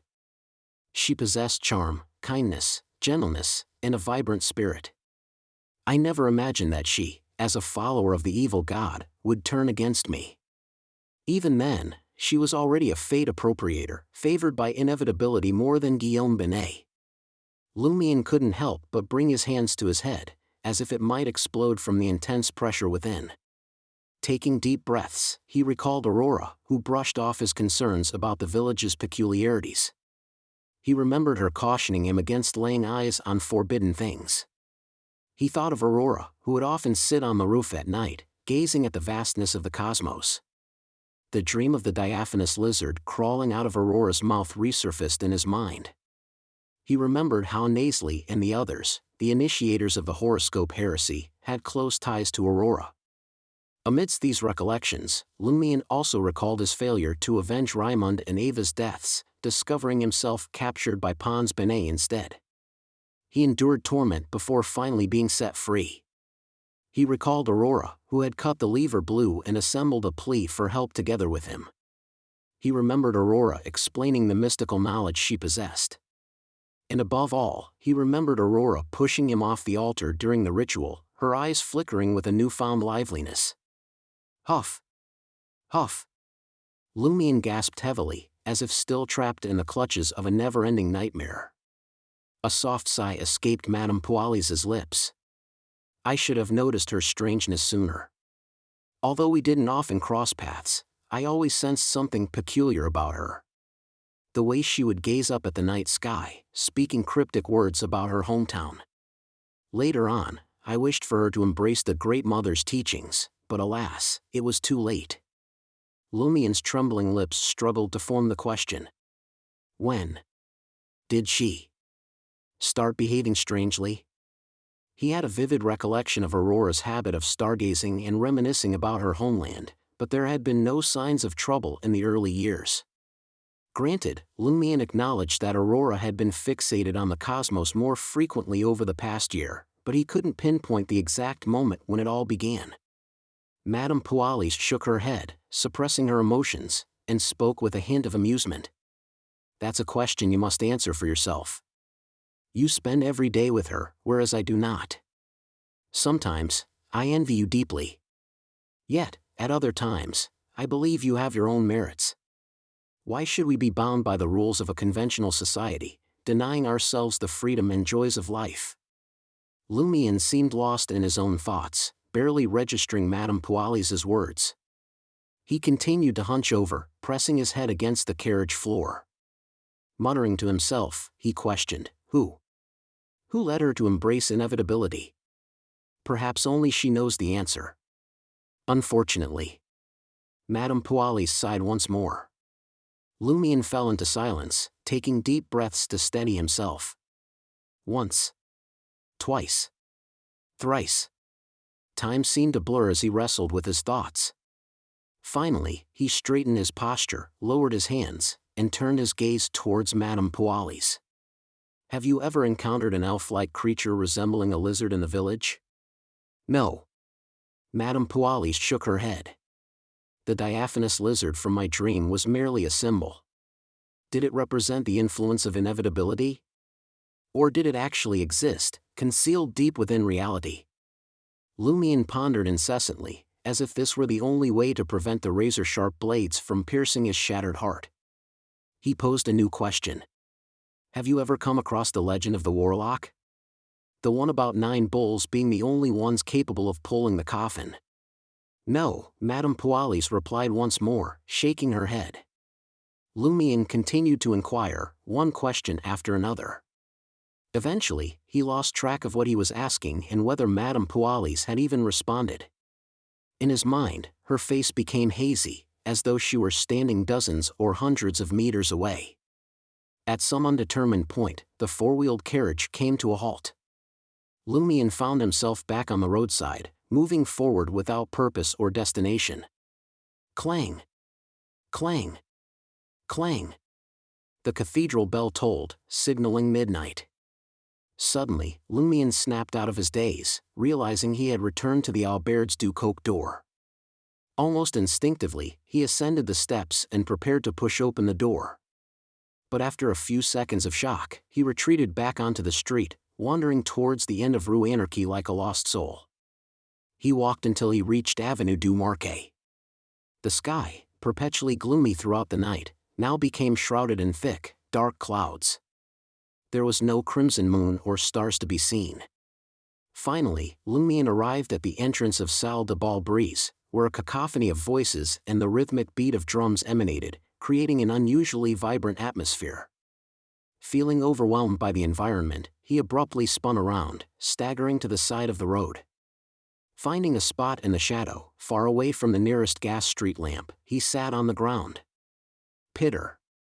Patter. As time ticked by, raindrops began to fall, landing on the ground, his head, and before him. The raindrops grew stronger, creating a steady patter.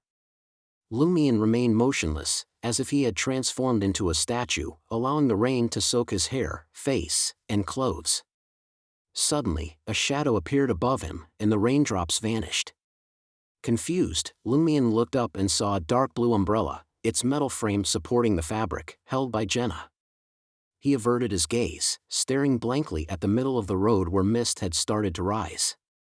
He made no effort to stop Jenna nor acknowledged her presence. Jenna, wearing heavy smoky makeup and a sequined, low-cut red dress, draped a lightly colored shawl with sizable holes over her shoulders to conceal some of her skin. She observed Lumian for a few seconds, refraining from asking any questions. Standing beside him, she held the umbrella aloft. The heavy rain persisted for an entire hour before gradually subsiding. Only scattered droplets now dripped from the buildings on either side and the street lamps. Lumian rose slowly, as if he had lost something. Jenna folded her umbrella and muttered, her voice barely audible. The rain will cease eventually, just as darkness always gives way. The sun is destined to rise, and its light will surely illuminate the earth. Lumian remained silent for a moment, his gaze fixed on the darkened road ahead. How would you feel when you discover that someone you trust isn't who you thought they were? Jenna didn't respond directly. Instead, she countered with a question of her own. Do you still trust him? Lumion pursed his lips, his answer unwavering, yes. If you still trust him, then find out why he did it, Jenna advised, her tone calm.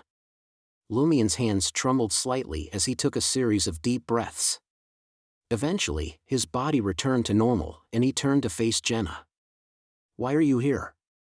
Jenna's reply carried both frustration and amusement, damn it.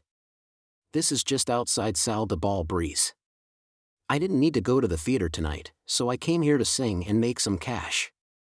When I stepped out, I spotted you sitting by the roadside, completely drenched.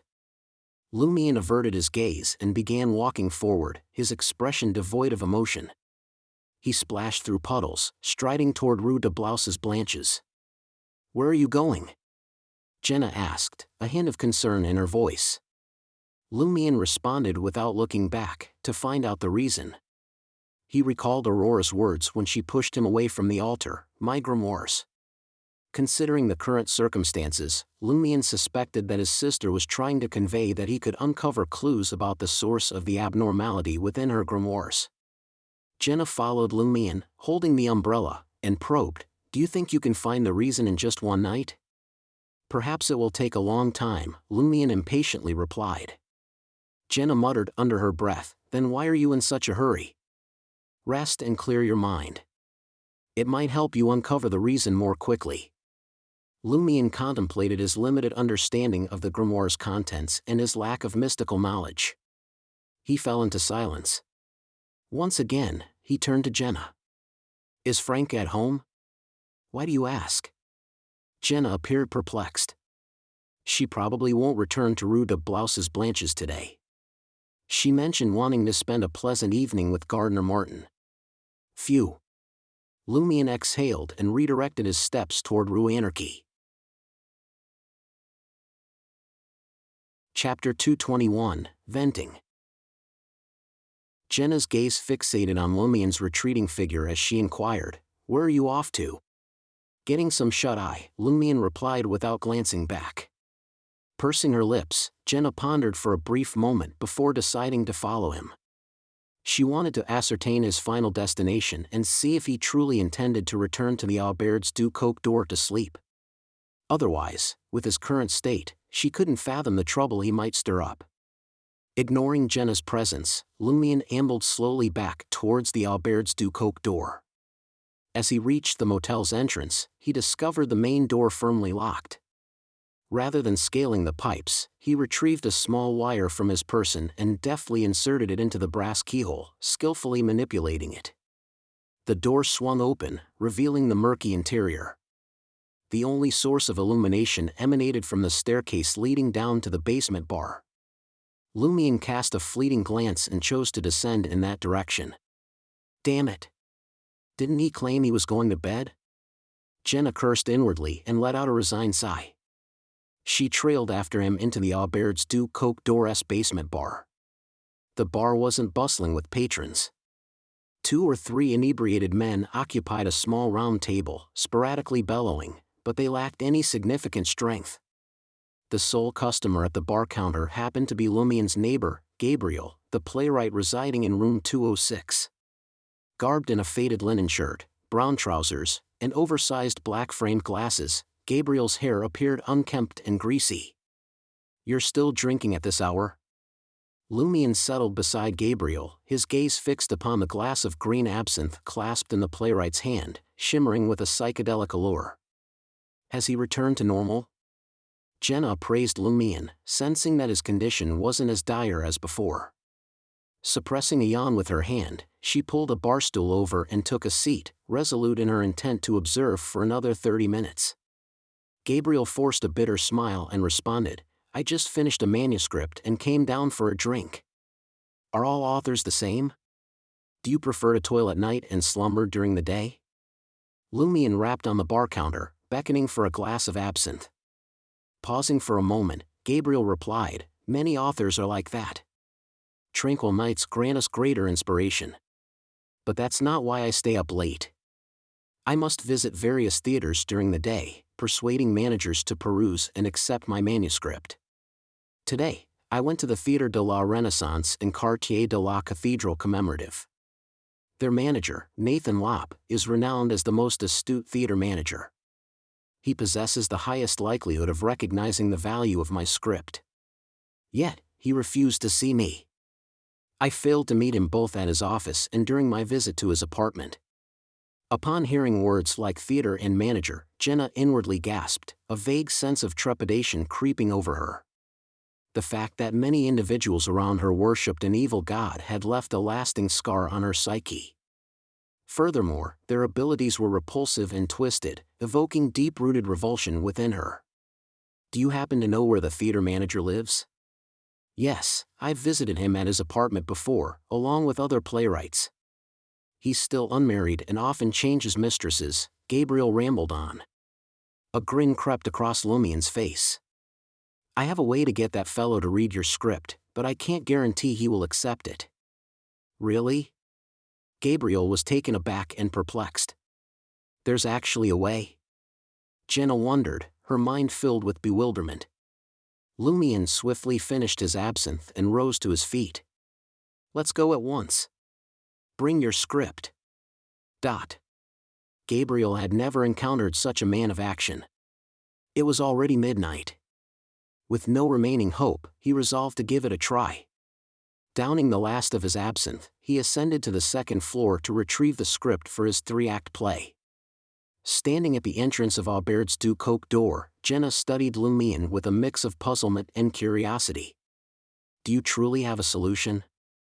Lumien scoffed dismissively. You need not believe me. Heh. Jenna expressed her disdain.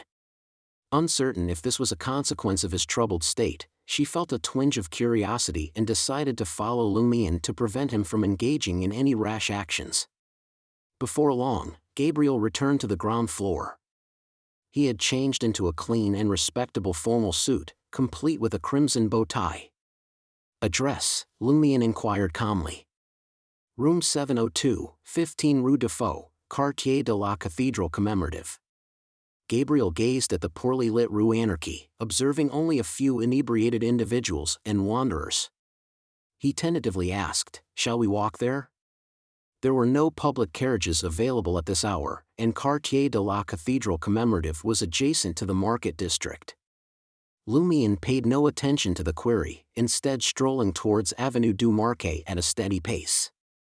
He halted before a late-night operating rental carriage, a four-wheeled two-seater, and addressed the driver, who sported the uniform of the Empire Carriage Company. To 15 Rue de Faux, Quartier de la Cathedral Commemorative. The carriage driver, donning a waxed hat and a blue gown adorned with yellow buttons, scrutinized Lumien and his two companions before stating, "2 Vril d'or." In Trier, daytime travel in a rental carriage lasting less than an hour cost 1.25 Vril d'or, with an additional 1.75 Vril d'or per hour. After midnight until 6 a.m., short journeys were priced at 2 Vril d'or, while longer trips incurred a charge of 2.5 Vril d'or per hour. Lumien remained silent, producing 2 silver coins worth 1 Vril d'or each and tossing them to the carriage driver. Showing no courtesy, he boarded the carriage and took a seat. This left Gabriel in a predicament. Unsure whether he should act chivalrously and jostle with Seal or allow the singer, Jenna, to make her own choice. Eventually, realizing she hadn't been invited, Jenna grumbled and settled herself beside Lumien, striving to secure some personal space. The rental carriage set off, embarking on its journey towards Quartier de la Cathedral Commemorative. During the ride, Lumien maintained an unsettling silence, leaving Gabriel hesitant to inquire about his solution. The atmosphere inside the carriage grew somewhat uncomfortable. Having grown accustomed to Lumien's peculiar state that night, Jenna cleared her mind and focused on her own thoughts. After an indeterminate period, the rental carriage came to a halt at 15 Rue de Faux. Lumien wasted no time and headed straight for the apartment building. Upon entering the lobby, he was intercepted by a vigilant guard. "Which floor and room are you residing in?" the dutiful guard inquired. "If you're not a resident here, you need." Before the guard could finish his sentence, a chilling object was pressed against his temple. Lumien had swiftly produced a revolver from under his armpit and pressed the barrel firmly against the guard's forehead. "Wah, what do you think you're doing?" the guard, who appeared to be almost 50, stammered. Gabriel stood frozen, his mind filled with doubt regarding Seal's supposed solution. Amused and eager to witness the unfolding events, Jenna observed Lumion silently guide the guard to a secluded corner of the lobby. Using the rope and various items he had with him, he proceeded to bind the guard's hands and feet, effectively rendering him immobile. A gag was placed over the guard's mouth to ensure his silence. With the task completed, Lumion shut the apartment door behind him and secured the lock before ascending the staircase. As if awakening from a dream, Gabriel hastened after him, his voice filled with anxiety. "Is that really okay? What do you think?" Lumion replied with a grin. Gabriel faltered, lost for words. He hesitated, contemplating whether he should abandon his pursuit of having Nathan Lopp, the manager of Theatre de la Renaissance, read his script. If I were to express my doubts and return now, would Seal become furious and resort to violence? After all, he is a mob leader. Gabriel gaped, incapable of uttering anything that might dissuade Lumion. Soon, the trio reached the top floor and stopped outside room 702. Gabriel, poised to knock, witnessed Lumion deftly employ the short wire to open the vermilion wooden door. Gabriel couldn't make sense of Lumion's intentions in the slightest. Observing this, Jenna swiftly removed her light-colored shawl and draped it over her face, exposing only her forehead and eyes. She harbored suspicions that Seal was about to cause trouble. To avoid being implicated by him, it was prudent to conceal her identity. At the very least, she couldn't allow anyone to remember her appearance. Lumion stepped into the living room, awash with the glow of the crimson moonlight. Producing a bandage, he wrapped it around his face, leaving only his eyes and nostrils visible.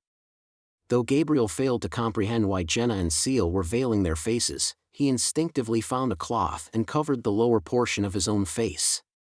Enveloped in a white bandage, Lumion surveyed the surroundings before proceeding towards the master bedroom. He turned the handle and gently pushed open the door. The living room was bathed in the luminosity of the crimson moon, illuminating the figures reclining in the bed. There lay a man and a woman. The man boasted disheveled black hair, appearing to be in his early 40s.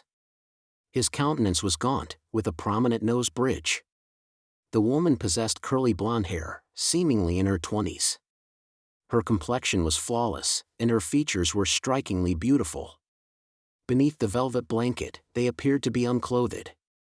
"He's the theater manager." Lumion didn't restrain his voice at all. Gabriel felt as though he were trapped in a surreal reverie. "Yes, that's him." Lumion advanced swiftly towards the grand bed. The manager of Theatre de la Renaissance, Nathan Lopp, stirred from his slumber upon hearing the commotion. Before he could open his eyes, Lumion grasped his shoulder and hoisted him upright. Nathan Lopp jolted awake, his eyes confronted with the sight of a head swathed in white bandages. His heart seemed to skip a beat, rendering him speechless and devoid of protest. In the next instant, a revolver was pressed against his temple. Nathan Lopp sealed his lips shut and was propelled into the living room. As he passed by Jenna, Lumion cast a sidelong glance towards the bed and whispered, "Keep an eye on that woman." Jenna found herself bewildered by the unfolding events, yet it did nothing to quell her exhilaration. Without hesitation, she lowered herself into a crouch, drew her own revolver, and trained it upon the recently awakened blonde. With a touch of cold detachment, she issued a stern warning, "I don't want to hear a word." The blonde wrapped her arms tightly around the blanket, trembling on the bed. Lumion settled Nathan Lopp into a recliner, securing his hands and feet to the sofa and floor using garments. Perplexed, Gabriel came over. Suddenly, a thought struck him, are we here to rob Nathan Lopp, or are we here to present him with my script? Jenna escorted the blonde, clad in a nightgown, to the living room. Lumion, who had illuminated the crystal chandelier, took a few steps back. He retrieved his revolver and seated himself on the divan opposite the recliner. Nathan Lopp appeared freshly awakened and uttered anxiously, "How much do you want?" "I'll give it to you, everything. There's a total of 1,100 Vril d'Or and a diamond necklace here. I'll surrender them all. Just promise not to harm me." Lumion, his face concealed by bandages, turned towards Gabriel and stated, "Read it." "Read what?" Gabriel responded, his mind blank. Lumion let out a soft chuckle. "Read your script. Monsieur Nathan Lop is waiting." Gabriel stood dumbfounded. Is this the solution to making Nathan Lop read my script? Is this how a rational person thinks? Not only Gabriel pondered this, but Jenna couldn't help but mumble to herself. Seal's mind is truly unhinged. Won't this result in Monsieur Playwright being taken to the police station? Thank goodness I've concealed my face. With a similar sense of relief, Gabriel approached Nathan Lop apprehensively. He retrieved the script and began reading it aloud, as if compelled to do so. Nathan Lop listened in bewilderment, questioning whether he was trapped in a ludicrous dream. Halfway through his slumber, a masked intruder invaded his abode, binding him to a chair merely to subject him to a script recital. As he listened attentively, Nathan Lop's professional instincts kicked in, drawing him further into the script. After the main dialogue of the first scene concluded, Nathan Lop interrupted Gabriel. "Who wrote this?" "Me," Gabriel replied subconsciously. Nathan Lop's voice resonated deeply as he stated, "Bring it to my office tomorrow at 10 a.m. We'll sign the contract." All right. Gabriel's emotions swirled with surprise, happiness, and fear. "Will I find the police waiting for me at Theatre de la Renaissance tomorrow?" Lumion chuckled, rising from his seat and making his way to the door with his revolver. Jenna and Gabriel followed closely behind, allowing the blonde woman to free Nathan Lop from his restraints. As they descended the stairs, Jenna flashed a smile at Gabriel and inquired, "Monsieur Playwright, your script is exceptional. Your words are captivating. What is its title?" "It's called Light Seeker," Gabriel responded instinctively, unable to comprehend why an underground singer held such interest in the script. Jenna quickened her pace to catch up with Lumion. Lowering her voice, she asked, "Is this your solution? Aren't you concerned that the theater manager may also be a devotee of an evil god?" In her current state of mind, all theaters seemed suspect. Lumion removed the bandages, his expression unwavering, as he replied, "Then we would have fought." "I knew it." Jenna silently muttered to herself. After retrieving their belongings and ropes from the guard, the trio boarded a rental carriage and returned to Aubert's du Coq d'Or. Once Gabriel expressed his gratitude and retreated to his room, a mix of worry and joy, Jenna observed Seal as he freshened up and settled onto the bed. Finally, she breathed a sigh of relief. She drew the curtains and carefully closed the wooden door before departing Aubert's du Coq d'Or. In the nearly pitch-black darkness, Lumion's eyes remained closed, unmoving. Chapter 222, Fliers. Clang. Clang. Clang. At the stroke of 6, Lumion sat upright and flung open the curtains, allowing a gentle light to stream into the room, breathing life into the once silent space. He rubbed his face, freshened up, and attended to his needs. Once ready, he changed his clothes and departed from Aubert's du Coq d'Or. Making his way around Rue de Blouses Blanches, he entered the rented safe house. With great anticipation, Lumion delved into Aurora's grimoires, hoping to uncover some hidden gems that had eluded him in his previous search. Aurora's grimoires contained 3 distinct categories of knowledge. Firstly, there were the common mystical understandings, the names of various pathways, the state of certain sequences, the foundations of ritualistic magic, the significance of symbolic elements, and the pronunciation and meanings of several supernatural languages. The second category focused on the practical application of mystical knowledge and personal abilities. It demanded deep contemplation, as it contained numerous recorded or purchased spells, as well as defenses against curses. Lastly, there were fragments of peculiar and incomplete knowledge, along with intriguing anecdotes. Some were bestowed upon Aurora by the hidden sage, while others emerged from interactions within the curly-haired baboons research society. These miscellaneous tidbits weren't organized into separate grimoires but appeared sporadically as Aurora acquired them. For Lumion, the second category posed the greatest challenge. Warlock spells like illumination, weed removal, exorcism, soul summoning, lightning, wind creation, and force field hand proved to be perplexing. After all, he lacked the fundamental understanding of mysticism and the support of beyonder powers required to cast spells. On the other hand, Lumion had made significant progress in comprehending, learning, and mastering ritualistic magic since becoming an alms monk. Lumion also noticed that his sister had omitted certain basic rules, such as the law of beyonder characteristics conservation, from her grimoires. However, this was to be expected. Such laws were scarce and easily remembered. They were ingrained in the mind and required no additional recording. After an extensive morning of reading, Lumion found no signs of suspicion. Instead, he accumulated a myriad of questions that demanded consultation with others. He let out a slow exhale, carefully folded the pages containing his inquiries, and tucked them into his pocket before departing the safe house. On his way to Avenue du Marquet, Lumion's attention was caught by several voting booths. Uniformed police officers and heavily armed military police were working diligently to maintain order, allowing long queues of people to deposit their votes into wooden boxes. Despite having acquired a new identification from Gardner Martin and assuming the persona of Cecile Dubois, a resident of the Market District for nearly 2 years with the right to vote, Lumion chose not to register at all. He had no desire to partake in the parliamentary election. After some time, a newsboy rushed by and tossed a stack of white papers into the air. Lumion observed as many pedestrians eagerly collected the floating papers and began reading them with great seriousness. He bent down and retrieved a copy lying at his feet. The white paper featured several lines of text in the Intis script, printed in a simple and easily comprehensible syntax. Hugues Artois is a traitor. In the war against the Loan Kingdom several years ago, he deserted his troops and fled.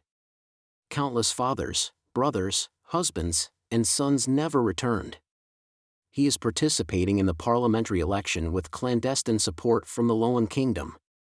He vividly remembered Hugo Artois' campaign posters emphasizing his military service. He had only retired from the army upon reaching the rank of major and ventured into politics, starting as an assistant secretary at the National Convention. Could this be a desperate move from a candidate facing unsatisfactory early poll results? As Lumion pondered over the situation, a group of men, suspected to be mobsters, approached and forcibly confiscated the flyers from the pedestrians, resorting to physical violence and vulgar insults. Curiously, the nearby police officers seemed oblivious to the scene unfolding before them. Lumion raised his gaze and recognized one of the men. They were members of the Poison Spur mob, the very individuals who had previously followed Margot and Wilson to Aubert's du Coq d'Or. "You dare read something like that, you wretch? You leper, hand me the thing in your hand. Son of a bitch, do you want me to rough you up?" The Poison Spur mob members closed in on Lumion. Just as they were about to snatch the flyer from his hand, their eyes fell upon his short blonde hair with dark roots. A mischievous grin crept across Lumion's face. "Seal!" The Poison Spur mob members instinctively turned around, their intent to flee evident. Lumion swiftly lifted his foot and delivered a forceful kick to one of the mobster's rear, causing him to lose his balance and tumble to the ground. "What's the matter? Can't recognize your Pepe?" Lumion taunted, watching the disoriented Poison Spur mob members scramble away in a disheveled state. He had no inclination to pursue them any further. Lumion tossed aside the flyer he held and strolled back to Salle de Bal Brise.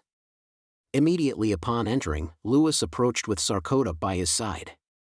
"Boss, Charlie quit his job as a waiter last night and only asked for a week's worth of salary." "I'm aware," Lumion responded calmly. Louis recalled how the boss had taken Charlie away the previous night, returning without him. Shortly afterward, Charlie tendered his resignation and left.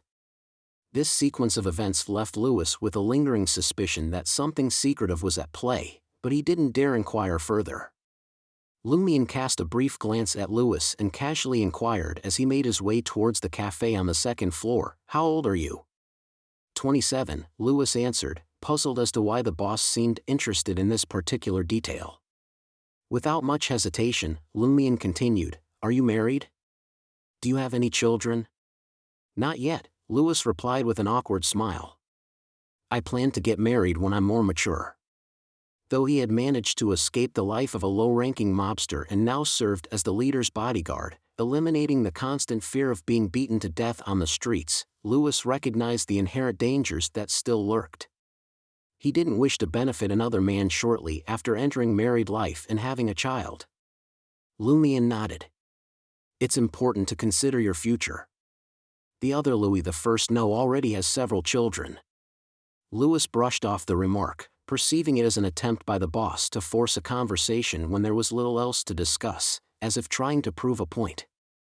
Franca skipped her lunch with Gardner Martin and returned to 3 Rue de Blanches before noon. Upon reaching the house, she noticed that the door to the guest bedroom was tightly shut. Perplexed, she turned the handle and pushed it open. Inside, Jenna lay fast asleep in her pajamas, huddled under a blanket. Stirred by the door's movement, she rubbed her eyes and slowly sat up, her gaze fixed on Franca. "Still snoozing?" Franca asked, her smile in place. "Just because you don't have acting lessons at Theatre de Lancian Caja Pigeons, you're letting yourself go like this?" Jenna combed through her tawny locks and grumbled, "It's all Seal's fault, things went on late into the night." Franca's smile froze. Jenna continued, "I don't know what happened to him last night, but his mood and condition were off. I was worried something might happen, so I followed him. Only after he entered Aubert's du Coq door and got into bed did I return to get some rest." Franca breathed a sigh of relief and inquired with concern, "Tell me everything." Jenna recounted the events starting from her performance at Salle de Bal Brise, seeing Lumion sitting by the road in the rain, all the way until he employed an unimaginable method to secure Gabriel's script deal. Finally, she said, "Damn it, it was almost 3 o'clock before he finally agreed to go back to his room and sleep. I was beyond exhausted." Franca listened attentively and expressed her worry, "It's rare to see him in such a state." Franca paused, a realization dawning on her. Lumion was still undergoing regular treatment from a psychiatrist, and perhaps this state she witnessed was his truest form. He must have experienced some sort of trauma last night. "I'll ask him about it later." After Franca referred to him as a relative, she no longer concealed her close relationship with Lumion in front of Jenna. Jenna nodded. "Choose your words carefully. Don't agitate him." On the second floor of Salle de Bal Brise, in Lumion's office, he noticed Franca, who had turned invisible. "I heard from Jenna that something happened to you last night," Franca, dressed in a white blouse and black pants, asked casually. "Did you meet Madame Pualis?" During her lunch with Jenna, she had managed to piece together what had triggered Lumion's mental distress. Lumion seemed to lose all his strength upon hearing Franca's question and slumped into the swiveling armchair. After a pause of more than 10 seconds, he exhaled and said, "That's right. I can't accept the truth I learned, but I have no choice." Sensing his reluctance to share further, Franca didn't press the matter. She nodded slightly and offered, "Is there anything I can do for you?" Lumion straightened up and spoke bluntly, "2 things. First, I have numerous questions about mysticism. Second, the issue with the poison spur mob. As I mentioned before, once the election is over, Hugues Artois will become a member of Parliament. Black Scorpion Roger and his cohorts will gain a new boon. In due time, we'll all be in danger. Should we launch a raid on 126 Avenue du Marquet at night to eliminate any hidden threats before the election results are announced?" Franca pondered for a moment and replied, "Based on your description, the Heretic Spellmaster holds a significant advantage on their home turf. Even if the 2 of us use our trump cards, our chances of successfully eliminating Black Scorpion Roger and the others are uncertain, assuming there are no other surprises awaiting us. But if we don't act now, they will become even more formidable after receiving their new boons." She hesitated, unsure of the best course of action. "At 126 Avenue du Marquet, within the 3-story building with a garden." Black Scorpion Roger gazed at his subordinate who had infiltrated the Market District's Parliamentary Election Commission and asked eagerly, "What's the situation?" The subordinate replied with excitement, Monsieur Hugues Artois is leading by a wide margin. A smile crept across Black Scorpion Roger's face. Once the subordinate left, he turned to Baldy Harmon and short-legged Candlestick Castina, saying, the election results will be announced tomorrow afternoon. Lady Moon will personally oversee the ritual and grant us a boon during the night. Afterward, we won't hold back anymore. That wretched seal must meet his demise. Chapter 223, Choice. On a southeastern hill overlooking Le Marquet du Quartier du Gentleman, there stood an active quarry. Having departed from Salle de Bal Brise, Lumion embarked on a quest to find a suitable candidate, which led him to this very place. The night was deep, and the lamplighters diligently illuminated the gas lamps strewn across the streets. In stark contrast, the quarry, having concluded its daily operations, was enveloped in darkness, devoid of any artificial illumination. Scattered across the quarry floor were several gypsum furnaces, surrounded by numerous tramps. Lumion honed his focus, meticulously assessing each individual's circumstances. At long last, he discovered a target that fit his requirements. Resting against one of the gypsum furnaces was a male tramp. His shirt, pants, and jacket were tattered, their original hue obscured by the dark brown soil. Sunken cheeks and emaciated limbs almost distorted his figure. His unkempt hair and beard intertwined in a mess of strands. His eyes were half shut, and his shallow breaths suggested he might perish at any moment. According to Lumion's observations, the tramp was indeed approaching the end of his waning life. He had but 2 or 3 days left. Approaching the figure, Lumion squatted down and retrieved the gas canister he had obtained from the unsavory Headsy, whom Franca had aptly named mysticism-smelling salts. Unscrewing the lid, he positioned it near the tramp's nostrils. He and Franca had already distributed Rentus's remains. The sedatives and coins totaling 212 vril d'or belonged to Lumion, while the remainder was Franca's share. Achoo! The tramp sneezed twice, and his eyes fluttered open. Weakly gazing at Lumion, donned in a blue laborer's uniform and a dark cap, he inquired, puzzled, Who are you? What are you trying to do? Lumion responded calmly, I'm just a passing worker. I sensed that your demise was imminent, so I approached to verify. The tramp found no fault in Lumion's explanation. In the Intis Republic, upon discovering a lifeless body, whether reporting to the governmental authorities or the 2 churches, individuals would receive compensation for promptly ensuring purification or cremation. Though the sum was meager, a mere 1 vril d'or, even the lower-class citizens found it a pleasant surprise, no matter how modest the additional benefits. The tramp's beard trembled as he managed a smile. You guessed right. I also feel as if my time is drawing near. Drop by more frequently over the next 2 days, so your money doesn't get snatched away. Perhaps it was the effect of the mysticism-smelling salts, or perhaps the topic of death momentarily stirred the tramp's spirits, for his words ceased to falter, and his reasoning became clearer. Have you got any family left? Lumion inquired casually, squatting before the tramp as he stowed away the mysticism-smelling salts. The tramp fell silent for a few moments, then slowly shook his head. No, not anymore. Has your family passed on? Lumion probed further. The tramp's beard swayed with the motion of his muscles, and his voice carried an unmistakable tinge of anguish. They're gone. All gone. My parents didn't make it past 45. My brother fell in the war a few years back. My sister succumbed to illness, and her child became a child laborer. By the age of 10, he was already hunchbacked and died from sheer exhaustion in a textile mill. The tramp seemed to stray from Lumion's question, more akin to a recollection before his impending demise. He rambled on, I used to toil in the quarry, praised for my strength. Then, a monsieur saw my diligence, believed I could endure hardship. He taught me to place detonators and loosen rocks. My pay rose, and life took a turn for the better. I had a wife, tough as nails just like me, and 3 precious children, but only 1 survived. My little angel, my daughter. When the food prices sparked protests, my body suddenly gave way, and I fell grievously ill. My wife and daughter spent everything, amassed debts. Eventually, they nursed me back to health, but I lost my job in the process. We were hounded by loan sharks day in and day out. Those men took away my little angel. My wife and I searched desperately.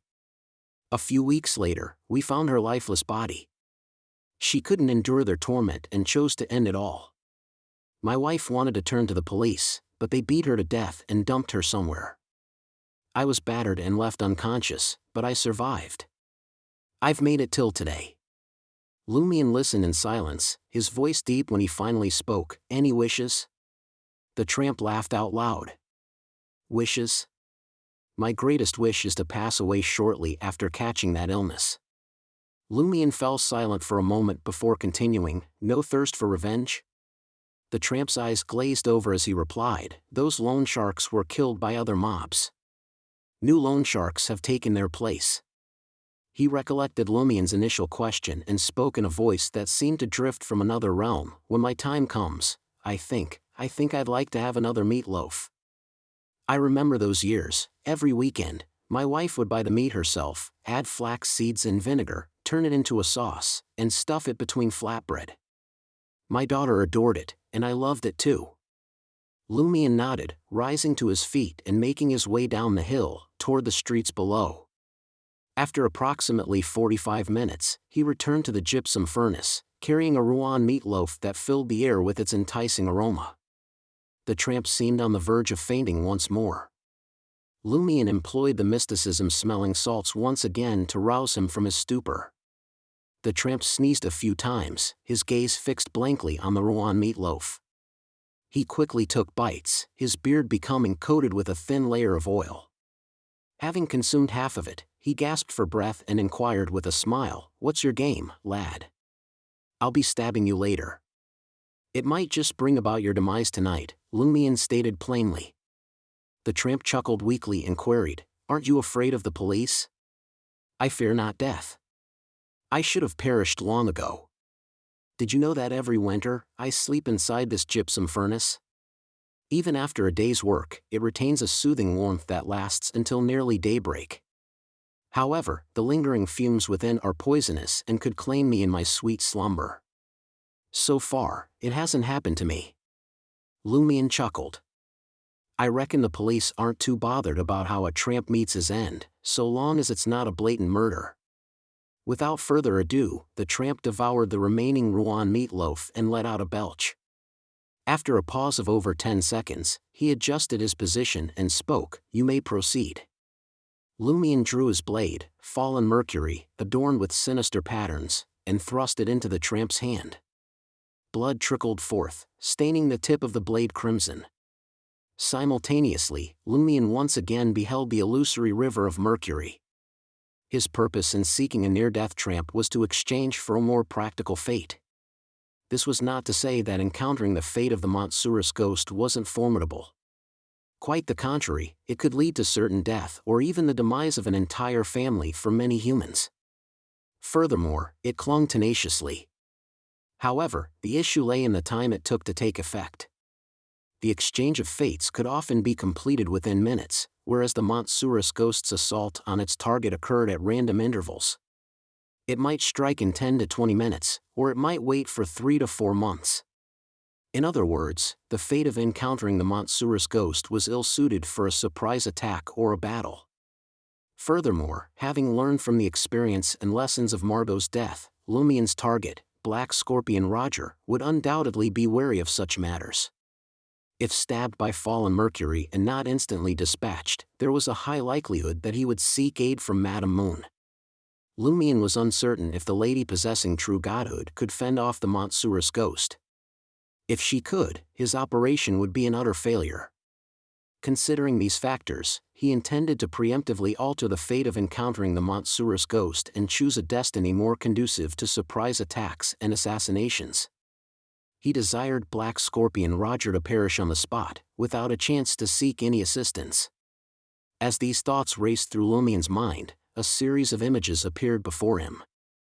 He saw the tramp, asleep inside the gypsum furnace, the tramp who had been viciously beaten and left unconscious, the tramp who had recently fainted, the tramp who had crumbled in front of his daughter's lifeless body, the tramp who had shared homemade meatloaf with his wife and daughter, the tramp who meticulously prepared and set up explosives.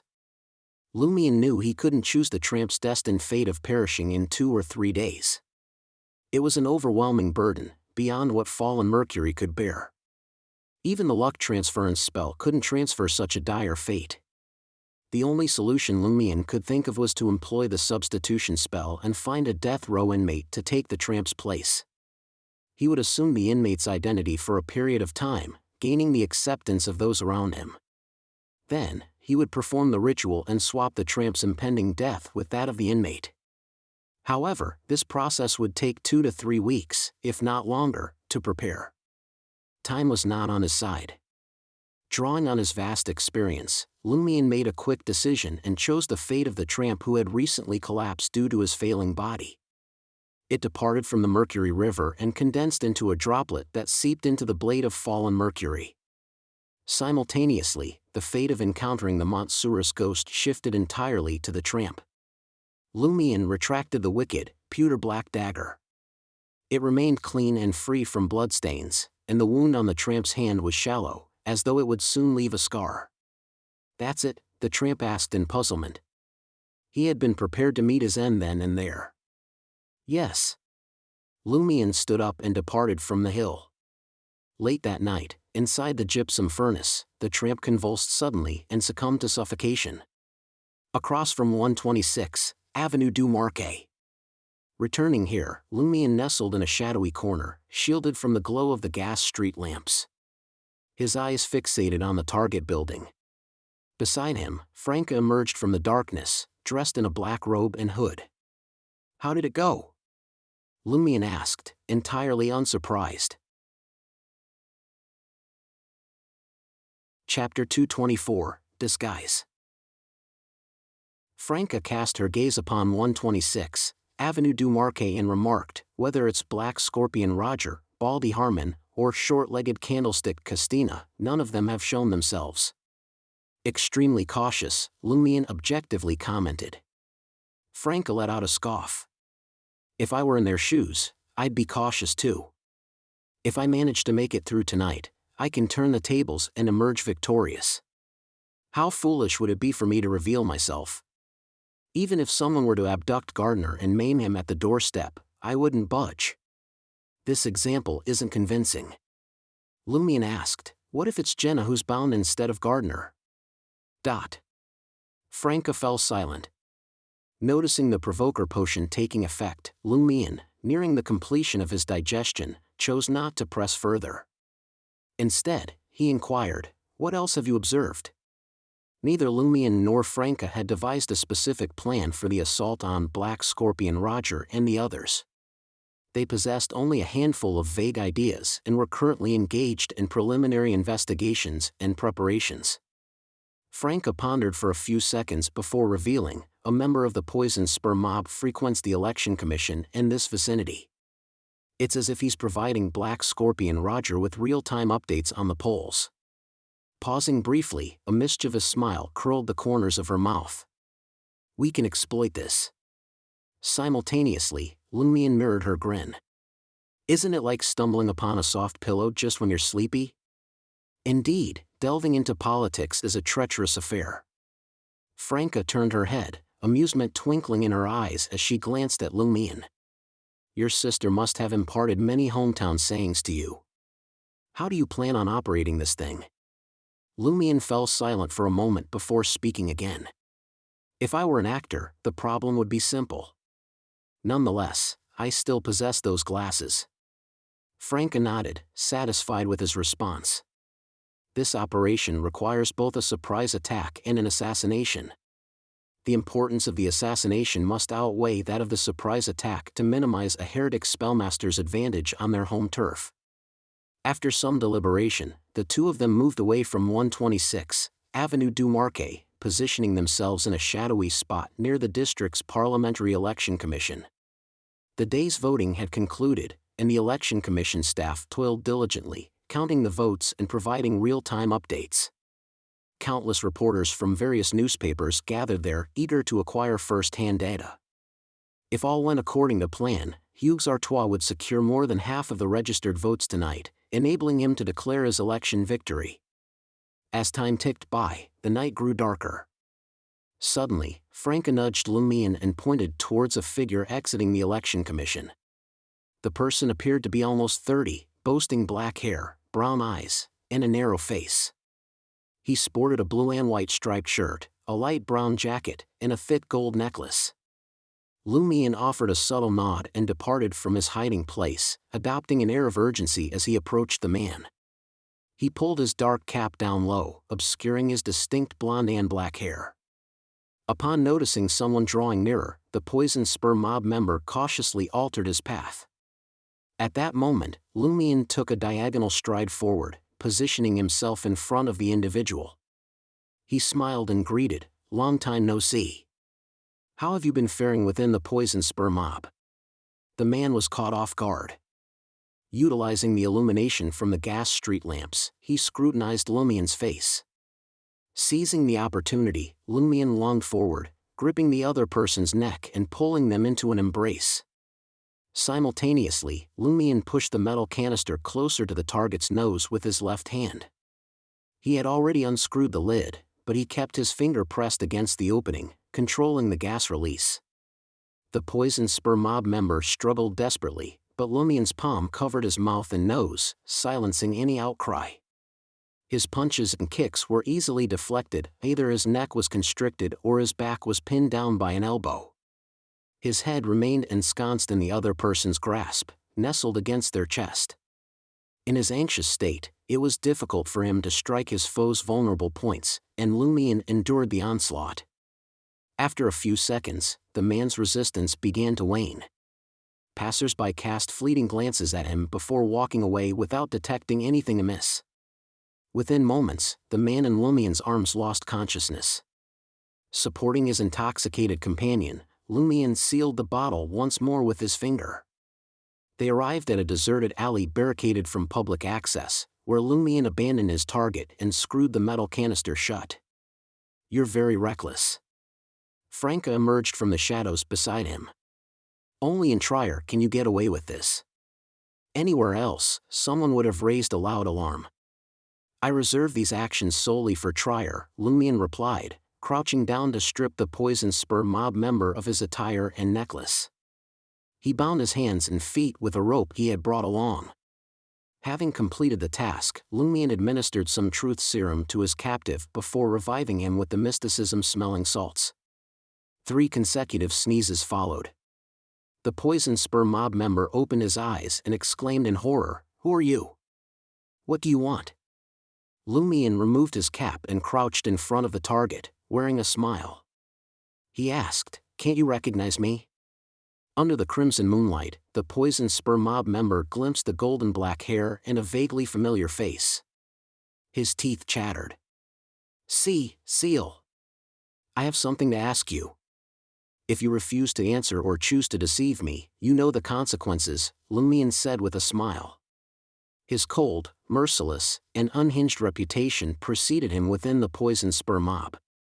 The man was so terrified that his heart seemed ready to leap out of his throat. I'll talk. Unfazed, Lumion inquired, "Where were you planning to go just now?" "To the boss's place to report the election's polling situation. Monsieur Hugues Artois has secured nearly half the votes. He's just a little shy." Not only did the man answer Lumion's question, but he also provided additional information. Lumion nodded contentedly and proceeded to inquire about the specific details the Poison Spur mob member had previously relayed to Black Scorpion Roger. This encompassed his demeanor towards the staff, his manner of addressing Black Scorpion Roger, his positioning, and his tone. Having meticulously memorized the details, Lumion employed the sedative once more to render the Poison Spur mob member unconscious. Without delay, he changed into the other person's attire, retrieved his mystery-prying glasses, and perched them upon his nose. This time, underground, he beheld rats, insects, and serpents, but a charred building and a blurred face behind a glass window also materialized. The face possessed unusually vacant eyes. Lumien's mind momentarily spun into disarray. Frowning, he removed the mystery-prying glasses and retrieved a collection of cosmetics. Assisted by the crimson moonlight and the small torch held by Franca, he meticulously applied various substances to his face, utilizing the makeup mirror his companion carried. Around 10 minutes later, his countenance grew gaunter and began to assume the likeness of the Poison Spur mob member. His skill in makeup fell short of fully replicating the other person's appearance, but the inherent effect of the mystery-prying glasses would convince anyone who glimpsed his face that he was the individual named Alcai. Smack! Lumien snapped the makeup mirror shut, daring not to gaze upon his reflection once more. As Franca stowed away her belongings, she had Lumien turn his back to her. She feared that she, too, might mistake her companion for a member of the Poison Spur mob, thereby hindering their subsequent collaboration. Franca examined Lumien's hair color and retrieved the disguise props she had acquired from Rentis. Hair and eye color are the most noticeable flaws. First, use this black hair dye, then wear these brown contact lenses. Damn it, anything is possible in the realm of mysticism. Who would have thought that in this day and age, actors could create the illusion of cosmetic contacts? Although the materials are different and they don't improve vision, they can indeed alter the color of one's irises. Otherwise, Rentis wouldn't have been able to pass as Ive or you. It defies scientific explanation, but it's utterly mystical. Lumien paid no mind to Franca's musings and took the mysticism hair dye, which could be washed away with a special lotion. Under her guidance, he transformed his golden and black hair into a solid black hue. Once he donned the brown contact lenses, Franca seized the opportunity to discuss the specifics of their forthcoming assault. The two of them swiftly outlined a rough plan, but they refrained from delving into every detail. Firstly, time was limited, and secondly, they had to anticipate numerous unforeseen circumstances at the scene. It was impossible to account for every possibility, so they could only adapt and make decisions based on the main concept. Franca produced a coin pouch. It was a fist-sized bag made of grayish-white cloth, filled with gold, silver, and copper coins. Franca rummaged in her bag and retrieved an iron-colored ring with a thick band and slender spikes on its surface. "This is one of my mystical items, the Ring of Punishment," she explained to Lumien. "It serves a single purpose. It can pierce a target's spirit body within a 5-meter range, causing excruciating pain and rendering them temporarily unconscious. For low and mid-sequence Beyonders, there are very few Beyonder powers capable of bypassing defense and directly attacking a spirit body. This is one of them." Franca paused momentarily before continuing. "Wearing it for an extended period will make you irritable, bloodthirsty, cruel, and impulsive. If you use it more than 3 times in an hour, it will cause your personality to undergo mutation. If you remove it, you will suffer indiscriminate psychic piercing damage once you enter a 5-meter radius. To seal it, you need to place it amidst a pile of valuable metal coins." Currently, Franca wore the ring, ensuring neither she nor Lumien fell victim to its effects. She handed the Ring of Punishment to Lumien. As soon as Lumien slipped the ring onto his right middle finger, he experienced overwhelming frustration. Collecting himself, he donned black gloves, left the alley, and jogged towards 126 Avenue du Marquet. Chapter 225, Exposed. On 126 Avenue du Marquet in Lumien, concealed as Alcai, a member of the Poison Spur mob, pressed the doorbell of the 3-story building with a garden out back. Amidst the pleasant chimes, the valet, who had previously ushered Louis Lund inside, swung open the wooden door. Seeing Alcai's face beaming with joy, he returned the smile. "Have the voting results for today been announced?" "You bet." Lumien concealed his voice with feigned delight. "Monsieur Hugues Artois will be the new Member of Parliament by noon tomorrow." The valet had long been a believer in the Great Mother, and he had been promised a reward of becoming a villain after the election.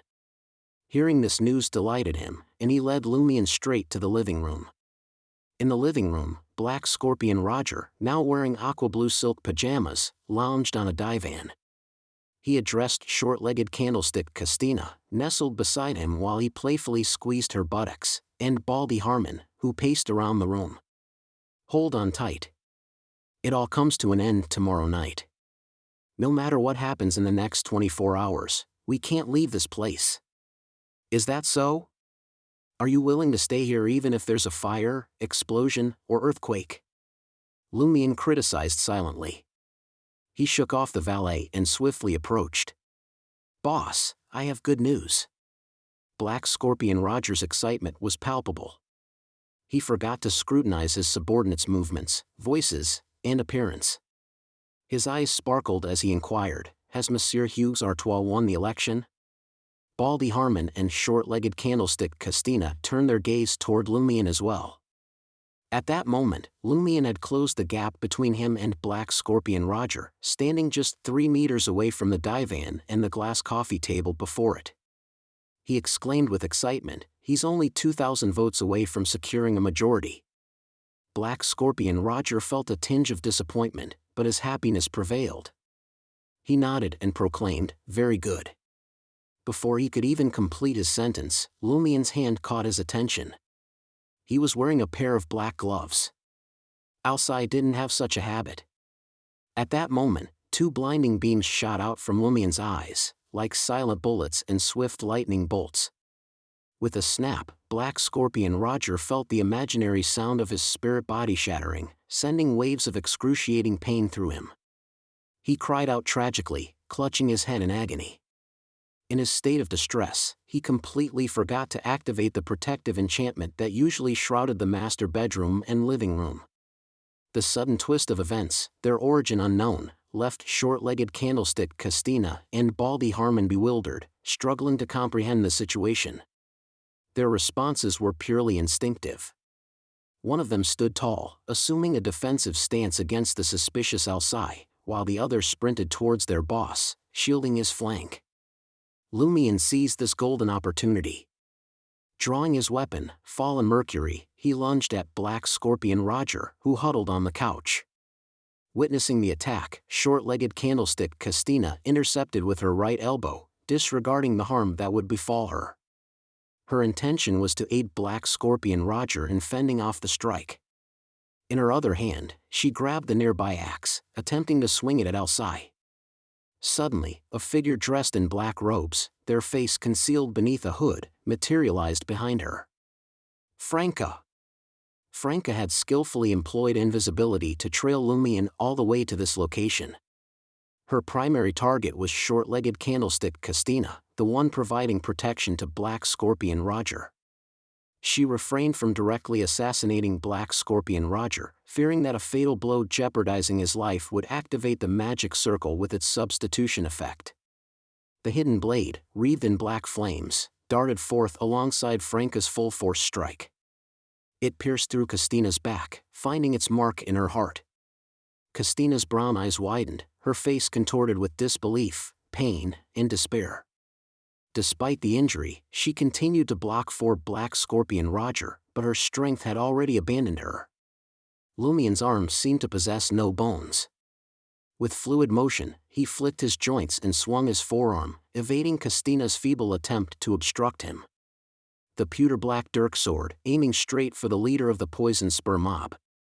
Fallen Mercury's tip pierced through the aqua-blue pajamas, puncturing the skin over Black Scorpion Roger's ribs. Crimson blood rapidly welled up, and amidst the pain of the psychic piercing somewhat subsiding, Black Scorpion Roger snapped back to reality. He emitted an unnaturally enraged shriek, and blurry faces, some bluish-white, materialized on the living room's floor, ceiling, and walls. Most were ordinary people, a handful being children, their visages twisted with agony. As the undying lands materialized, Black Scorpion Roger, nearly impaled by Fallen Mercury, vanished from Lumion's sight, leaving behind the pewter-black dirk stained with blood. Crash! Baldy Harmon toppled the coffee table and lunged towards Lumion, who had just collapsed onto the sofa. Lumion hastily raised his hand, but his body wavered, and he slumped to the ground.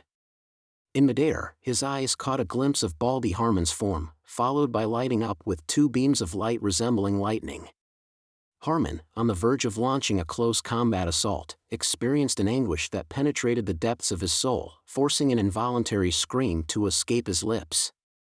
His body froze, tilting backward. Franca, fresh from dispatching short-legged candlestick Castina, brandished a classic brass revolver in her right hand. She aimed it at Harmon's bald head and swiftly pulled the trigger. With a resounding bang, an obsidian bullet pierced Harmon's gleaming scalp, causing it to explode like a watermelon. A spray of red and white erupted in all directions. Black Scorpion Roger, having just manifested from the visage of an undead on the adjacent wall, witnessed the scene and emitted an unusually resentful and outraged howl. Alongside this outcry, his eyes darkened, as though a fervent life burned within. The blood that drenched the living room and the two lifeless bodies churned, surging towards Baldy Harmon and short-legged candlestick Castina as if infused with a life force. The two victims adorned a crimson shroud, rising unsteadily to their feet. The blood upon fallen Mercury ignited, casting forth a radiant glow akin to the warmth of spring's sun. Black Scorpion Roger vividly recalled Margot's demise, prompting his initial response to rid the evil dirk of the blood it bore and retaliate against the assailant, averting an inexplicable demise in battle. His second response was to swiftly conclude the conflict and seek aid from Lady Moon. Even the rebirth ritual proved incapable of absolving the influence of Seal's wicked dirk. The efficacy of solely burning the blood remained uncertain. Indeed, he had recognized the assailant as that wretched lunatic, Seal, through the pewter-black malevolent blade. Cursed Seal! The radiant flames upon fallen Mercury blazed along the blade, reaching towards Lumien's fingertips. Without hesitation, Lumien cast aside the malevolent pewter-black dirk, letting it fall upon the ground amidst the contorted visages. At this point, fallen Mercury was no longer required. The pewter-black dirk, which facilitated the exchange of destinies, merely utilized blood as a conduit. It did not depend on it.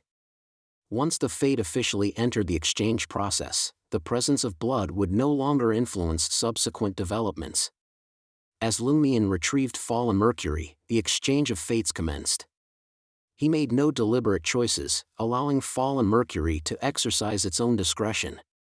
Lumien braced his left hand against the pallid, indistinct faces strewn upon the ground. With the resilience bestowed by the alms monk, he rebounded onto the divan amidst the bone-chilling cold and rigidity. No longer did the horrifying countenances of the undead pervade this space, only Baldy Harmon and short-legged candlestick Castina, their original appearances concealed beneath the flowing cascade of blood. Simultaneously, the two lifeless bodies extended their arms and lunged at Lumien, seeking to ensnare him in their clutches. Meanwhile, Franca leapt nimbly, alighting upon a chair with an air of weightlessness. Unbeknownst to all, a thick frost had descended from the pallid white or bluish-white ground, solidifying into a translucent sheen of ice. This restrained the undead countenances, constraining their movements. Almost concurrently, Franca's left hand, pressed against the hidden blade, tightened its grip, causing black flames to erupt within short-legged candlestick Castina's form, consuming her from within. The lingering spirit of the blood-colored corpse emitted an ethereal crackling sound as its mutated body melted akin to a dripping candle, splashing upon the ground. Black Scorpion Roger, relying upon the characteristic of the undying lands to shift locations, emitted yet another shrill cry. A layer of black flames enkindled upon Franca's person. In contrast to her own black flames, the black flames conjured by the heretic spellmaster exuded an overt malevolence, as if they consumed the life force and vitality of all who stood witness. With a resounding crack, Franca's figure shattered, leaving behind naught but irregular shards of mirror. Upon the icy veneer upon the ground, the witch's form swiftly coalesced and leaped forth. She had taken the initiative to create frost and freeze the ground, not for restricting the movements of Black Scorpion Roger. Firstly, she sought to diminish the influence of the deceased spirits, and secondly, she aimed to gather ample materials for the mirror substitution. Bang! Bang! Bang! Devoid of the pincer attack from short-legged candlestick Castina, Lumien deftly parried head-on, successfully evading the bloodied Harmon. Springing onto the overturned coffee table, he withdrew his revolver and unleashed a volley of shots towards Black Scorpion Roger upon the wall. Concurrently, he produced the drawing depicting the peculiar sun. He held no concern that his assault upon the target would disrupt the exchange of fates. For he was neither the wielder of fallen Mercury, nor did he grasp its hilt.